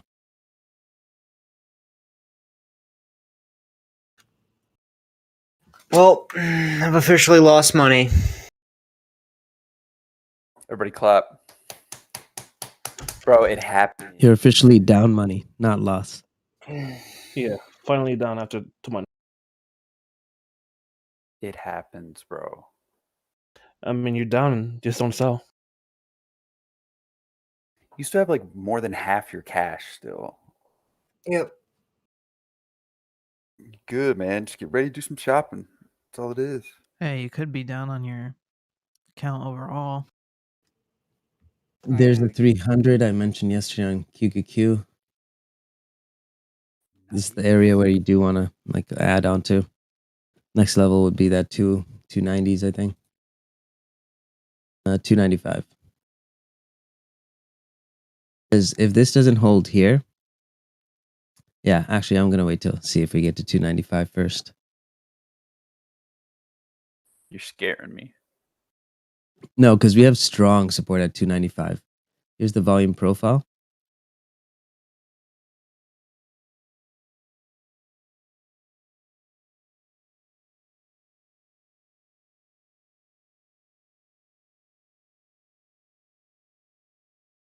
Hey, if anybody took that RKT long with me, I stopped out here at 26.10. It's a 55-cent loss.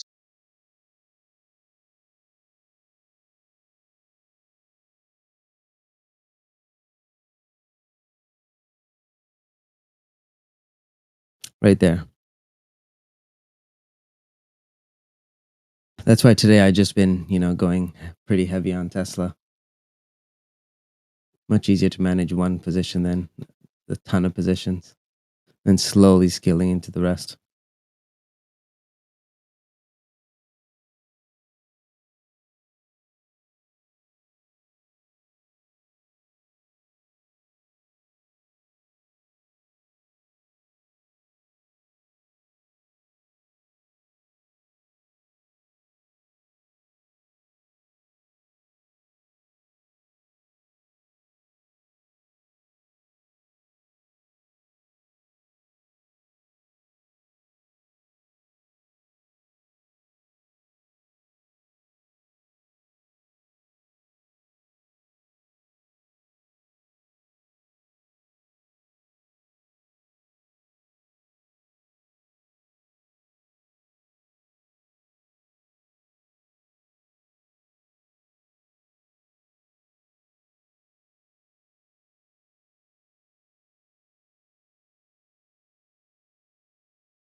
Because QQQ has way more consumer discretionary and on tech than SPY does. So when tech comes down, QQQ goes down harder.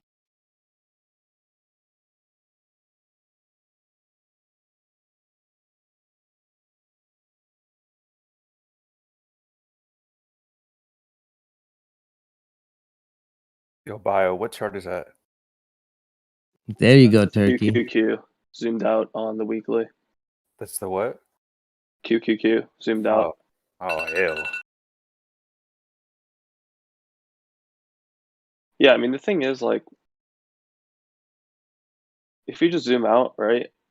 If your time horizon is like a month, like obviously it'll hurt, but like that drawdown, I mean, It ain't that bad. yeah, exactly. In the big picture, it's not bad. I think everybody just stays zoomed in. You know, they don't zoom out. That's the issue. Guys, give it like a month. You're gonna be happy. Just make sure, you don't do anything like selling at break even when it does come back up. Give it a little bit of time. It might consolidate under your price, but honestly, you've bought it because you wanted to invest in it. So you gotta stick to it. That's the one thing that I'm proud of myself for being able to do, because every other time that we've had like a drop like this in the past, I just take losses. Good job. Yeah, it takes time because we can't predict the market, right? I mean, we're just market participants.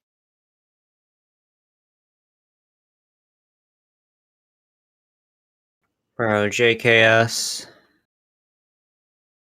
Ugh. JKS, more like jokes, dude. Yeah, that big tank so heavy on me. Down 11% on that position. I mean, if you liked a stock, right? If you liked its valuation at 100 and now it's at 80, you should like it even more. It shouldn't be concerning to you. If you thought it was undervalued at a higher price, like, lower prices is better. Nothing has changed in the last 3 weeks for a lot of these companies. So, Exactly. like, there's just no reason to be concerned. There's a fire sale on SFT right now. Oh, I'm in on that. That is a fire sale. Oh, baby. They got Oh, earnings wow. coming up on the 8th. So, I mean, technically it could go lower. We are about to break 30 here. Yeah, I'm gonna wait on SFT then. Is it after hours or before? The It's earnings? aftermarket on the 8th. Thank you.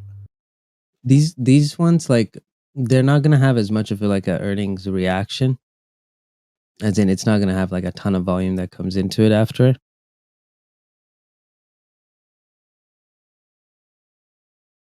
Except for VRM.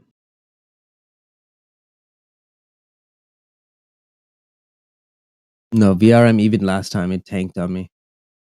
I don't know why I didn't hedge out my IB position. That was stupid. I have 40,000 shares in it.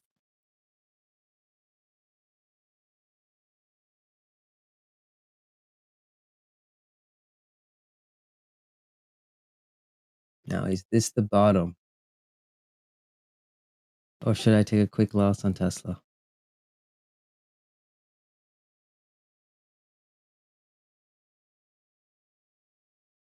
It was just at 900s. Holy.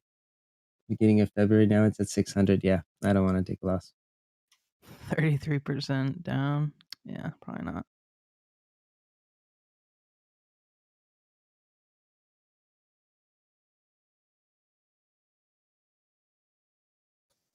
VRM trying to hold that 30 level.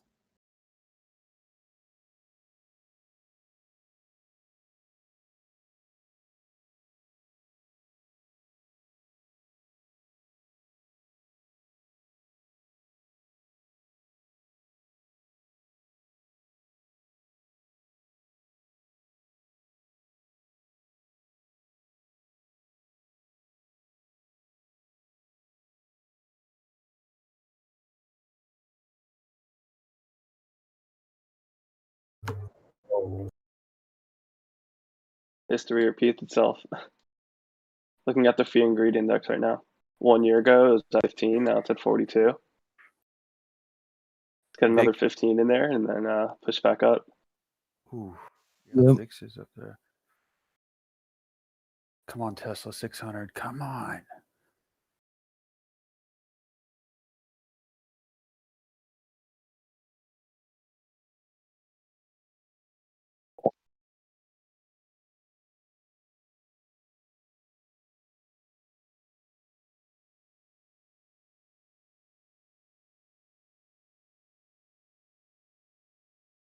A break under 600 on Tesla will put us 587, 570, and then 558 would be my further downside. Under that, I just don't see it going that low though. I don't. I think this between 560 and 600 should hold.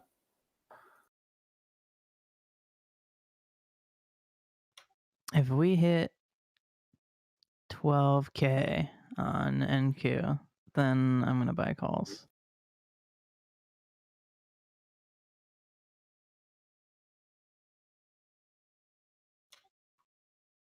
I'd say like 11,900 is my bear case.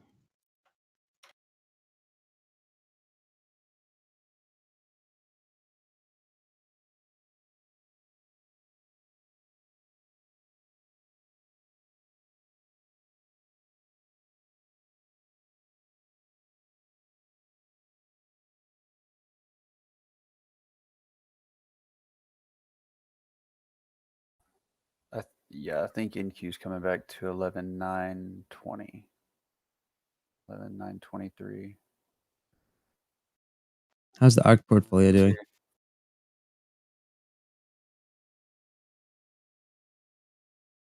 Is it down on the year? Probably.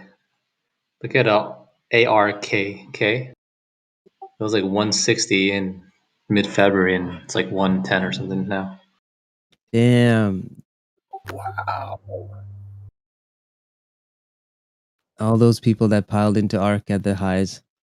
That's crazy. I didn't know. Like, you remember the open not the open, the the fund flow into RKT? It was ridiculous. Yeah. Oh, sorry. It's not 110. It's 115. But yeah, it hit highs of 160 in February, on February 16. It's like a 40%, 30% drawdown. Oof.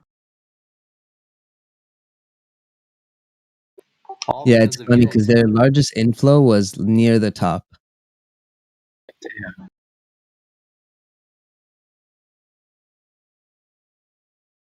How's the UT port going? What percentage is it at? We can't Year really to manage date, it. I think year to date, it says, let's see, January 2nd, it was 1.049 million.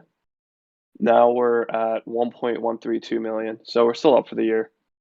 What percent is that? Oh, sorry, never mind. Since December 8th, though, when the Wallmine portfolio was made, we're still up 13%.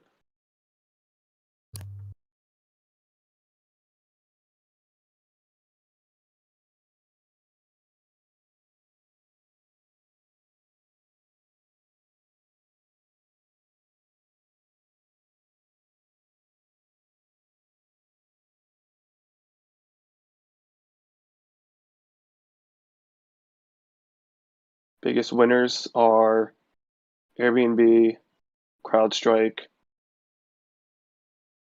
G-Sky, MGNI, NGMS,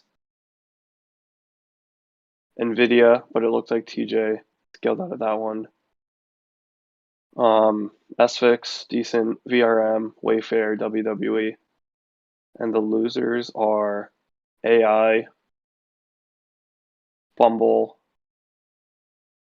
QCOM, Roku, SFT, and yeah, and then there's just a ton between +5 and -5%.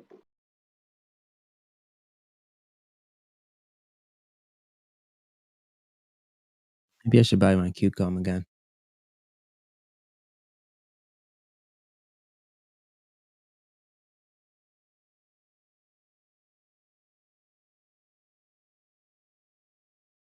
I think QCOM's dividend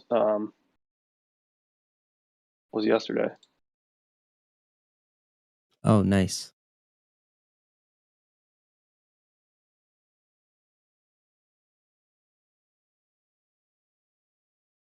Yeah, it still blows my mind how something growing at 60% top line gives out pretty decent dividend.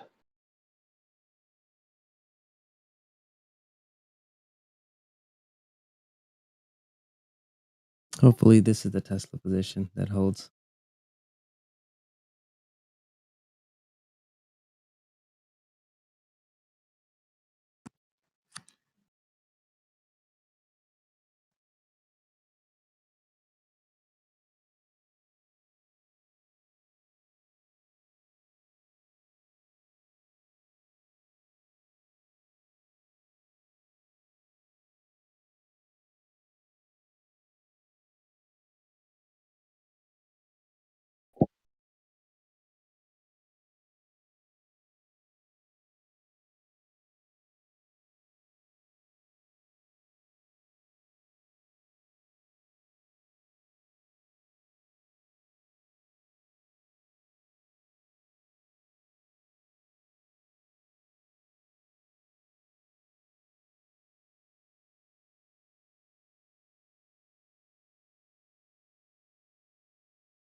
SQ.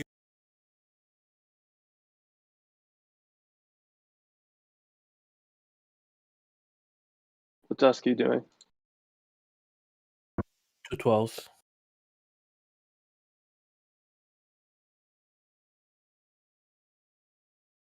Ooh, okay. VIX coming back down. Broke under 30, which is nice. See what happens. Yeah.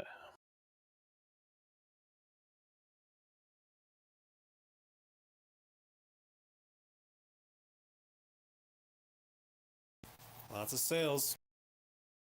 Lots. Take your pick. Everything's on sale. Oh, I'm picking right now. I've been adding a few things here and there for sure.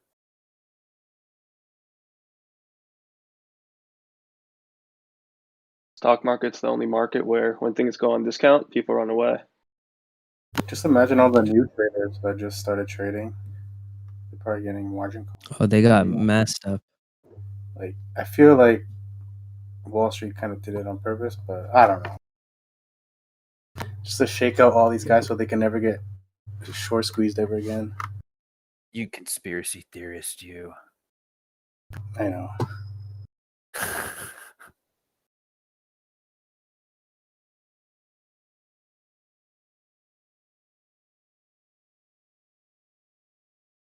Checking it right now, Solo. Pins looks like a good long on the daily. Oh, already down on that one. Shoot. I'm just looking to add some May calls. That thing is below the ER level run up. The earnings run up. That's insane. And they did well too. Which calls are you looking at? Probably the May 75s.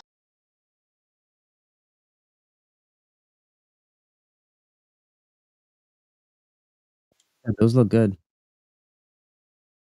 I mean, it was literally $80 or $75. I mean, this morning before everything melted. And hopefully 2 months is enough time.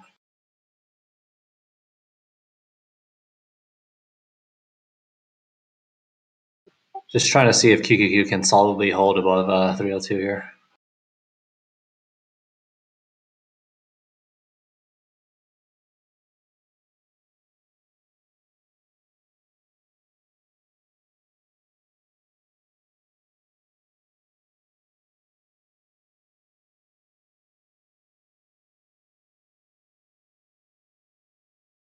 Yeah, a lot of my tickers just got like bullish engulfing candles on the 15 and 30-minute charts, coinciding with that VIX melt. I'm seeing the same thing. Yeah. Okay. Cool. That's how it starts. I'm blonde back there. Get that big green candle. Sudden end to the bear market.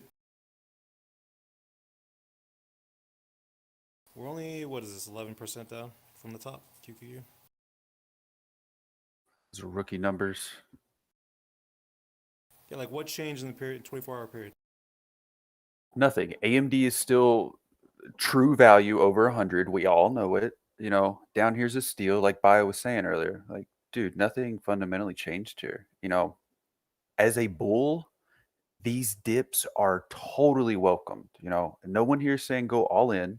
Everyone here is just that it's been here for a while and knows is just emphasizing, yo, maybe add a little bit here to your longs. You know, these are good deals. I think we're all on the same page, though, for sure.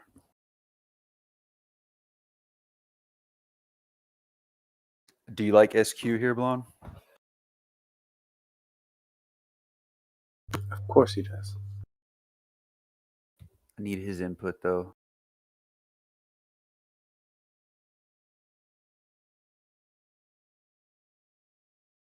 Yeah. Okay. All right. I'm going to try starter here then.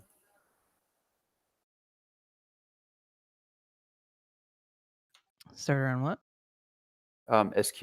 This is one of those tech tickers, don't judge me, that I've always been wanting to get into. So I'm going to give it a go here. SQ? Yes, sir.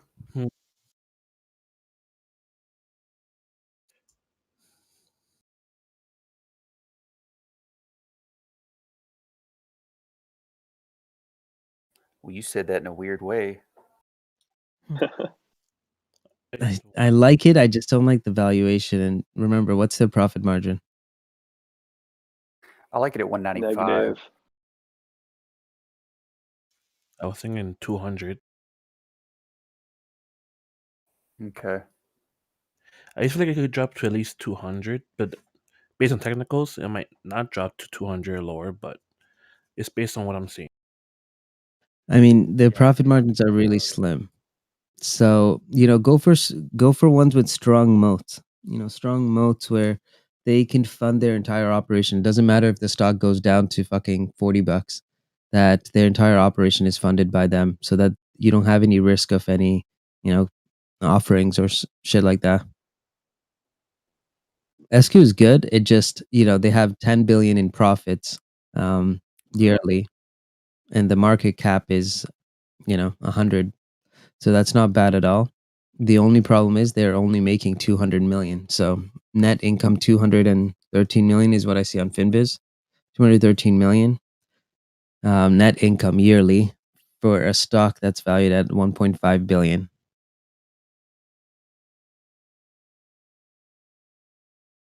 We're talking about gross margins on SQ. We're low.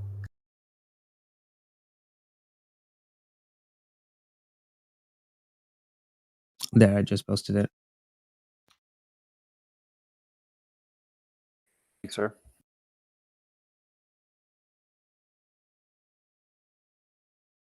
Oh wow, insider ownership is only 0.4%. Wow.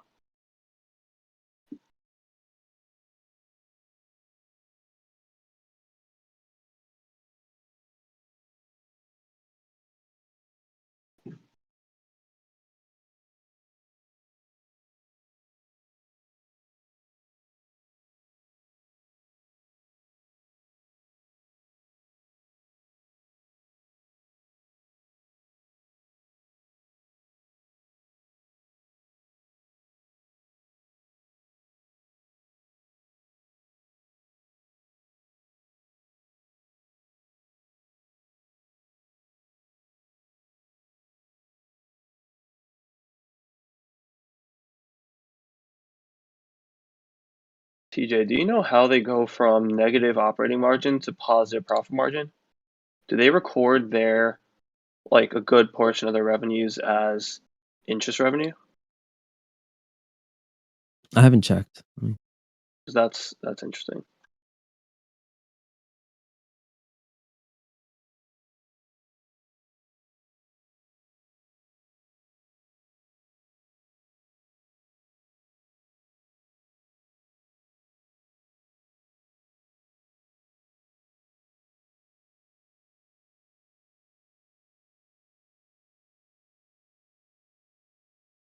Yep, I should have taken a break even on Tesla and bought it right back.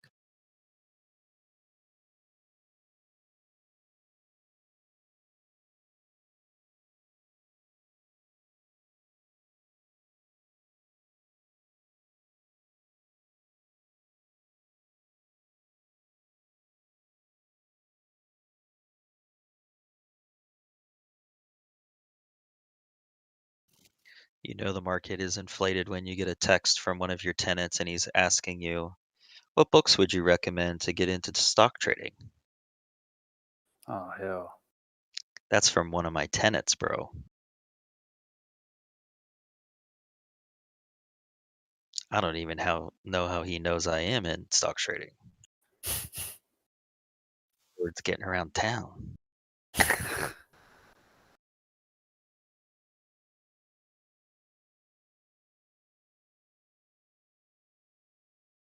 Yeah, send him the UT link. Exactly.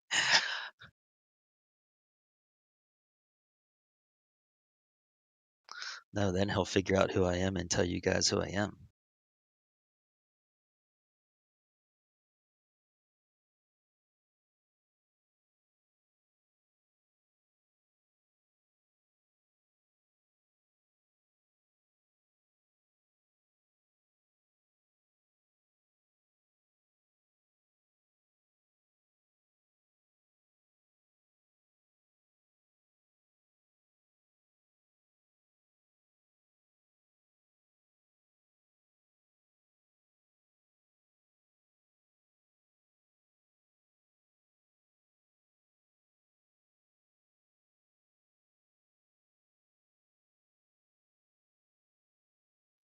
Nah, Blue Hill, he's a good provider. He pays his rent. He always pays early.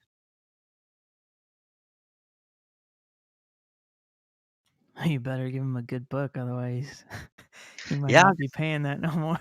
Yeah, what 2 books do you guys think I should tell him? 2 or 3 books? Visual Guides to Candlestick Charting. VPA by Anna Cole. VPA is like Number the stars.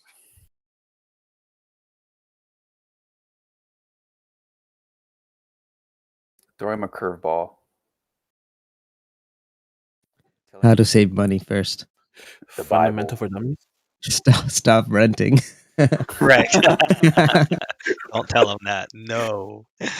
I'll just tell him to go all in on Alcoa and Kroger. Oh hell. Just don't include my name in that. And make sure you include his name in. K Biggs' username.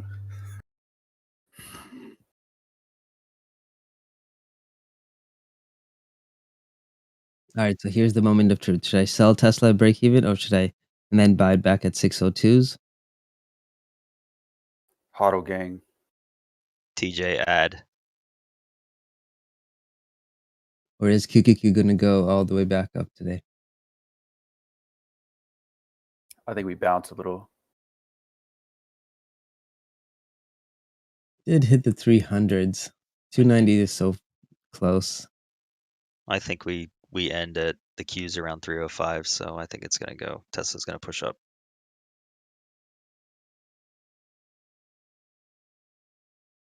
Call Kathy. See how much you just bought. Oh, she has to liquidate today, bro. Like, you know how much positions are down on her. If I'm down this much, she's down even worse than me. So, you know, plus there's people that's going to be letting go of that fund, right? So she has to now liquidate most of it. Sucks to be her. Kathy's Bay, though. That's why I can't ever open in public fund, because then you're obligated to always be invested. Hell no.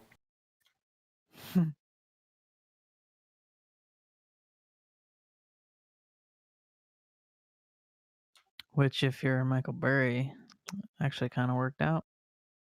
On one stock, on pretty much only Jimmy, and he sold that a long time ago. I think he sold at like 40s or something. I think he sold it at $14. I don't know. I think Kit said something. It's 40. Oh, okay.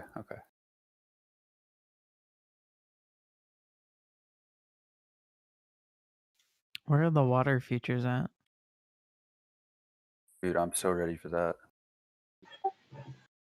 All right, take those pins calls at 480. They're 505 now. Nicely done.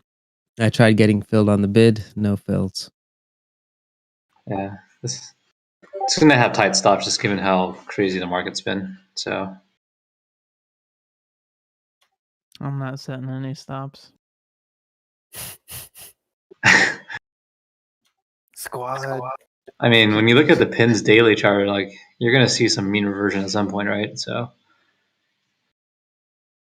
it went from 85 to 60, 66 in 3 days.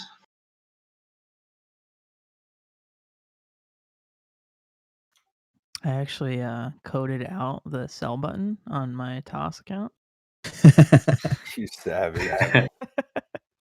I don't know how to sell anymore. Short-term memory loss. It actually won't let me, so I can only buy. That's funny. Even the sell button is buy.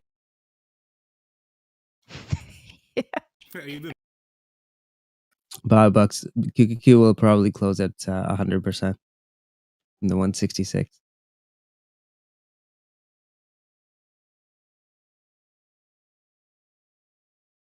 Yeah, making higher lows, and we held at 303. Sorry, the 302 area I was looking at earlier. Come on, Tesla. Breaks 615. No, I really think that we're good for a push up. I don't think we're going to go back down here.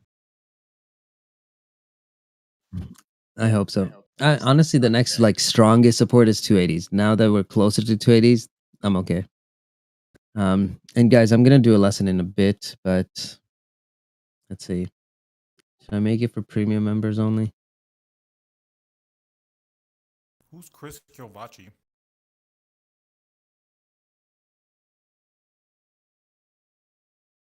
That's the homie.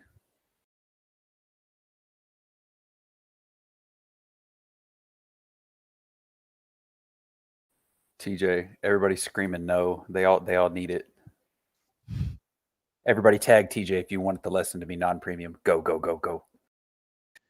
Tag K-Bix if you want him to sing you a song after market close. No, don't do that. Don't do that. No, here, let's see.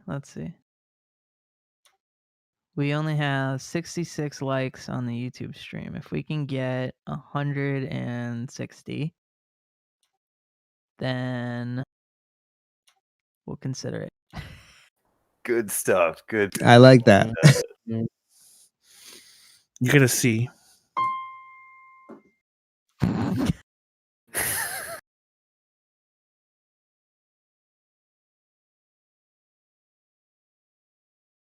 Hey, it's my job. I'm the marketing team, right?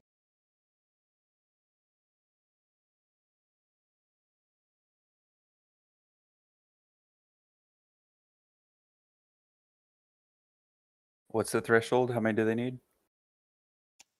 160, he said. We're at 94. Y'all better start creating some fake accounts. And less than 2 thumbs down. You got yourself a deal. Call your mom, Yeah, your brother, you gotta all go your find relatives. the guys that downvoted it and get rid of them. Wait, we have 4 today.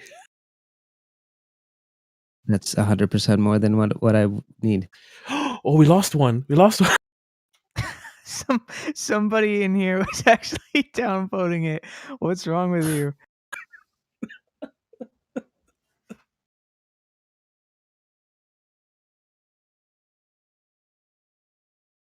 It's funny. GME is green on a day,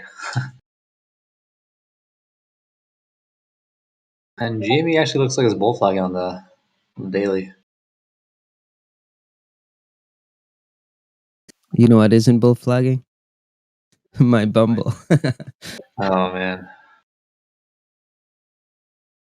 Bumble, boom bell. Boom bell. That's funny. So what dips did everybody buy? Tesla. Tesla. FLNT. All right. Some more Hey, Tesla. I like that. Oh, and I added on to Tesla. Gotcha. Love it. Just got a volume alert on GME. Things pumping pretty hard right now. Jeez, look at it. That's ridiculous. You know what that means. Rocket's going to go any minute. Yeah, maybe. It's the second most mentioned ticker, I think, on a WSB. I'm back in Rocket just in case.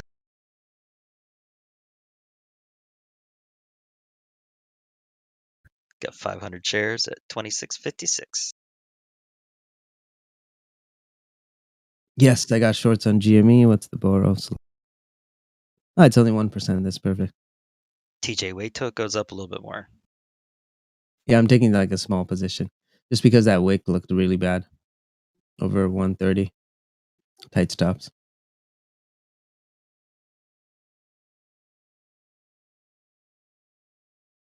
And guys, before the lesson, just check the announcements channel, guys, and just make sure you guys completed these 2 surveys.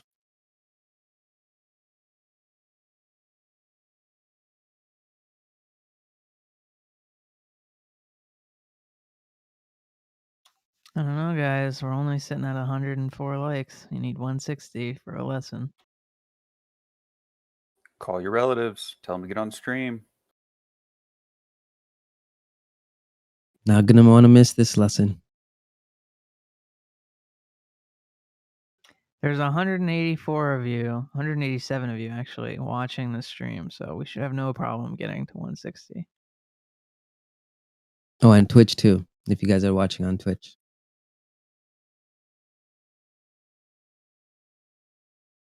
Okay, there we go. A little better.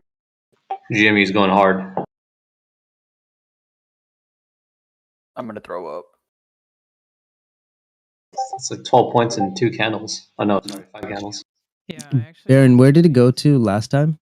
It went to when we were It shorting. went to 201. Yeah, Okay. 200. 201, TJ. All right, I'll wait. Yeah, this is a squeeze on my chart. It's got lots of room in it here. I'll try some at 150, then 175 to 200s. Oh, I gotta take some off on Tesla. QQ's coming down. Up.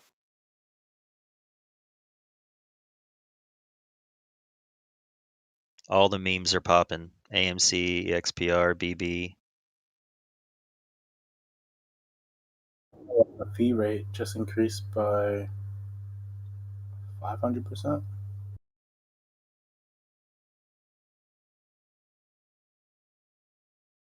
No, don't tank yet.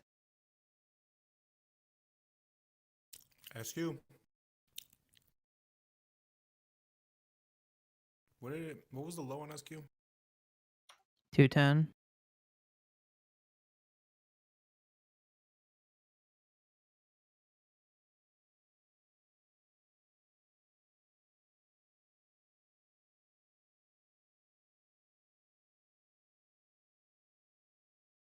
I feel like it's gonna get halted soon. You guys see those orders at 190?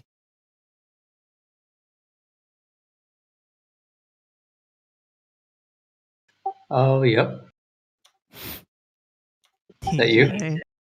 No. Never. No, it's not me actually. Oh wow. So this is actually I'll try shorting for it a here. daily squeeze. Do you think it's gonna go to 190 then? This guy's gonna try to scoop. people are playing the March 12 800 strike calls. There's a lot of volume on those. They have It's insane. 800 strike calls on GME. Yeah, for March 12th. 800. Wow. Yeah, it's been like that since like 2 weeks ago. I think they added these quite some time ago. They're prepared. As much as I hate Jamie, I think this is going to at least 200 and 250 above that. Oh yeah, I think he's going 190. I don't know about that because law of ice. What's it called? Oscillation. Yeah, there we go. Scalp law. Narrowing oscillations. There it is. That's scalp law. Insane. But Doesn't that look like GME? Should be lower this time on the bounce, which is why it's easier to short it. That's why I'm going pretty heavy. I have 700,000 shares available to short. Currently, I got a 142 average.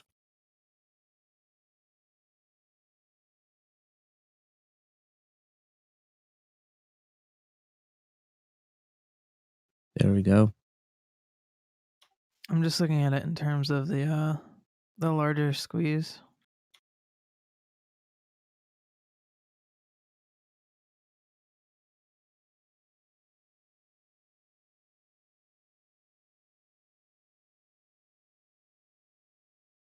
How has TJ, GME not had an offering yet? It's just crazy.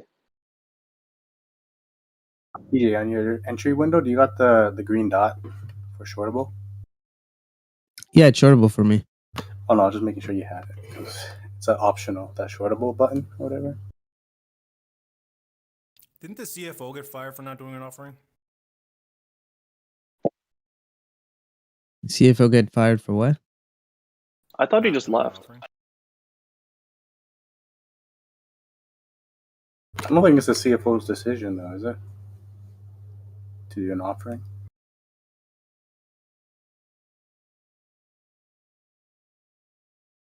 All right, Senate is now voting to formally start debate on COVID relief bill. They need a simple majority to begin the debate. Yeah, let's hope they can at least agree on when they want to start talking, so they don't just sit there and waste tax dollars like they always do. Oh, that's what they're about to do. They're about to start the debate, and they're going to read every line of that bill and try to filibuster the hell out of it. God, I love politics.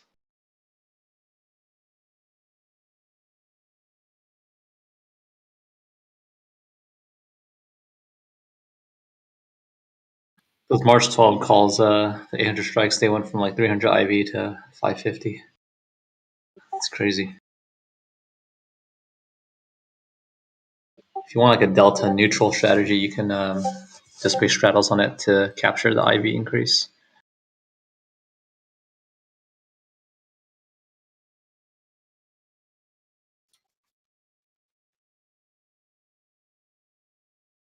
Just the idea behind having to vote on whether or not they should actually start talking about it. It's really stupid. Mm-hmm. Welcome to politics. Yep. Politicians don't actually work. I'll tell you. Mom was a politician. She got this one post. She doesn't even know anything about it. It's just a title. She just signs documents, shows up to work, says a few words, and then leaves. Jeez. You get a state-funded house. You get 2 cars, guards. It's amazing. Damn, I'm in the wrong business. Oh yeah. And then governments have their own resorts, so she can book her own resort that belongs to the government. What? Yeah, trust me, politicians got it good. The perks are amazing. Traveling is free. That's how I got to so many countries. All right, covering some of the GME short here.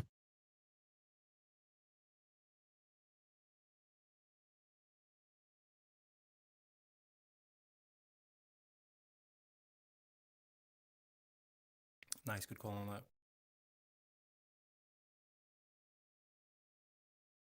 Maybe I should have flipped it.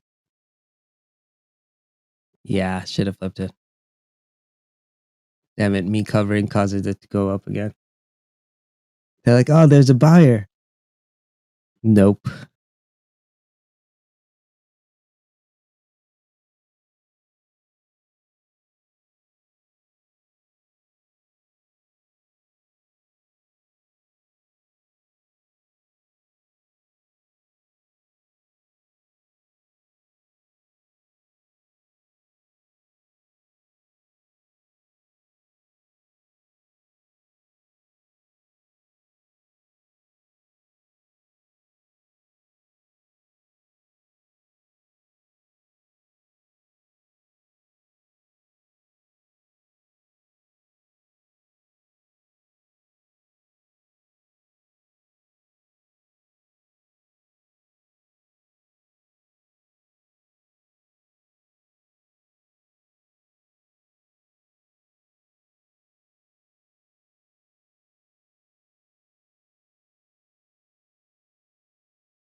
TJ, was your mom an ambassador? Yeah. That's really cool. Yeah, diplomatic status was pretty cool as a kid. So when you guys flew, did you fly on private government planes or did you take like public air travel? Mix of both. Depends where we're going.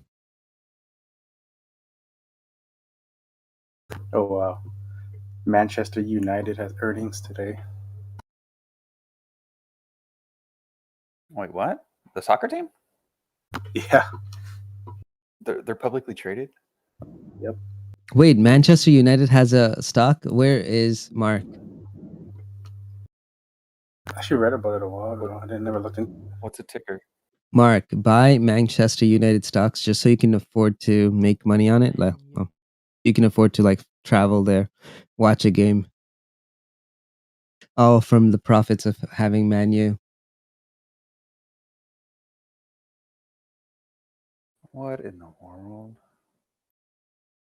How's Europe doing with COVID right now?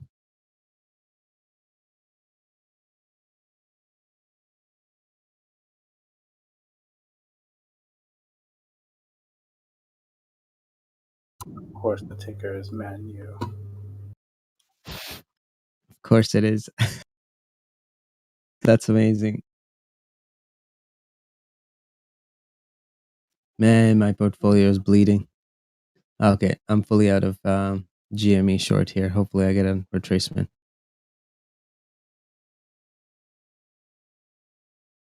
Damn. AMD's back in my entry from the September lows. Should I go long? Let's try it.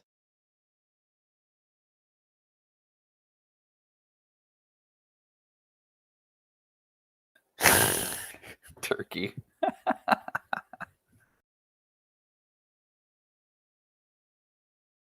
Still inappropriate. Bro, that is hilarious though.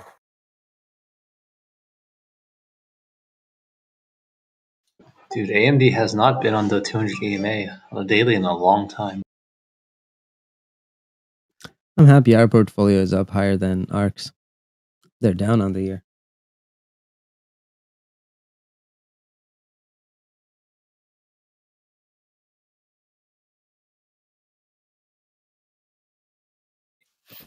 I drew a bear case trend line for AMD a while ago, and we're about to hit it.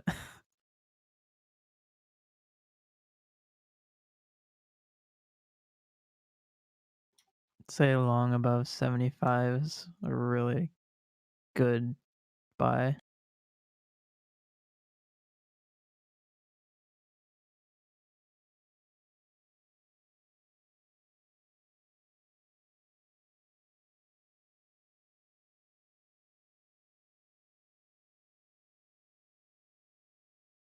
All right, guys, I'm going to do the lesson soon. So make sure you guys filled out this survey, both of them.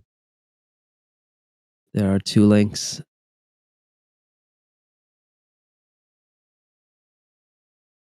Give you guys 15 minutes before I start. Oh, they're only 40 likes away on YouTube. That's so sad. Rules are rules.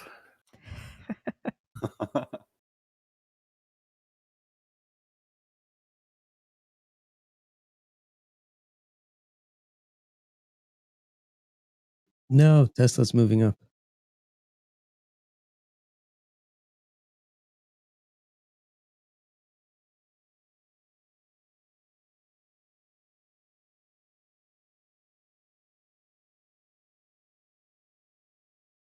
And don't forget to follow on Twitch too, guys.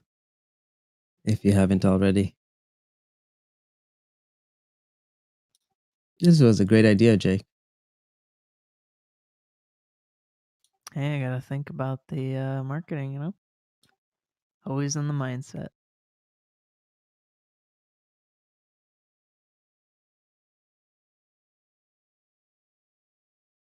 I don't know how we have an audience of 182 people on YouTube, but we can't seem to get a measly 160 likes.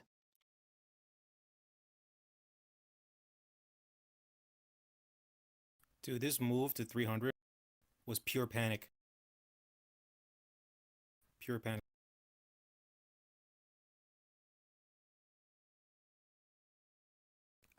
These are the best. Yesterday I was mentioning 300 is that level that I wanted to load up on. So hopefully these ads work out. And down the lesson, I'll explain why Tesla was at 40% of my position. Is there a way to find out when the power? Oh, never mind. Sorry, I got it.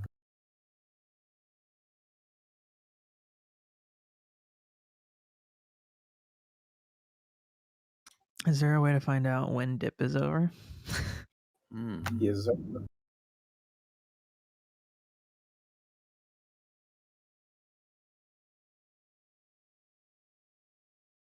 Yeah, just ask Kit.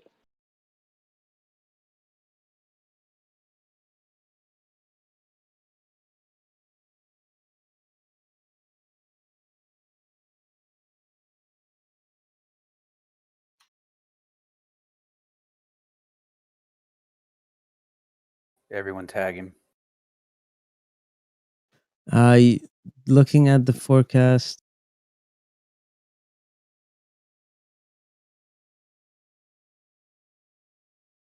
for sure by May. All right, I'm gonna go scream into a pillow for the next month. Or you could do something productive. Do your FRM.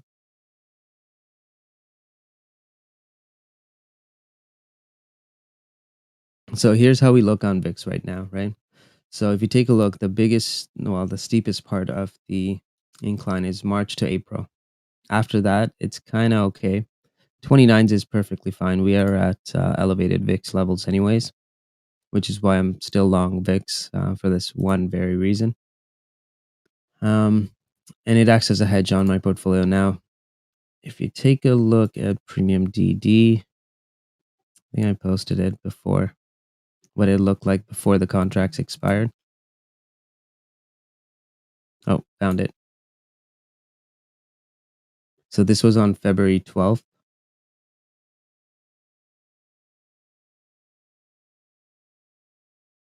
Oh, Tesla's moving up without me.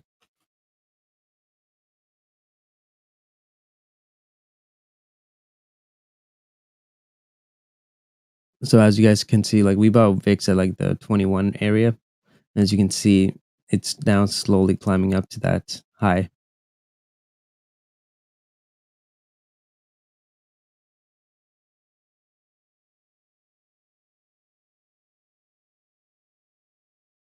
K-Biggs, you there?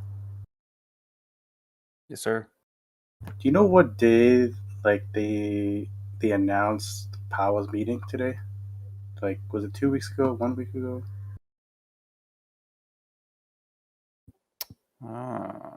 See So I what have you're a feeling thinking. the fear might have been there because of that.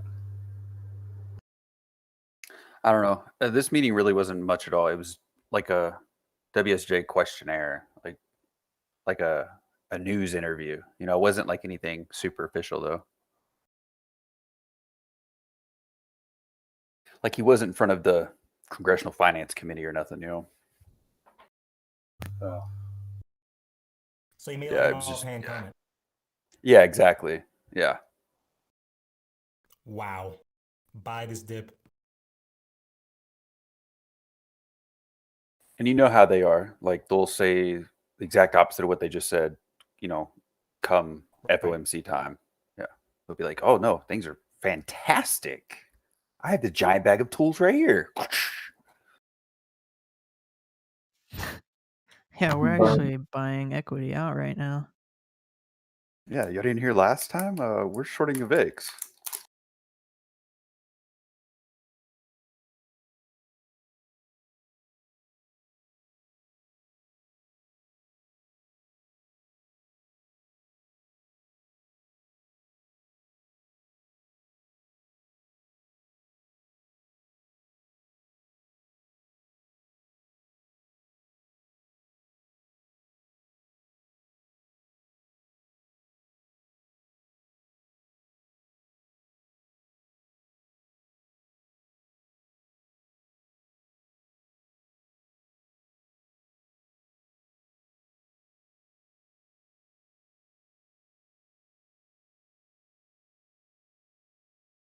Like that's a setup. Market loses his mind. Yep.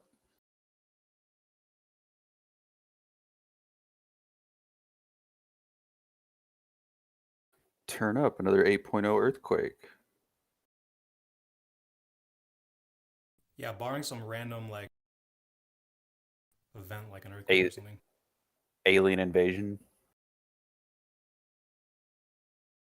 Yeah, devastating earthquake or Jay Powell making some offhand comment. Exactly.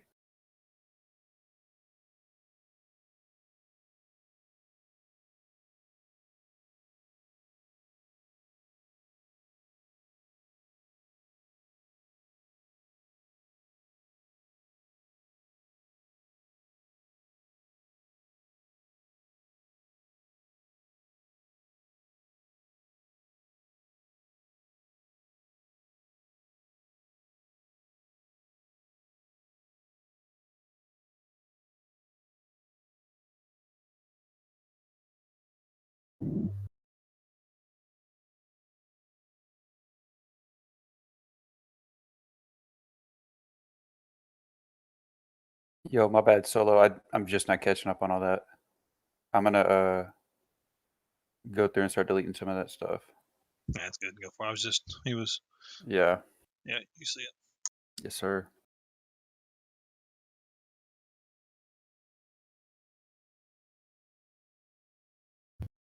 Oof, that bounce off 300. Look at this.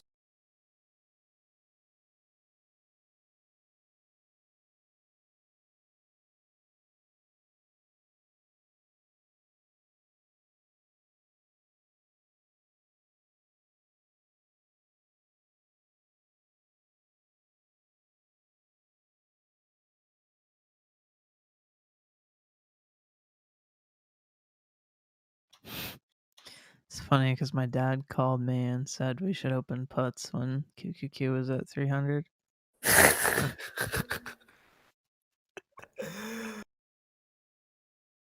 Dads are always like the contrarian indicators, bro. Always.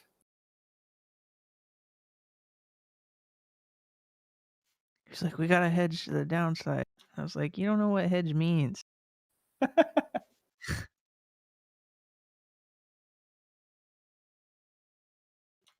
And it's a little too late for that.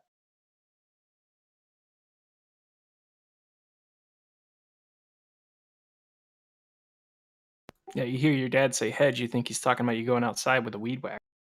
Yeah.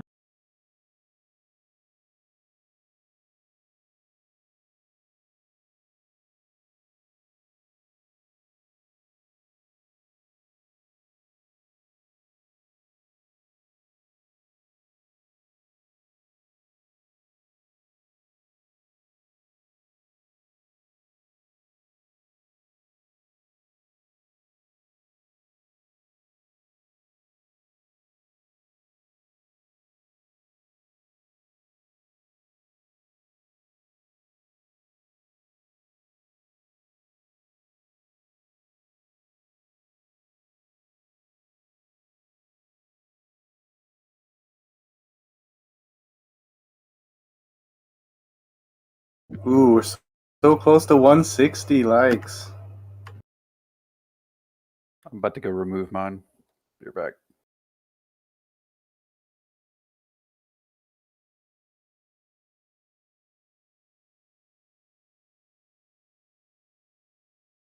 We only need 16 more likes, people. We got 6 minutes left.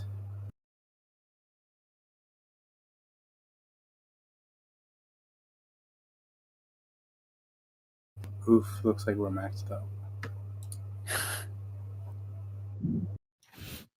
They're trying. 3 They're more. trying. Oh, we almost got it. 8 more likes, people. 8 more. Ah, darn it! I And we misclicked got it. and liked it. They were so close.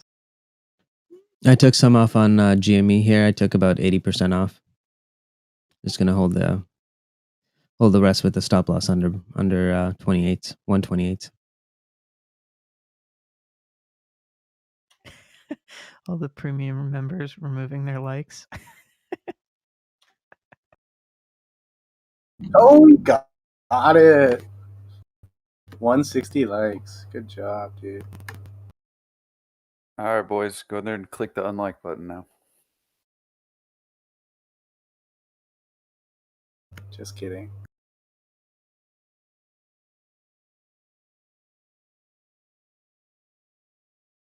Oh, my Our AMD job calls is went back done. down to no loss for the day. Never mind.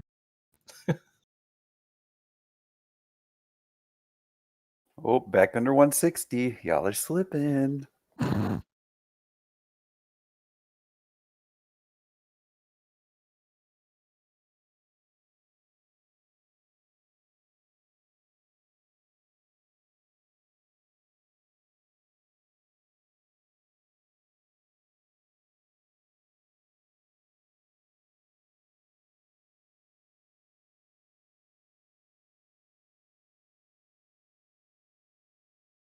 Also, if anyone took that short with me on GME, that's $10 a share on the way down, and $3 on the way back up.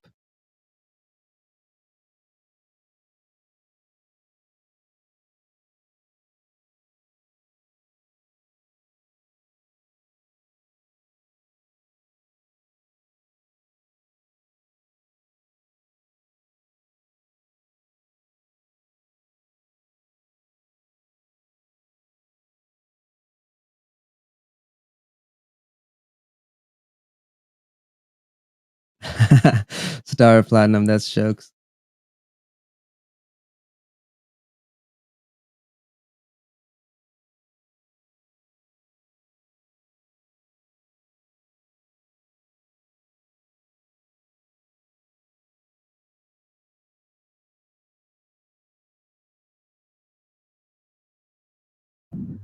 That picture reminded me of training day. I don't know why.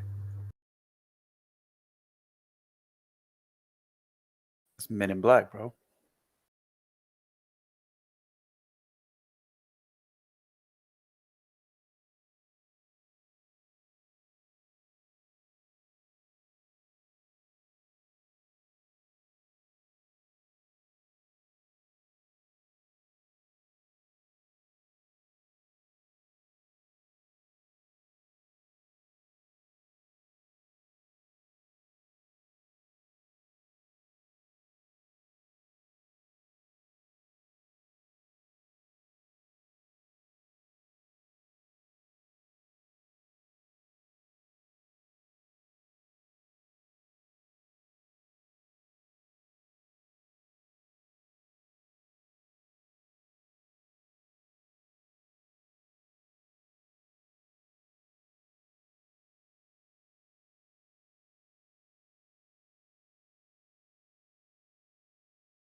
Guys, I short stuff based on valuations. And to be honest, guys, this was just GME. It's just like a quick trade. I just got in, got out. Got the shorts at the 143-ish area. And then we brought it down. Covered some when we cracked 140 and then again when it looked like it was a nice entry. So reversed the position and then got out at 137s. Problem is when you use size, I mean, you can literally change the trend. My selling does a lot of harm. But my buying does a lot of good, right? Because that makes it seem like someone's buying into the stocks. But to be honest, like look at my entries, right? See how the price moved up and like literally as soon as I started covering. Those are usually what happens with like low float stocks. That's why we try not to trade those too much.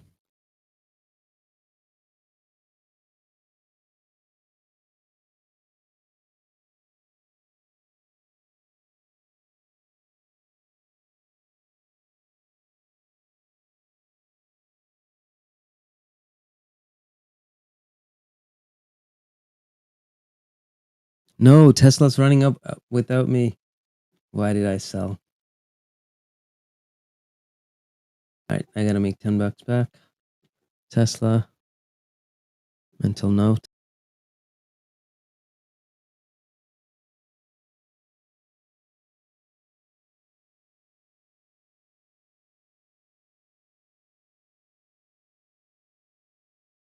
All right, do we have 160 likes on YouTube? Yeah. Sure.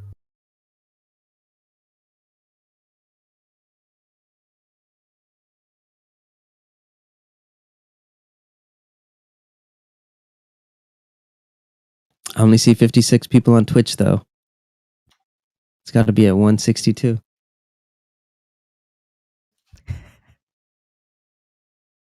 Dang. Savage. No, I'm kidding. All right. You know what? Since you guys are watching anyways, can you guys just, I don't know, just say hi on the stream, on the, what's it called?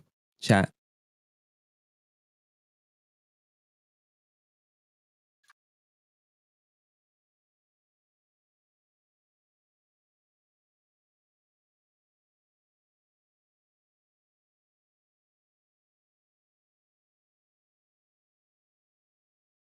I don't think he meant this chat. No, I meant on like the stream, YouTube chat. And Twitch.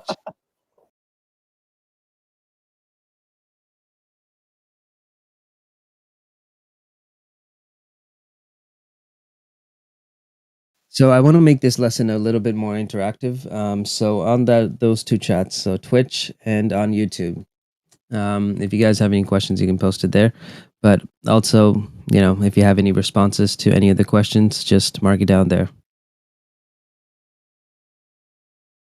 How many of you guys were here with us at UT when we were trading futures back in March 2020? Remember, there was like a month or two that all we were doing was trading futures. Not in this chat, guys. I'm not going to look at this chat on Discord. Twitch or YouTube. Choose one. Or both.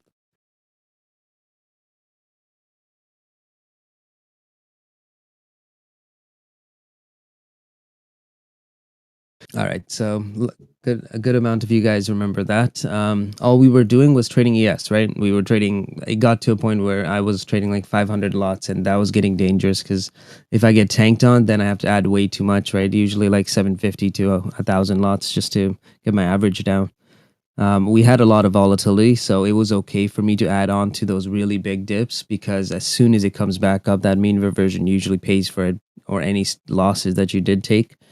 Trying to catch the bottom, and within the same day you're able to just take a good chunk of money. Now the reason why we traded futures back then too, reason why I did it, right? Because my stocks were down, right? We bought the dip. I bought a ton of stocks back in the end of March and slowly scaled in April. So when I buy these positions, I know that there's so much risk to it, right? But I'm buying these really good companies that I've already fully vetted myself. So I can't move prices and I don't want to scale out of it. And when you think you have a good average, because I do think Tesla at these prices are amazing. If I can get a re-entry, I'd buy it again at 602 to 610-ish. If I can buy that range again, I'll do it again today. And I'll see if it works out. If it doesn't, then I'll have to add on to it. Now, the reason why this is so important is you guys remember, all we did was trade ES and stuff. Because I had these good stocks. I didn't want to get rid of them. And I didn't even want to look at it. Because I know if I look at those stocks, because some of them were down drastically. I tried catching Tesla knife at 700s, 740.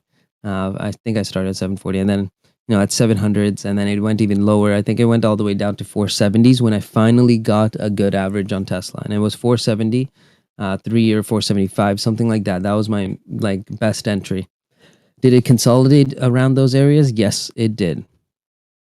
So the easiest way for me to, mitigate that is just, day trade. Do something else productive.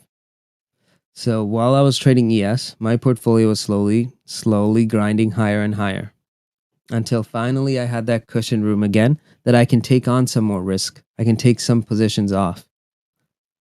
Now, why is this important? You guys remember, we were trading ES for like a month.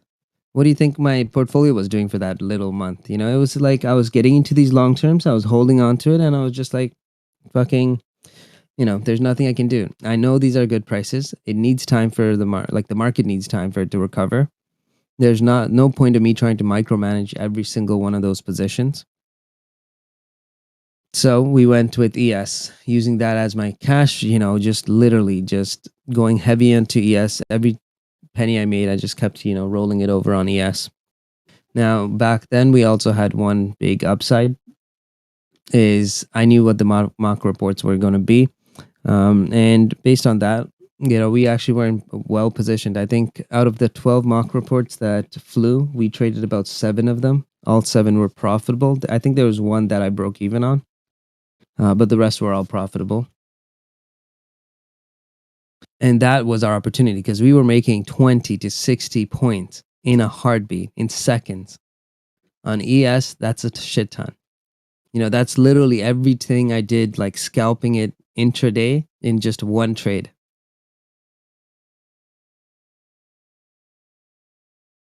Now, how many of you guys look at your long-term portfolios and try to micromanage it?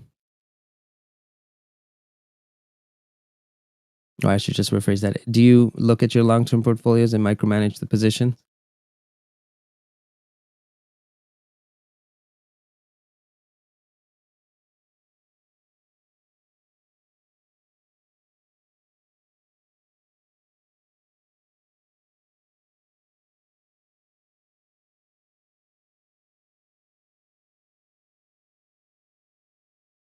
So I want you guys to get out a pen and paper and write this down in big letters.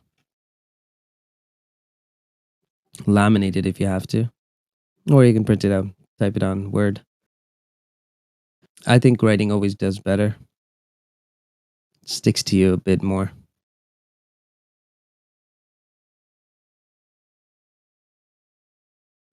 All right, now one more question.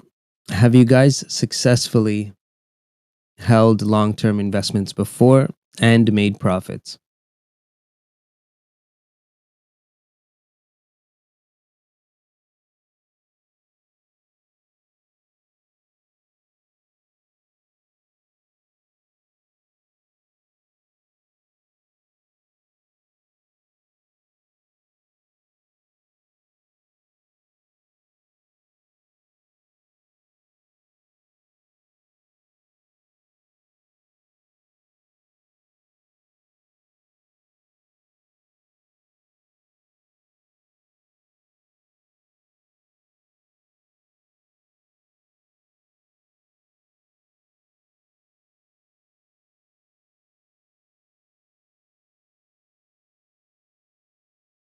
All right, so then you can confidently say that you have proven to yourself that you're able to turn a profit. You're able to make money from investing, right?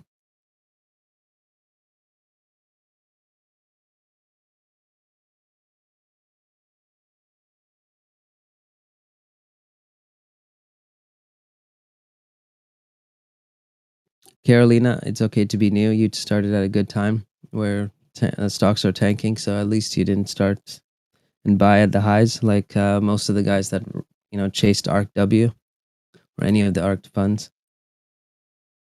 So yes, I see a lot of yeses here.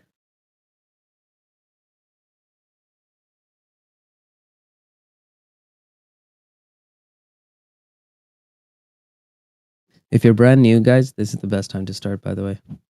These corrections are the best. You guys are lucky.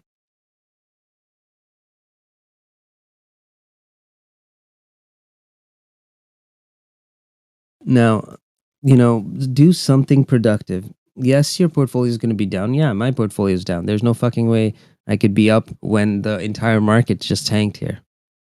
And does it hurt? Yes. Could I have done it better? Yeah, maybe I should have just fucking hit that Armageddon button. Just closed all my positions and then rebought it. But to be honest, here's the problem. We don't know which stock is going to go up. Which stock is going to go up first, or which one's going to go up, in the next 2 weeks, 3 weeks. We can't predict that. Plus, we don't have enough size to move the market. Yeah, I can move a stock for a couple minutes, maybe a couple hours if I keep adding on to it and just keep holding a support level and just keep buying out the bid and, throwing as many bids as I can every time it looks like it wants to get weak. Yeah, I can move a stock. Not for days. That's impossible. There's no way I have enough size for that. If I liquidated everything and just went on Tesla, there's no way my volume could ever move this stock more than a few minutes. Yeah, I could create a support range, but there's not enough volume to, literally create like a reversal when Tesla goes right back up to 700. So you want to know that, hey, even if we can't do it with large sizes, you can't either. So just remember, we're just market participants. The market is always right. There is only one quote that's hanging right on top, like eye level to me, and it's, not eye level, it's a little bit higher, but it's just the market is always right. That way we don't get into a mindset where it's like, okay, this has to go up. This has to bounce here. Those are the famous last words of so many traders. Now, I'm going to share some of the stats from our poll because this is actually important. I want you guys to kind of see this.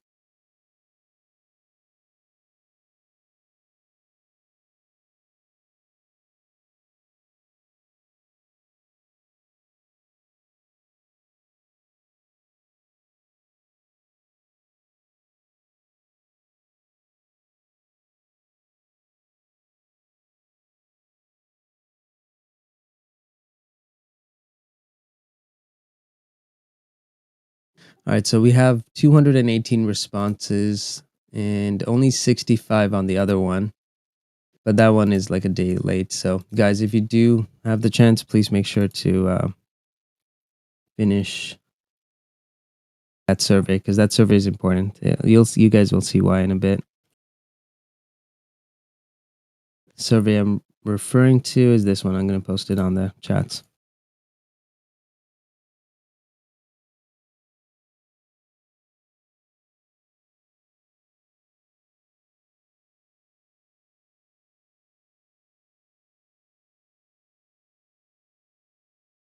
All right, so let's start with the first one.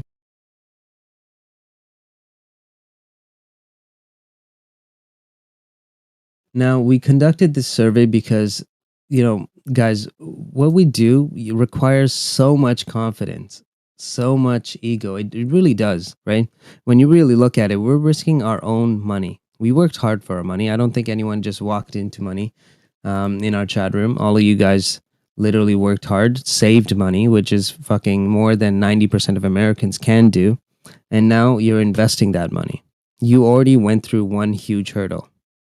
Now the next one is where you're putting in all your blood, sweat, and tears into that market. 99% of my assets is tied to the markets. 100% of my, like, everything I can lose is in the markets. My houses, I don't have to worry about. My cars will depreciate. The market, that I can take a 50% drawdown any day. And it has happened to me, right? You guys know that we had that nasty drop back in, what's it called? Was it February? Yeah, February 2019, I think. Or was it 2018? I think it might have been 2018. That almost destroyed my confidence, and it hurts. But guys, one of the biggest mistakes I made there is that I panicked and I sold near the lows. Literally, it was at the lows. There's no two ways around. It was the same day at the lows. That's where I fucking panicked. So I don't want you guys to panic for one reason. If you've already made money trading and investing, then you know you have the ability to make money. If you've been around for over a year, you've seen the market recover from the most like phenomenal aspects, right? I mean, think about it. This was a pandemic and we somehow had a V-shaped recovery and markets at near all-time highs. Right? So don't give up, don't panic, don't be like, oh shit, I have to sell everything now. Because believe me, that last time when I did sell, I regret it. It took me at least 8 months to recover, like 50% of what I did lose, right? And it took me over a year to recover the rest. Now, in terms of emotional value, it took me over 6 months. 3 months, I couldn't even like trade size. It sucked. So when we get dips like this is just what we have is like rotations out on the market. It's just natural. It's good. And it takes a lot of people that are just impatient, the people that are panicking. Remember what I always mentioned, it's hard to beat hedge funds. They have higher time frames than I do, right? Their time horizon, is way longer than mine. They'll hold on to stocks longer than I possibly could.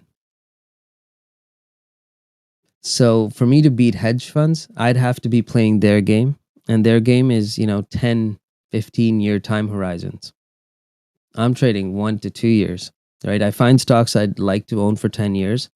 I run a, 5-year DCF model. And I look at, to get the meat of the trade in the first 1 or 2 years. I'm going to grab some water. Give me a second.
So, back. I'm going to share the picture here so you guys can see. Out of 220 people, 61% has blown their account.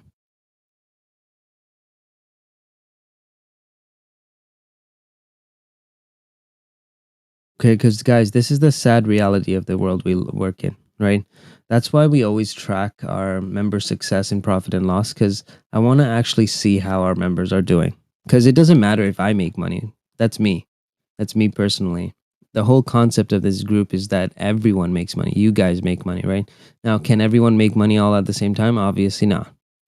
Our usual rate is around 60 to about 70%. That's usually where we trail around. And the last 2 weeks has been pretty tough.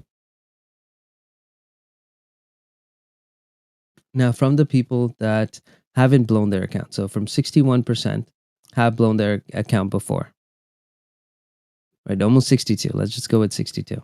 The statistic is back. TJ, you got it backwards. Oh, sorry. Only 38% of blown accounts. We're better than that. Okay, 38. All right, my bad. 38. Now, from the response, there's 38 that blew their account. Thank you for correcting me. And then from the 62% that haven't blown their account, 50% have taken drawdowns of over 50% on their accounts.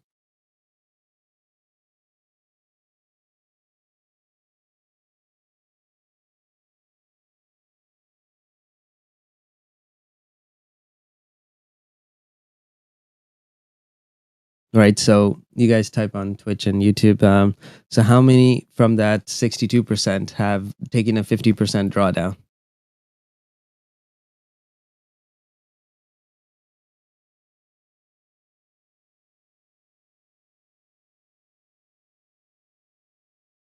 TJ, I don't mean to interrupt here. They just voted to skip the debate on the COVID bill. They can actually vote on it at any time within the next 20 hours. So All right, thank you. Yes, sir.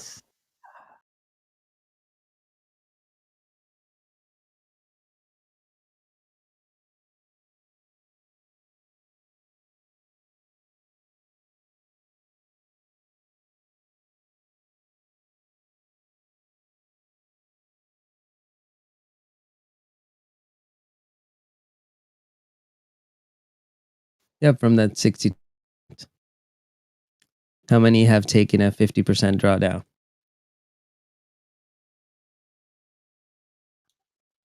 %31.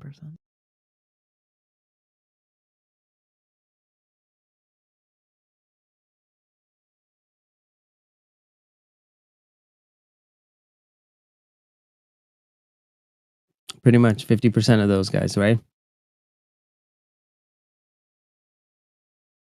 So then when you really look at it, you know, you can see that, hey, this happens. This is a reality of the world we live in.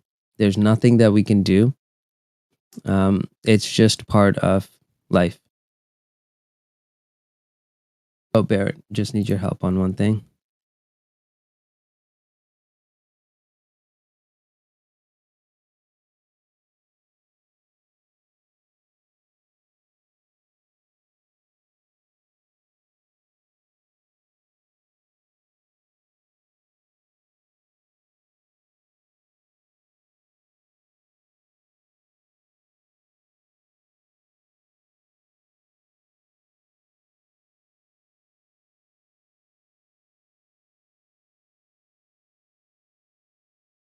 All right, while Baron works on this.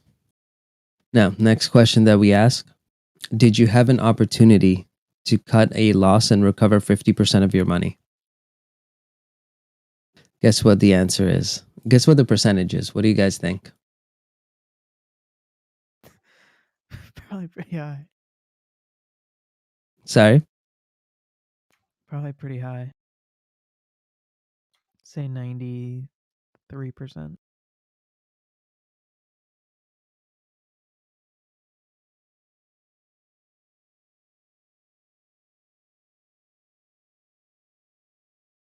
Guys, please type on Twitch or YouTube.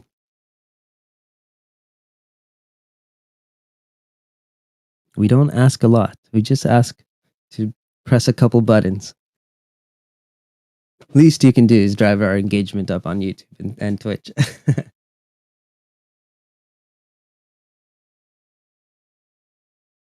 All right, so the answer to that question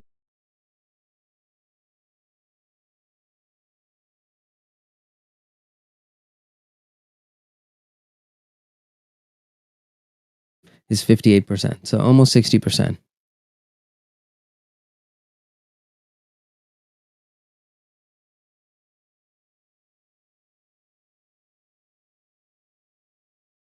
Now, here's the next question.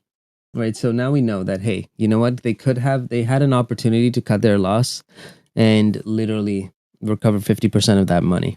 right? If they had.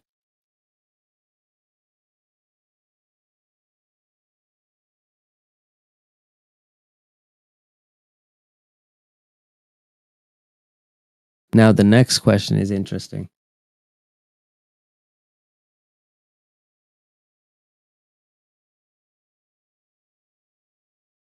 The next question is, after you cut a loss, did the stock come back to your average within the next 3 months?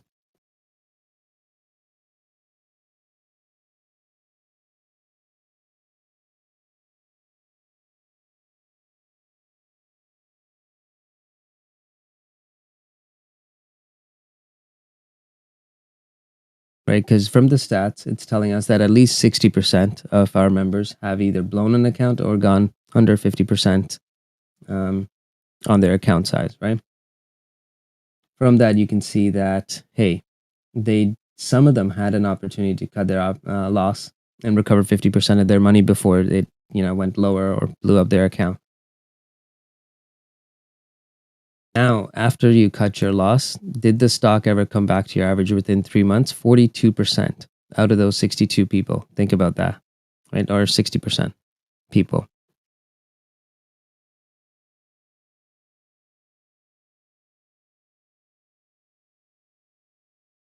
And guys, just think about it. Like, think about if you didn't lose that money, if you waited 3 months.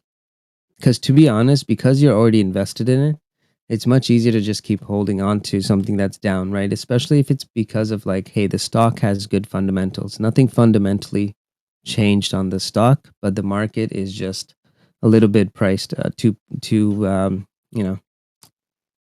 overvalued, and we needed to pull back. And that happens. That's just natural. We need these pullbacks. That's how we generate money. That's why those investors that just buy and hold, they have horrible returns versus people that are a bit more short term.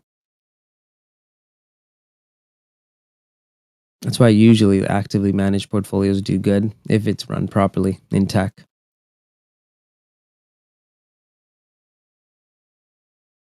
Now, here's the next kicker. So now we know the stats, right? So do you guys agree with me? Just type yes or no on these, a few of the stats. So we know that at least 60% of our members have either blown up their account or took a 50% drawdown. Yes, right?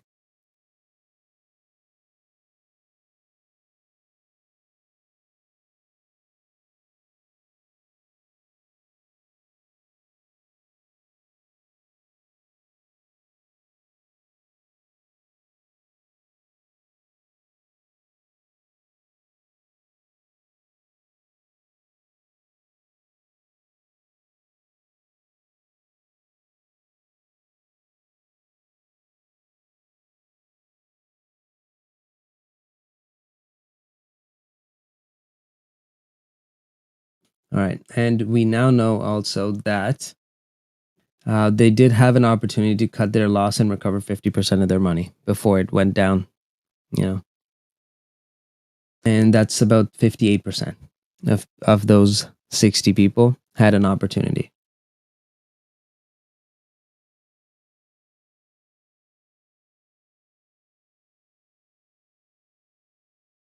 And we also know that if they waited, 42% of them could have got out at break even within the next 3 months. Now, here's the kicker. Here's where it gets interesting. The next question, at the time you blew your account or took over 50% drawdown, how many positions did you own? You guys guess the stats on this. Who owned 1 to 4 tickers in their portfolio? How many percentage, I guess? Do you guys think? Owned only 1 to 4 positions.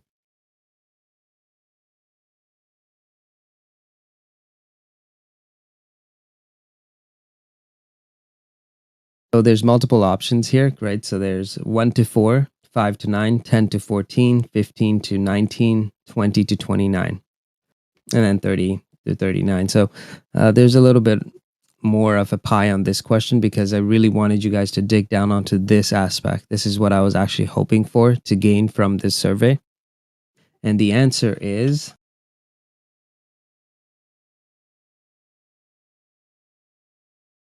Not so bad. Our members aren't that bad.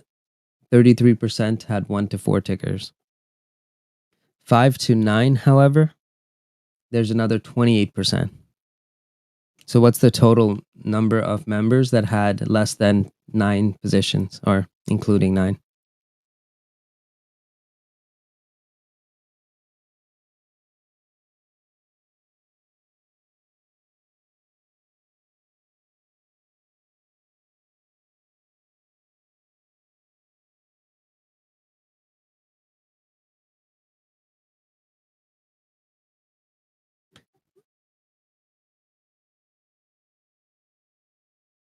Nomon, the number is 33 plus 28.5.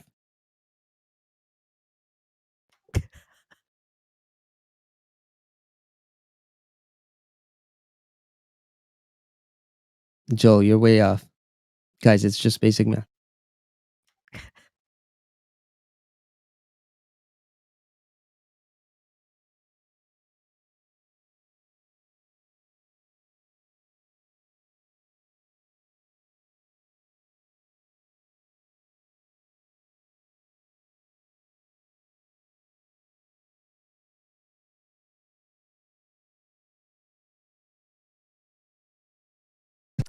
$61.5, guys. That's alarming. Now, if we include members that have only 10 to 14 positions, what's the total now?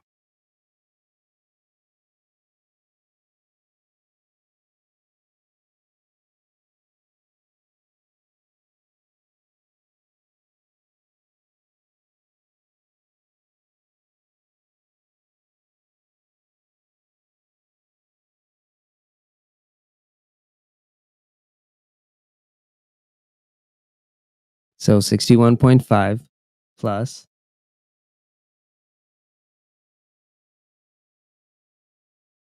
18.6.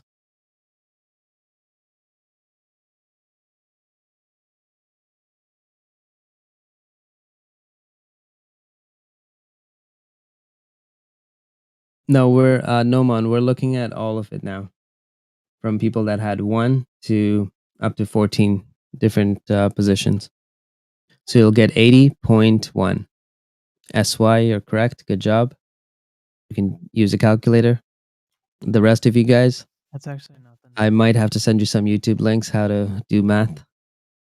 The 18.6 is the people that didn't blow up an account. I think Tan has some grade 2 math books lying around, so I'll share that with you guys. So 81%, alarming guys, 81% of members had less than 14 positions. So what is that telling you? How do you beat these odds? You tell me, how can you beat these odds?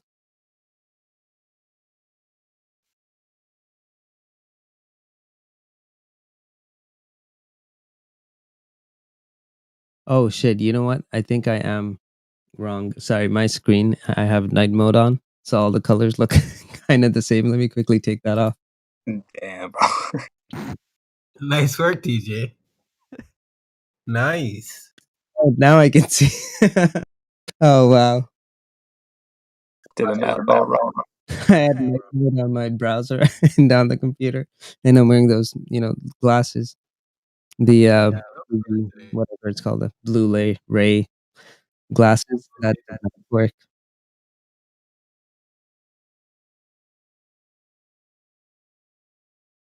That was a fail, guys. Why are you trolling us, DJ? Now I don't know math. I should get my grade 3 math book.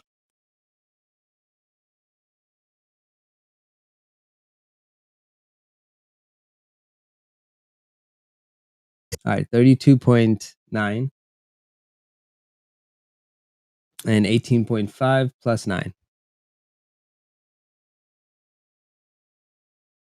So 60%, 60.4. I did it right this time, right, guys?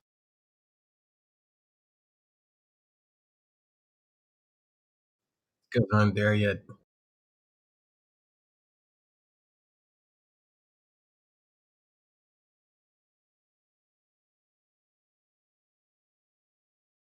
All right, there we go. So 60.4.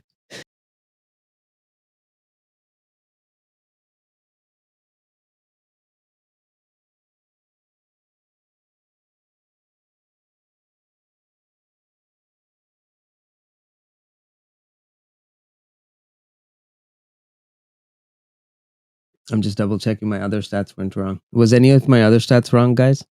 No. Marimo, I just bought these glasses, so I'll let you know in a bit. Maybe like a week or two.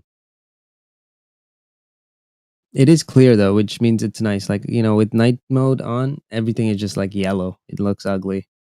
With the glasses, everything is still like the same colors. Ish.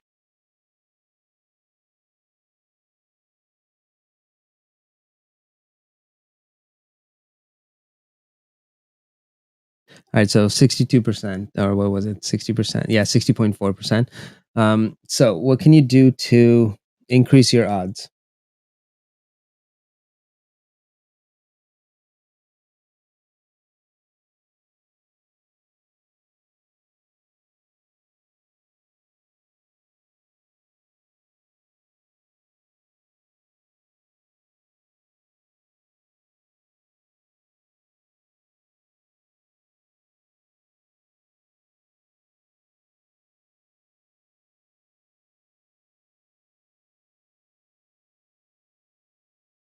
You can diversify. Yep, that's correct, guys. Back to you. You got that answer correct first. Congrats. Twitch guys, you guys aren't commenting. Someone mute the Twitch stream. No, I'm kidding. So now it's not just diversification that we need. We also need to take contradicting positions. You guys know I was long on VIX when we were at 20, and I kept holding on to it. It almost went to 30 one day, and that's a huge return for me, by the way. Like, that's huge.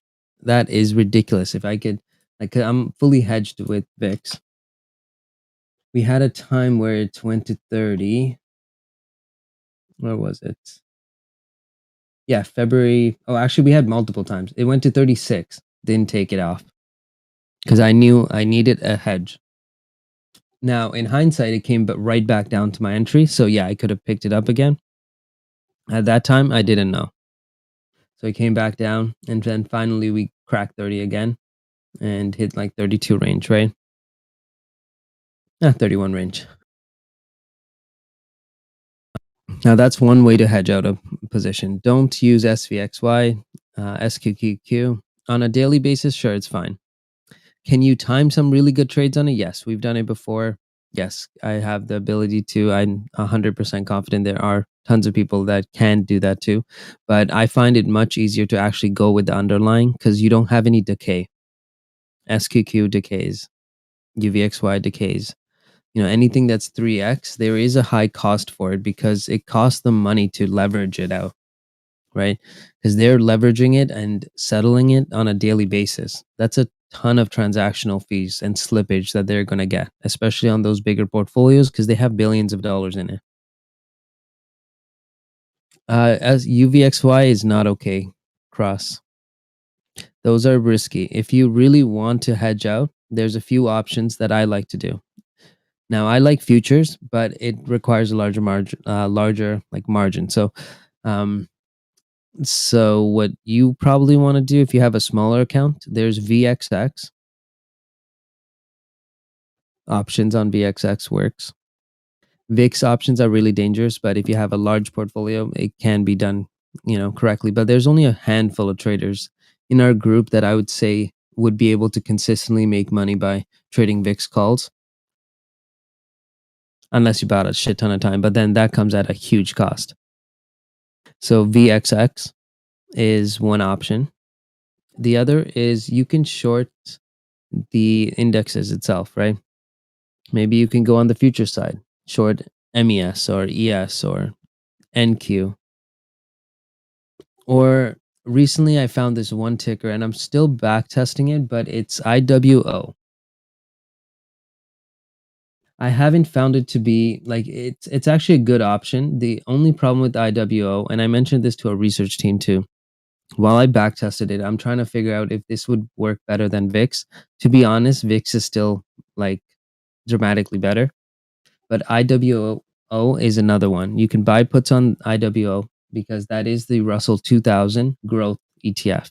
And if you're trading tickers like we are, which is consumer discretionary, value, and tech, those are the three heaviest sectors that we kind of focus on. Well, value is not much of a sector. It's just like based on valuations, but most of them are still within those sectors. So those are the options that I would recommend if you are going to hedge. And it's so important to hedge because we don't know what's going to happen. But if you don't have any downside protection, you're only going to have downside as soon as we start pulling back. And that's not good. That's why we buy value stocks. Like, you know, one thing about value stocks is that when the market goes down, yeah, they can go down, but not as much. And then when the market does go back up, value stocks tend to go like jump right back to those levels they previously traded at much faster than tech does, unless there's a catalyst. If there's some sort of catalyst that's driving the market to come up and tech to just fly, right? Let's say, oh yeah, like AMD, TSM, NVIDIA all comes out and said, hey, we are able to meet the demand now. We're ahead of schedule by 3 or 6 months. Boom, that's it. Semis are moving up. That's going to cause a ton of the other tickers to move up with it, expecting that other companies are going to follow suit. Or maybe that the demand got low, right? Who knows what would be the catalyst for that? Or maybe it was Tesla. It's like, yeah, we had to close the plant down, but we're ahead of schedule and we're opening it back. I think GM closed one of their plants because of the chip shortage as well. He reopened. So those kind of stuff are based on events. That's a different story. Or maybe we get a stimulus plan that's like so good and the market just keeps ripping up. If it wasn't any of those conditions, usually the market will tend to have value stocks moving up at these time frames because people are rotating out of the heavy growth ones that are too high, and then moving their money to the lower ones. I actually posted this on my Twitter account, so I'm just going to share it again because this is why tech is dangerous. But there is some tickers that are more riskier than others. See if I can find the post.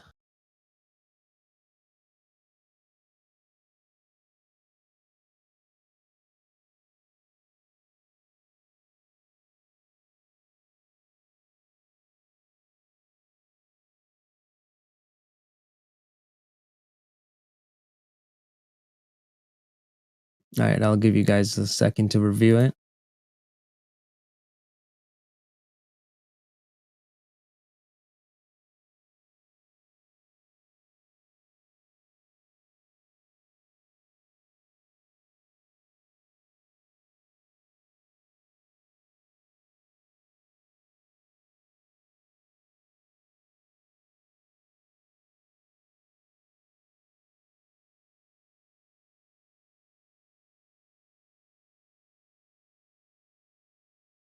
And this post I made every single day until we had this correction, right? You'll see me actually posting it multiple times every single day just because I want you guys to be aware of this. These are the ones that have high valuations. Yeah, they're worth money, but their valuation is just way too high. So we got a nice little correction. And that's perfect because some of these are just ridiculous.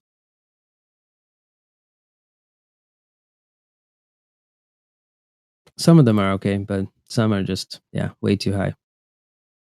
So these are the ones that I wanted to avoid. As soon as we have a tech sell-off, guess which ones are going to be like impacted the most? Most of these, like I'd say 90% of these probably got impacted the most. WIX is up because, we alerted that one at $40. No, sorry, $70.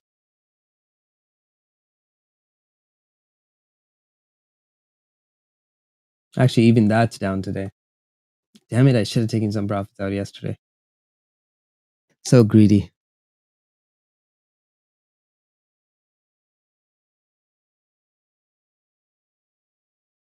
Is the lesson over? No. So now we want to look at how to, again, like all of these stats are important because you do want to try to use it to your benefits. Like, okay, if you know this is how people are blowing up their account or taking 50% drawdowns, here's what I shouldn't do. So the next question was it on a overnight or day trade hold or swing trade or investment? I don't know what NA means. How do you not know how you lost your money? That's a bigger concern. 17% of you guys really need to go into your trading journals. No, I know what it means. I just don't understand how someone could have an NA for that question.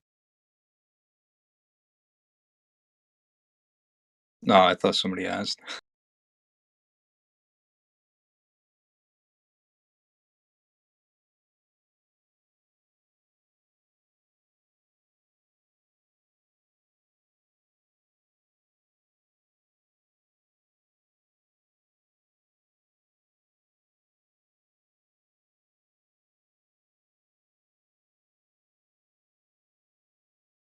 But then if it's only 17% here, then the other numbers might be wrong.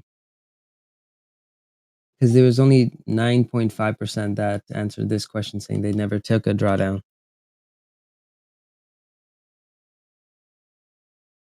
Right, so if you take a look at this question, it should be 9.5.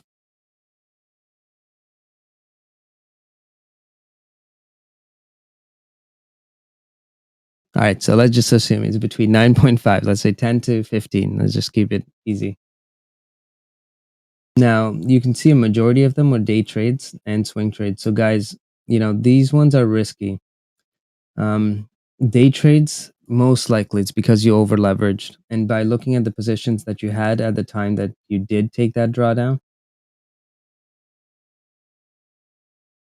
right, a good majority of them were less than 9 positions, right? So there's one more thing. Don't fucking use too much size on one ticker. Have a portfolio. The whole concept of this is to compound money. You can't compound money if you're compounding losses. And Nick, if you don't mind, I think you had the picture of the, you know, how much you have to make if you take a, you know, 50% loss or 100% loss and stuff, right? It's somewhere in the new traders program. I'll find it quickly. Hold on. Thank you. So while Nick posts that, guys, this is really bad. This is something that we can avoid by just using more positions, buying more good stocks. It's law of large numbers. You're letting stats work for you versus against you. Because if you're trading smaller positions and just more positions, yeah, you're going to be down when the market goes down, of course, obviously. But when the market goes up, guess what? All of those are going to be converted back to green.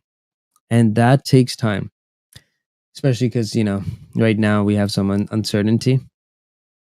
That doesn't mean that it's not going to go back up. And it doesn't mean that you have to take like unnecessary losses so that you have to make it all back again. Right now, am I confident in stocks like Clove? Fuck no. Am I confident in Apple, in Tesla, in AMD, in NVIDIA, Adobe? 100%. I have confidence in them. Roku? Yes. Even though it's high, I think it's a high price right now, but because I have an average at 100, I was like, okay, fine, I'll buy it today. And I bought some yesterday too. Fubo, a little bit more risky. They don't have a ton of, history. So Fubo's a riskier trade. A lot of mid caps or, semi large caps, like they're just getting to that point where the only reason it's up at a large cap level or description is because, the valuation was too high. There are those stocks that I don't mind.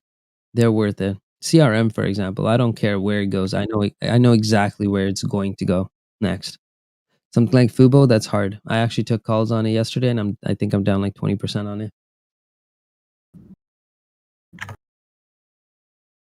Yeah, okay, I just posted them.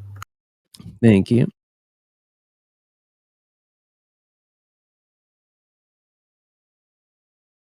Everyone should save these pictures right here.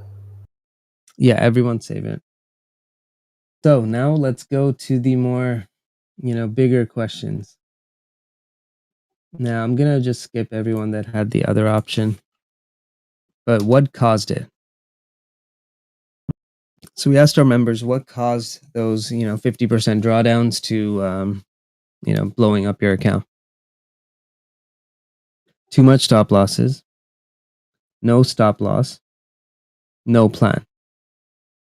Fighting the trend, not predetermining their risk, adding to a losing position, bought too high, revenge trade, leverage.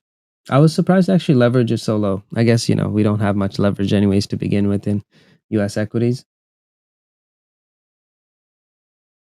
Now the last one with the 26% there, that's didn't do any fundamental DD.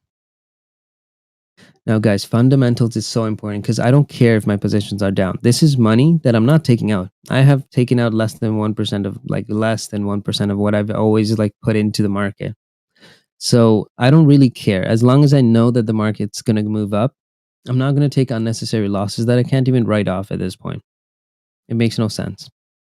And I know these stocks. These are stocks I've been trading for years. I've made so much money on them. So it's okay. I can hold on to it. Now, I'm not telling you guys don't stop out. No, there are some stocks that you have to stop out. That you might have to add on to just so you can get out at break even. And that's perfectly fine. But you just have to be able to identify those kind of stocks. So those are the ones that aren't profitable yet. They don't have a positive EPS. They don't have, history in the markets. They don't have enough data.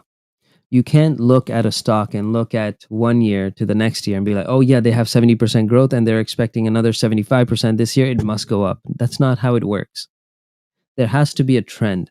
You can't make assumptions for tech stocks. And this is why tech was so hard. And Mark actually covered it during his lesson on financial statements, which you guys should check out if you haven't, is that, they're just too volatile. Their revenue is never consistent. It's not like Amazon where you know exactly how to model it. It's so much easier to model Amazon than it is to model like something like Fubo, for example. I can go in heavy on Amazon based on my model. I can run the same model on Fubo, and I can't go heavy because I know the risk is too high. So if you're trading those riskier tickers, you need to learn to identify what is a risky ticker. That's a whole different lesson. I'll save that for the premium members. I'm just my go-to on how to kind of evaluate that. Now the next one is no plan. Not having a stop loss, not having too much size. We can fix that. Just use more positions. Okay, you don't need size to make money. I'm just letting you guys know that's not how you make money. It's much easier to stay within your comfort zone and just have a whole portfolio of really good stocks. Guys, we're trading the best market in the fucking world. Really. We have the top global brands that no other country can actually match, right? Since the get-go, we are actually leading in the world. So you're telling me you can't find 20 stocks that are the best in a market of 18,000 stocks, 12,000, something around there? That's bullshit. You can. And we have, right? You can see it in our premium picks and stuff. Now, the next one is fighting the trend. See, these ones are dip buys. When you're buying mean reversion trades, it's a reversion to its mean. It's not a buy and hold ticker. You're looking for that initial reaction that it goes back to its mean. You sell it, you wait for another dip, and then you do it again. You're just trading that downward channel until you finally lock in a really good entry. Revenge trading. I like revenge trading in a way that I go in openly. Like on Tesla, you guys saw, I took little penny hits. Well, not pennies, but a couple dollars. Take a small hit, get a good entry, scale out. Right now, Tesla is higher than where I scaled out, so I do have to get another entry on that.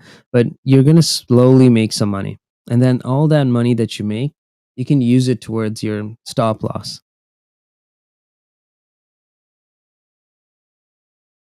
Visually show you what?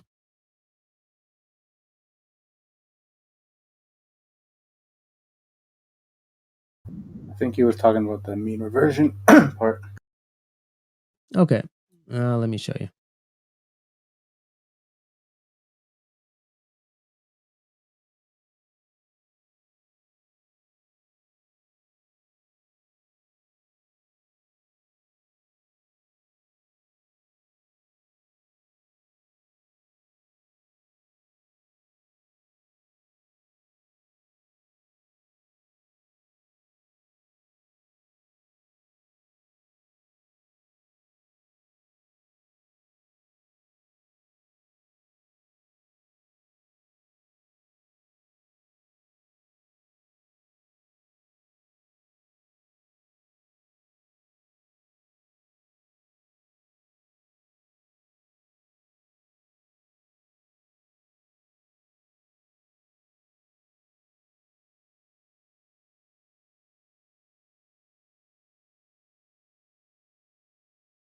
5 minutes, everybody.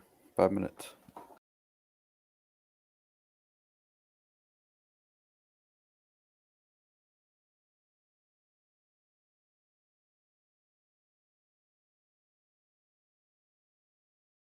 So I'm doing Tesla because this is the one that I used my mean reversion strategy on, but I'm using MAs just so you guys can see it. It doesn't mean that I actually used MAs for this, by the way.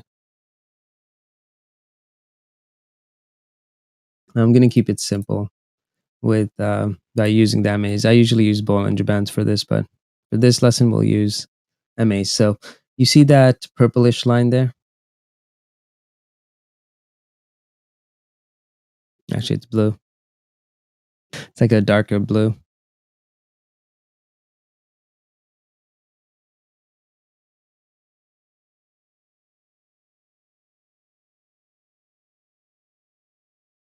That's the 100 MA. I think. I don't use MA, so I think that's the one I coded it for. So when a stock moves down, you're going to have this little channel that's forming. Let me make a channel.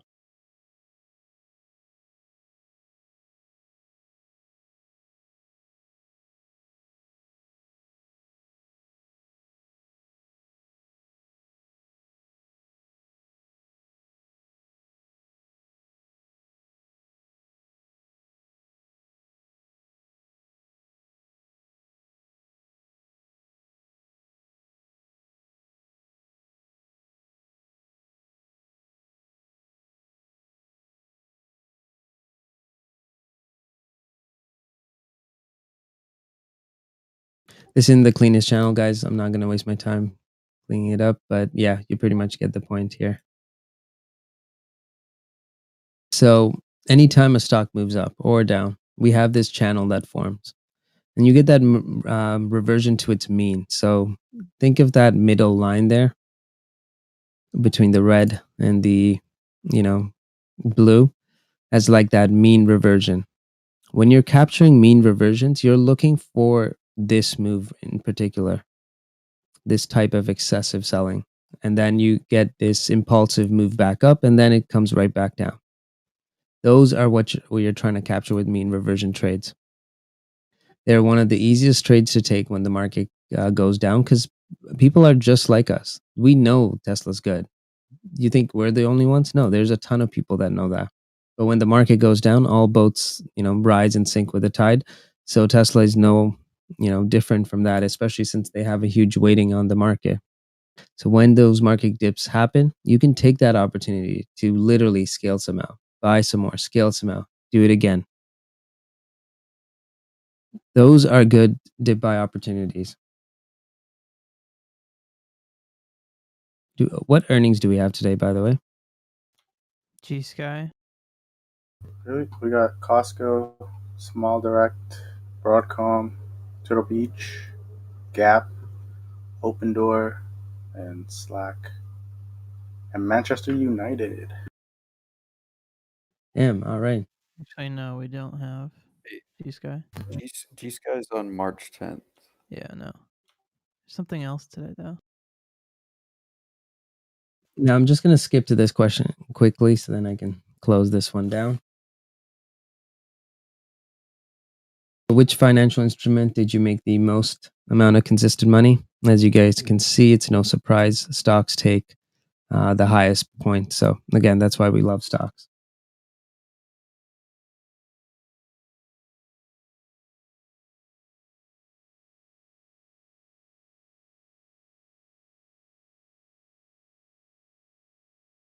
Next one, that question number 6. Let me see what the results are. We only have 77 results here, so it might not be good. Baron, do you mind giving me down the rundown on that one? Yeah, I actually DM'd it to you. Oh, thank you.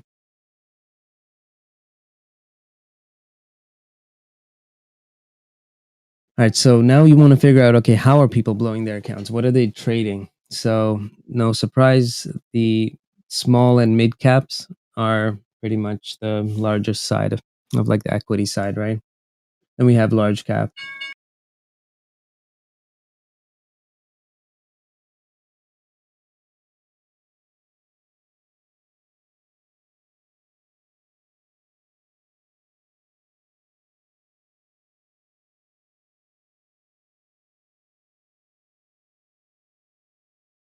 And the total for stocks is about 77%.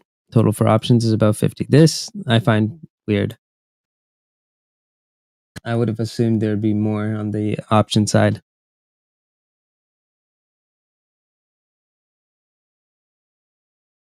But yeah, naked calls, those are obviously the most riskiest one. Naked calls or puts, those two are really risky. So those are no surprise that they're the highest ones for options. For stocks, we have mid caps and small caps. So there you go. Now you guys know. Here's the stats.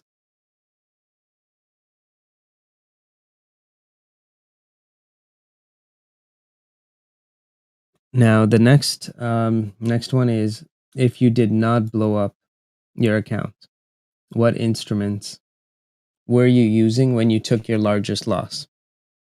No surprise there. Small and mid caps, and then we have large caps, and then naked call options.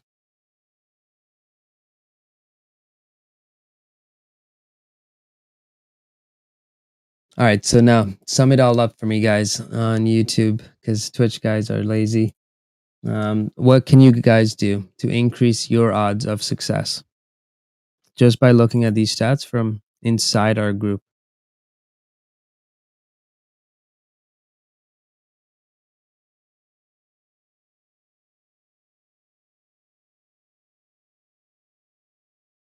Yep, Noman, diversify your portfolio. That makes sense. Take smaller sizes. Don't write naked call options. Buy dips, yes. And sell rips, of course. Have a stop loss before trading. That's important. If it's a risky trade, if it's not the best trade, even if it's the best trade, like I love Tesla, that doesn't mean I'm going to marry the damn stock and watch myself be bag holding it for so long. I did miss it today, so I'm hoping overnight I'm going to leave my orders up and see if I can get a 610 to 600 entry. Patience, have a plan, predetermine your risk. What else? Now, invest more in large caps. Yeah. So large caps tend to be a little bit better if you diversify. If you go in all in, like it doesn't matter, you'd still lose your money on no matter what instrument it is. And since a majority of members aren't taking tons of positions, then it becomes more risky. Using a stop loss is always good for like riskier trades. Always. And even like me, when I'm trying to catch Tesla bottom, you guys saw my trade today, right? I'll take quick losses. It's okay. It's a small amount of money. Nothing major. Oh, and also on that note, guys, we have a special lesson from Nick today. And, mindfulness is everything. You can't just make money by, being good. This is one of those industries that even if you're fucking amazing, if you have the highest IQ, if you know everything about stocks, you can still blow up. It's one of the only industries that you can actually be right and still be wrong. And the repercussions are devastating, right? There are few industries like this. Your family doctor doesn't take risk, right? But a surgeon, hell yeah. One wrong move and, someone could die. Doctor usually they just like refer you to specialists anyways, right? Family doctors at least. All right. And do you guys have any questions, comments?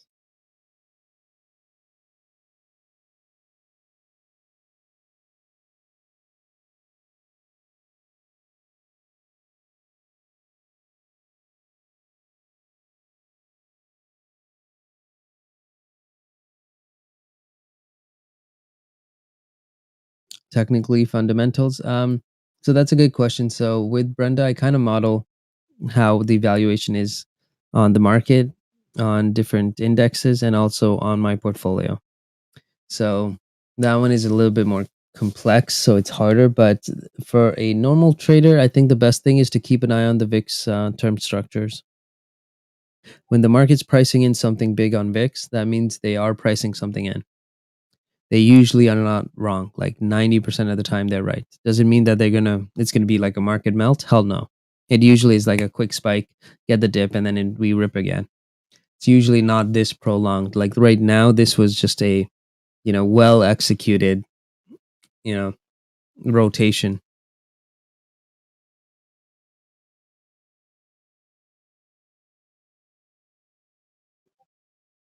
Cash, I'm going to be covering mean reversions on a different lesson.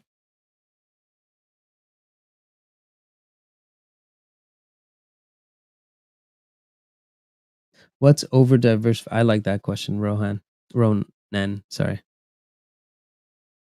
What's over diversified for an account size, like holding 100 shares with a 5K account isn't feasible? I'd say at least, 15. Try to hold 15 stocks. Now, doesn't mean you have to hold all 15 at the same time. Just slowly build that portfolio. What I like to do is go in with a larger amount of size, scale out once I make profits, and then just try to hold on to it, put a stop loss right underneath my break even so that I don't lose any money, or right above my break even.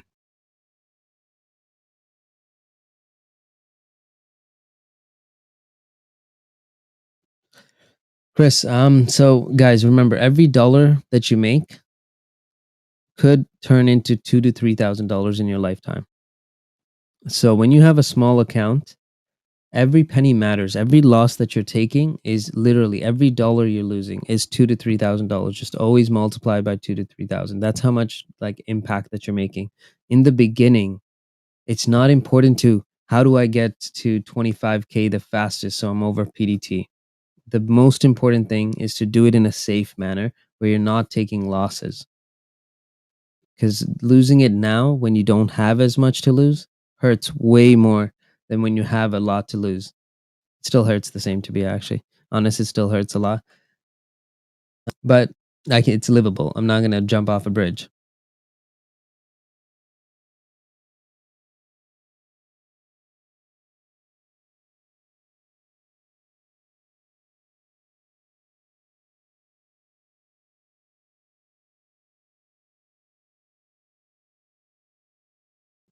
And if there's any more questions, do you guys mind just reading it out to me? Yes, Baron. Or K-Bix, whichever one. Wait, what? If there's any questions, just read it out to me. Just got to get a few orders in. Like some clove. Hey! I bought the warrants. Slowly scaling into them. We did it, boys. We did it. Where are all the bears at now? I need to get all this out now so nobody can say it back to me later. So. Hey, we got a question on Twitch. How much of your portfolio do you hold long term? I hear contradicting views on short versus long term investing from in. That's a good question. 80% should always be in long terms. Like larger funds, when you have a portfolio of like 500 different stocks, 3 to 500, then you're usually only allocating about 3% of your position, 3 to 5% to hedging. And if you're like 80% in tech and consumer discretionaries like I am, then you want to go a little bit heavier. So for me, that's like around 8% of my portfolio is on that hedge. Now, I use VIX because VIX ramps up when there's huge like downtrends, right? Which we didn't get really on this. Like we haven't got a huge VIX spike up to like 40 in a while. So that's where I want to ideally get out of my hedge, take the profits and then use that and dump it all into equities. But yeah, market makers are taking this down in a nice manner. That VIX isn't actually like just ramping up like it should. And to be honest, like where this is like a small correction, guys. We've seen way worse. All right, TJ, we got one here from the YouTube stream. It says, what is the best way to hedge for individual tickers? Selling calls. because buying puts sometimes is expensive, but depends on the IV.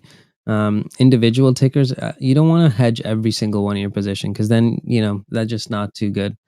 I don't think that's a easy one to do once you have like more than 40 tickers. It's like next to impossible to manage not just your position but now also your hedge. That's just too much work. Can it be done? Yes. It just has to be done so systematically that I find it's like a waste of time. Plus, it's like, yes, I like trading. I like being active in the market. I don't want to always think about what I have to do next on my next trade and really calculate anything like any drawdowns I'd have. And with options, I could be right and then it tanks the next day and I'm like, oh shit, now I'm screwed. Ivy just rinsed off and now I have to wait till Ivy goes ramps back up just to even break even. So for me, it's like it's too much of a risk to do all of them. Just try to find a index or an ETF that kind of has like the same beta of your portfolio. We got another good one here. Do you usually have sell orders with stop losses set from the time you enter a specific position? So I usually concentrate on that one position. So again, there's some positions I'll take right off the bat. It's like, okay, I like this level, I'm getting it. But there are some orders that I take that are just totally different. It's like Tesla. It's like I can't trade all of these stocks. There's so many good dip buys. There's no way that I can like manage huge positions on all of them. So every day I'm going to scale into it, dollar cost average into those positions. I have a list. I scale into that list. While I'm scaling in when I think the timing is right, I'm focusing mainly on Tesla because that's the one where I can use so much size and I can get away with it and not have to worry about like liquidity issues. So that's because I have a larger portfolio. If you have a smaller portfolio, you have like 3 screens, then like if you have 10 to 15 or even 20 stocks, much easier to just, keep monitoring that portfolio. Having over 20 to 40 has its own little, risk that you have to keep like clicking through them and watching the chart on a like constantly while you're active. And it's okay to right now if you're looking for dip buy opportunities on the names that you already own. What I do is actually I have a buy order. A ton of buy orders got triggered today, yesterday, and the day before. And I just had them sitting there at levels that we tested previously when we first like came down hard, right? And then I was like, okay, I'm comfortable buying it here. Set the order, leave it. Some of them, actually, most of them, 95% of them triggered. The other 5% I just got out, like I canceled it just in case I didn't like it anymore.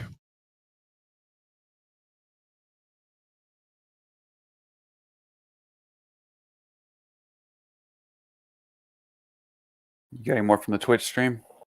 All right. So from process, do you hold on to your positions until it goes back up? I guess he's asking about if you have to average down. Yeah, because I use fundamentals. Like I trust my fundamentals. It's been keeping me up. It made me the most amount of money in my lifetime ever. So I gotta trust myself on these picks that I do come up with. Again, the question is, do these stocks deserve to be down? 2 weeks ago, these stocks were trading at higher prices and everybody was happy holding it at those prices. What changed on these stocks? Absolutely nothing. The market, of course, that's going to change because we are not the big guys. We have BlackRocks of the world. We have the SoftBanks of the world. And for them, having this Vanna crush, it was just amazing opportunity for them because now they can reload on those contracts like SoftBank likes to do. They'll go so far out and keep moving it back up at the prices we were trading at 2 or 3 weeks ago. Like it's so hard to buy contracts. Like you didn't see me buying contracts. You saw me doing a lot of selling. Now I'm the opposite. I'm starting to buy contracts again, buying those leaps. You see Greedy doing the same thing because man, this is where it makes sense. Ivy has rinsed off so much. Contract premiums have gone down dramatically that there's so much opportunity, especially in tech and consumer discretionaries. Those are the two that I follow. So those are the ones that I'll take the risk on. When you're using size, you have to have conviction. I'm not going to go into heavy something like biotech because I don't fucking know it. I don't understand all of it. Don't have the time to learn it. So it's not worth it for me to diversify in that sense, going with, buying utilities and healthcare. That's a easy way to get yourself into trouble. One bad news, like imagine you bought oil because you needed it as a hedge or because you needed to diversify, and oil tanked on you back like last year, right around the same time. You'd be fucked. Now you're like in a position you didn't even want in the first place. You didn't understand, and it's down. Nothing worse than that. At least if I'm down on a position that I do understand, I can actually review it and be like, okay, I get it. This is why I went down. This is what I could do better next time. With something like biotech for me, I don't know why I lost. It's just a stupidity. Like the only question would be, why was I so stupid for taking such a big loss on something that I didn't even understand fully? With tech, I'll understand. Okay, maybe I missed this. The CEO did mention this in their filings. They did have this in the risk factors, and I just completely ignored it.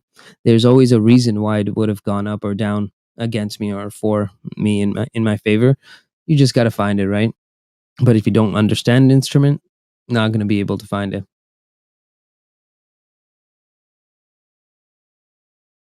All right, got one more here. All right, TJ. All right.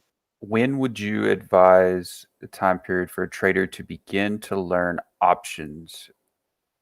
Once they're consistently profitable, I think you should always learn. Like if you've already learned everything, TA, you understand a little bit about FA, you understand how pricing works, how valuations work, how we forecast, what are our assumptions when we're forecasting any kind of ticker, then I'd say go into options. But until you have like the technicals down, until you're profitable, until you made profits and all those factors, don't trade it. Still learn it. 100%. You should all learn how to trade options, because how the market's trading options versus how hedge funds, how I was taught to trade options, are totally different. We look for trades where we have zero or like little risk exposure, so we can go heavy onto those option contracts. Those are the ones you want to try and do. Zero cost collars, for example, that saves me so. Look at FSLY, how much money I saved by selling enough calls. I sold like 2 or 3 times as much calls a couple months out, and I bought those 95 puts just so I can exercise it, and it didn't cost me anything. I got out of FSLY at 95s when most of the market was just tripping out because they're now at the stock was trading at like $80, even lower now. Too long, Fastly? Sorry. Go, Alan. Alan, your mic's hot, bro. Thanks, sir. You re-enter Fastly? You did, right? Yeah, I took some, but down on it. Yeah. Ooh, Open Door had the earnings right now. All right. Hopefully that lesson helps you guys out. Guys, chat mods and SM mods, if there's any really good questions that you see on our Twitch stream or YouTube, just copy and paste it, keep it in just a Word document, and just send it over to your TM. For sure. Will do. Thank you, TJ. No problem. Everybody DM TJ and tell him thank you for the lesson. Please don't. And also happy birthday. Yeah. I already got too much. I have so many messages to get back to.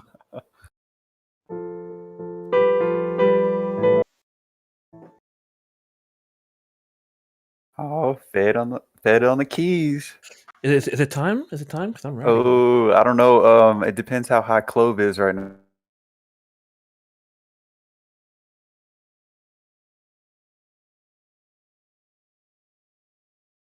It's trying. Yeah, give us some time. First, let's do some ER plays. Understood.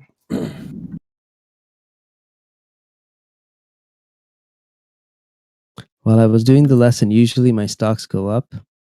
Yes, my warrant is up. All right. My Clove warrants. I fucking loaded the shit out of this thing at 140s and 150s. I'm selling at 235s.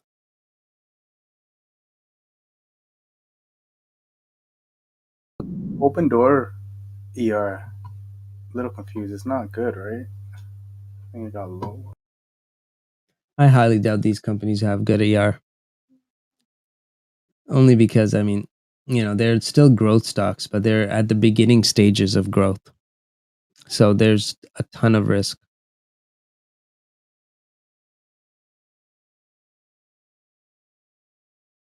It is not my birthday. Oh, by the way, guys, we do have a lesson tonight at 9 p.m. Yes, so Nick's going to be doing a nice lesson. Guru Nick. I'm sorry. What? Which Nick? Guru Nick. I don't know which one that is. What's his nickname? Nick. The one that did meditation. Blessed Nuts. Ah, that Nick. Yes. He just wanted you to hear say that. I know. Hey, Biggs, you're like a little kid. 12-year-old. You got to get my fun in every now and then, you know.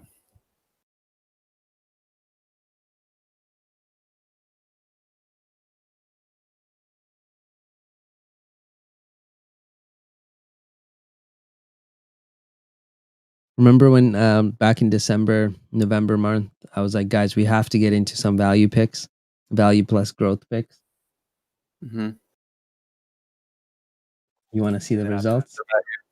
I threw some at you and you just ignored me. I remember, yeah. What?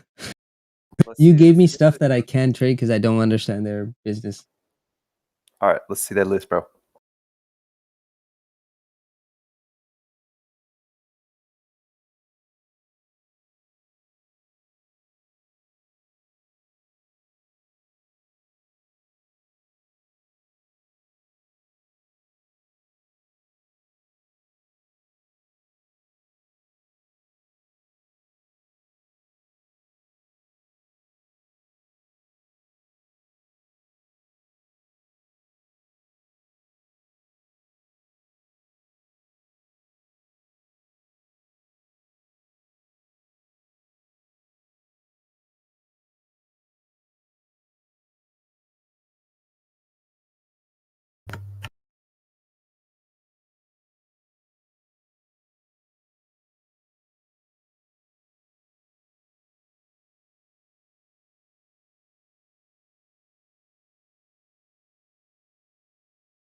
Hey, TJ, when you're available, can I ask you a question?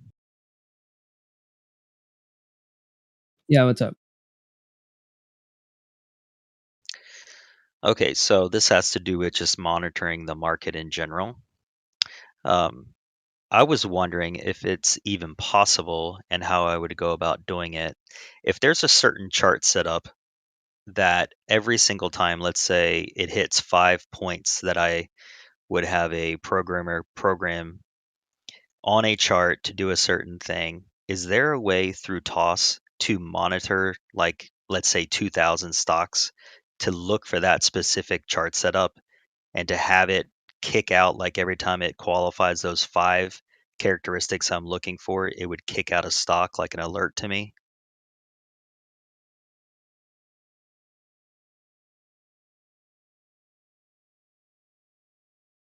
That I don't know.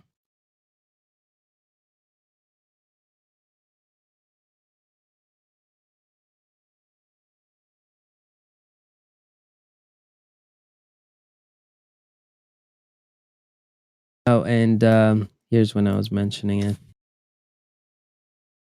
This was on WW. This was, you guys remember, I was looking for those really good value picks. So, K-Biggs, let's see one of your picks that went up higher than WW.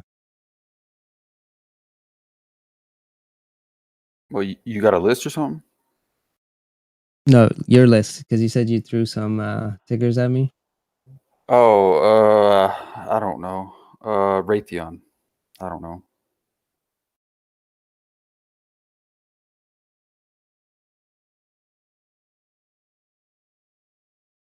What is WWF? I went up 40%.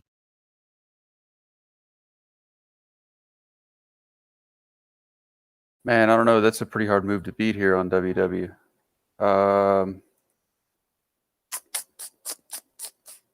see.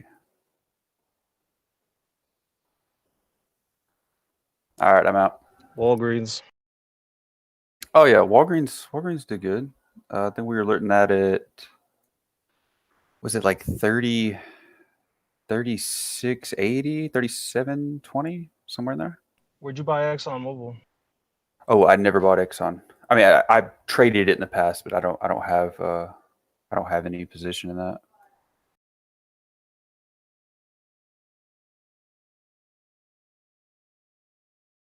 WBA did go up to about 34%, so close.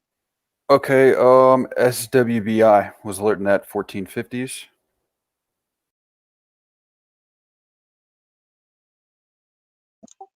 Hey. Yeah, I don't think that was a 40% gainer though. Well, yeah, it's pretty close, But SWBI was another good one. Levi, like more than doubled. Yeah, Levi's good. BAC was banging the table on that at like 28. Freeport since like 1080. Freeport. From November to now? Oh, no, not okay. Here's another one. MJ. I mean, it's came back down hard since, but I mean, we were banging the table on that. I say we because it was a community effort at like 1450s. Yeah, that one I think I bought. I forgot which one I bought actually. I already sold it, but yeah, I bought one of those ETFs. I think it was MJ. There was another good one that did the same thing as MJ2 that you were talking about as well. Oh, it's yeah, because it was like under Navi. It was so good. Yeah. I forgot what Toke. Toke, that's the one. Yep, that was really good too.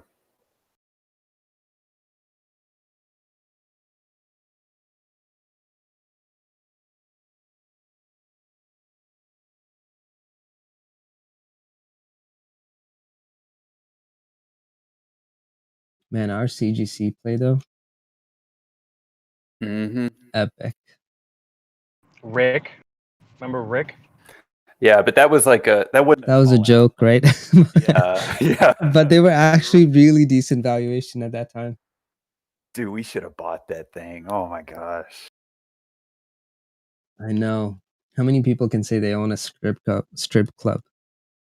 Dude, this stock went to $73. Oh my god. Wait, Rick's a strip club? Yeah, it's like a hospitality club holding. But back in March, like March, April, we were all joking in chat. We were like, all right, what are we buying? We're buying depression med companies, we're buying chocolate ice cream companies, we're buying strip club companies. Like we had this list going of like what everybody's gonna be doing when they're depressed and need something to do. And no, Why did we fucking buy it? I'm just looking at Rick. Holy. Yeah, BioBucks. I almost forgot GME. GME was honestly the best call I've ever made. TUP was the second.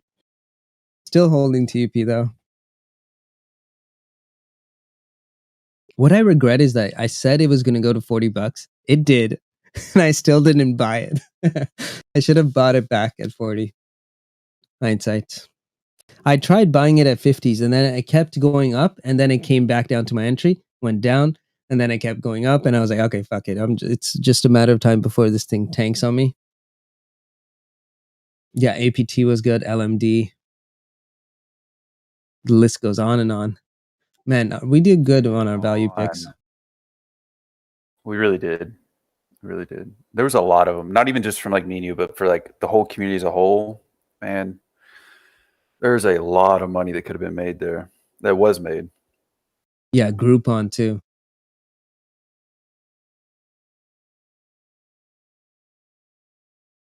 Yeah, SIG, I still own Alan to this day.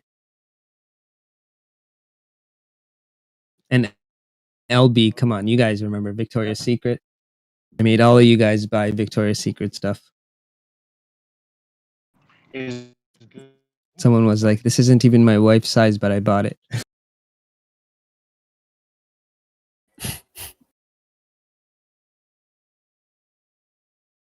I forgot who it was.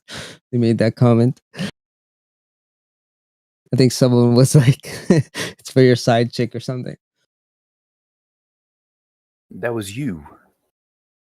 Oh shit! I could have. No, I'm joking. No, I don't want to pull a Bezo. Didn't work this hard to pull a Bezo. Ooh, is that what we're calling it now? Yep. Catch you all later. Have a good evening. All right, Solo. Yep. I'm gonna get going too. See you guys later. See you. All right. I'll be back too, guys. I gotta go get some munchy food from somewhere. I don't know where yet.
Hey Jake, are you around?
All right, guys, I'm out for the day. You guys have a good night. Good night. See ya. I thought somebody was supposed to play the piano or something. I was told to wait until you guys do your earnings plays. I'm just waiting. It'll be here soon.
Tape reader here. Might be. You want to talk to me? No. I thought we were boys, bro.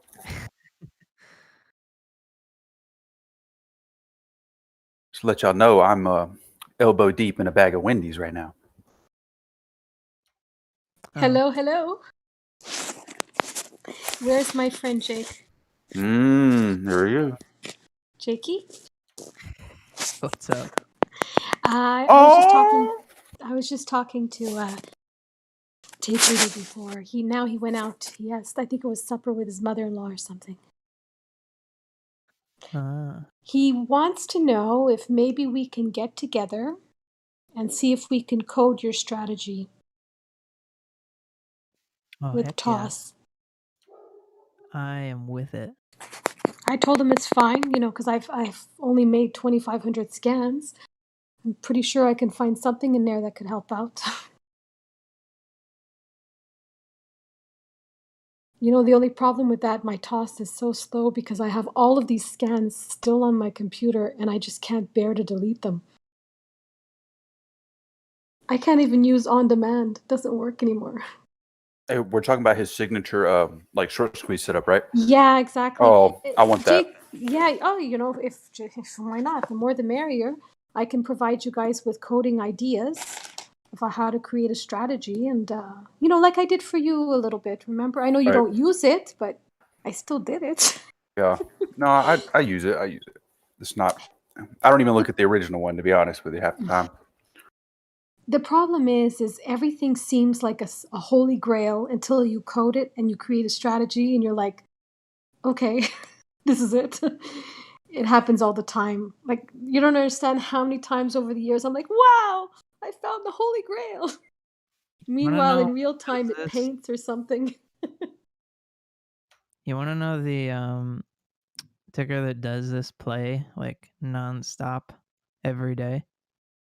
Which one? Bumble. Oh, Bumble. Look at the 1 minute on Bumble this month.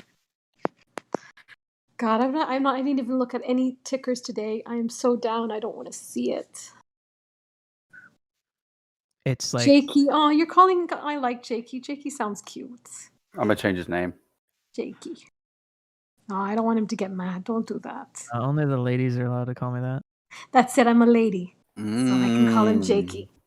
I get it. Okay.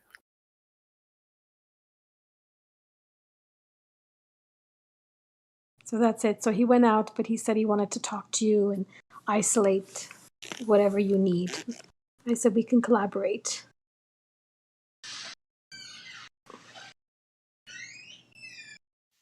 Yeah, it's I don't know exactly how it would be coded, but I'm sure we could do it.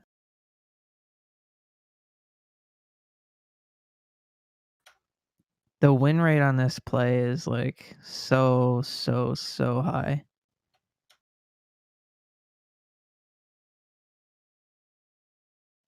Like when it's perfectly set up, I very rarely will see this play lose.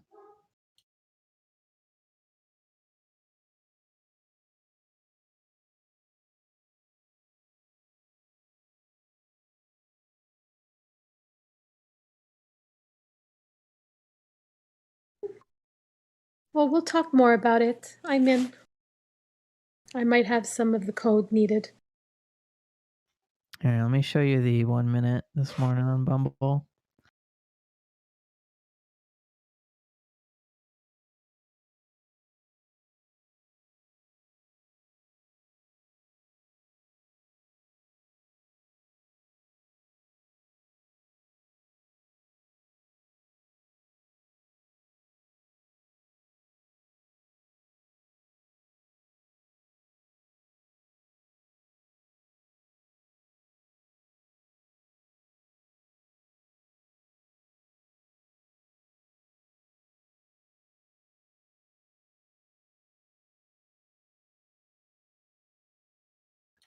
Check that out. That's a perfect example of the squeeze.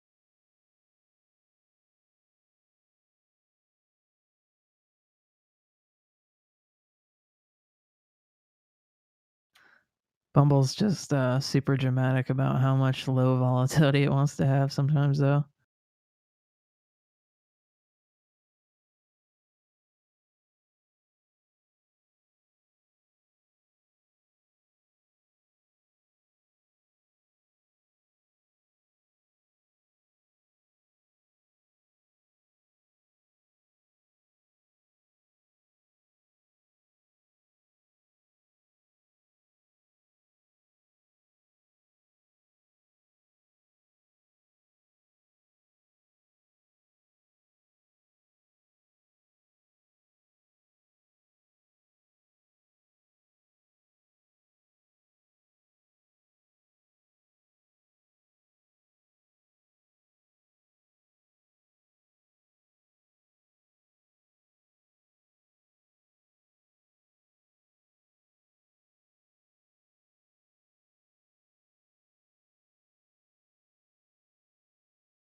How you guys doing? Doing good. Yeah. Let me see. You're looking at all my tickers. It's still, look at them. At least G Sky stayed up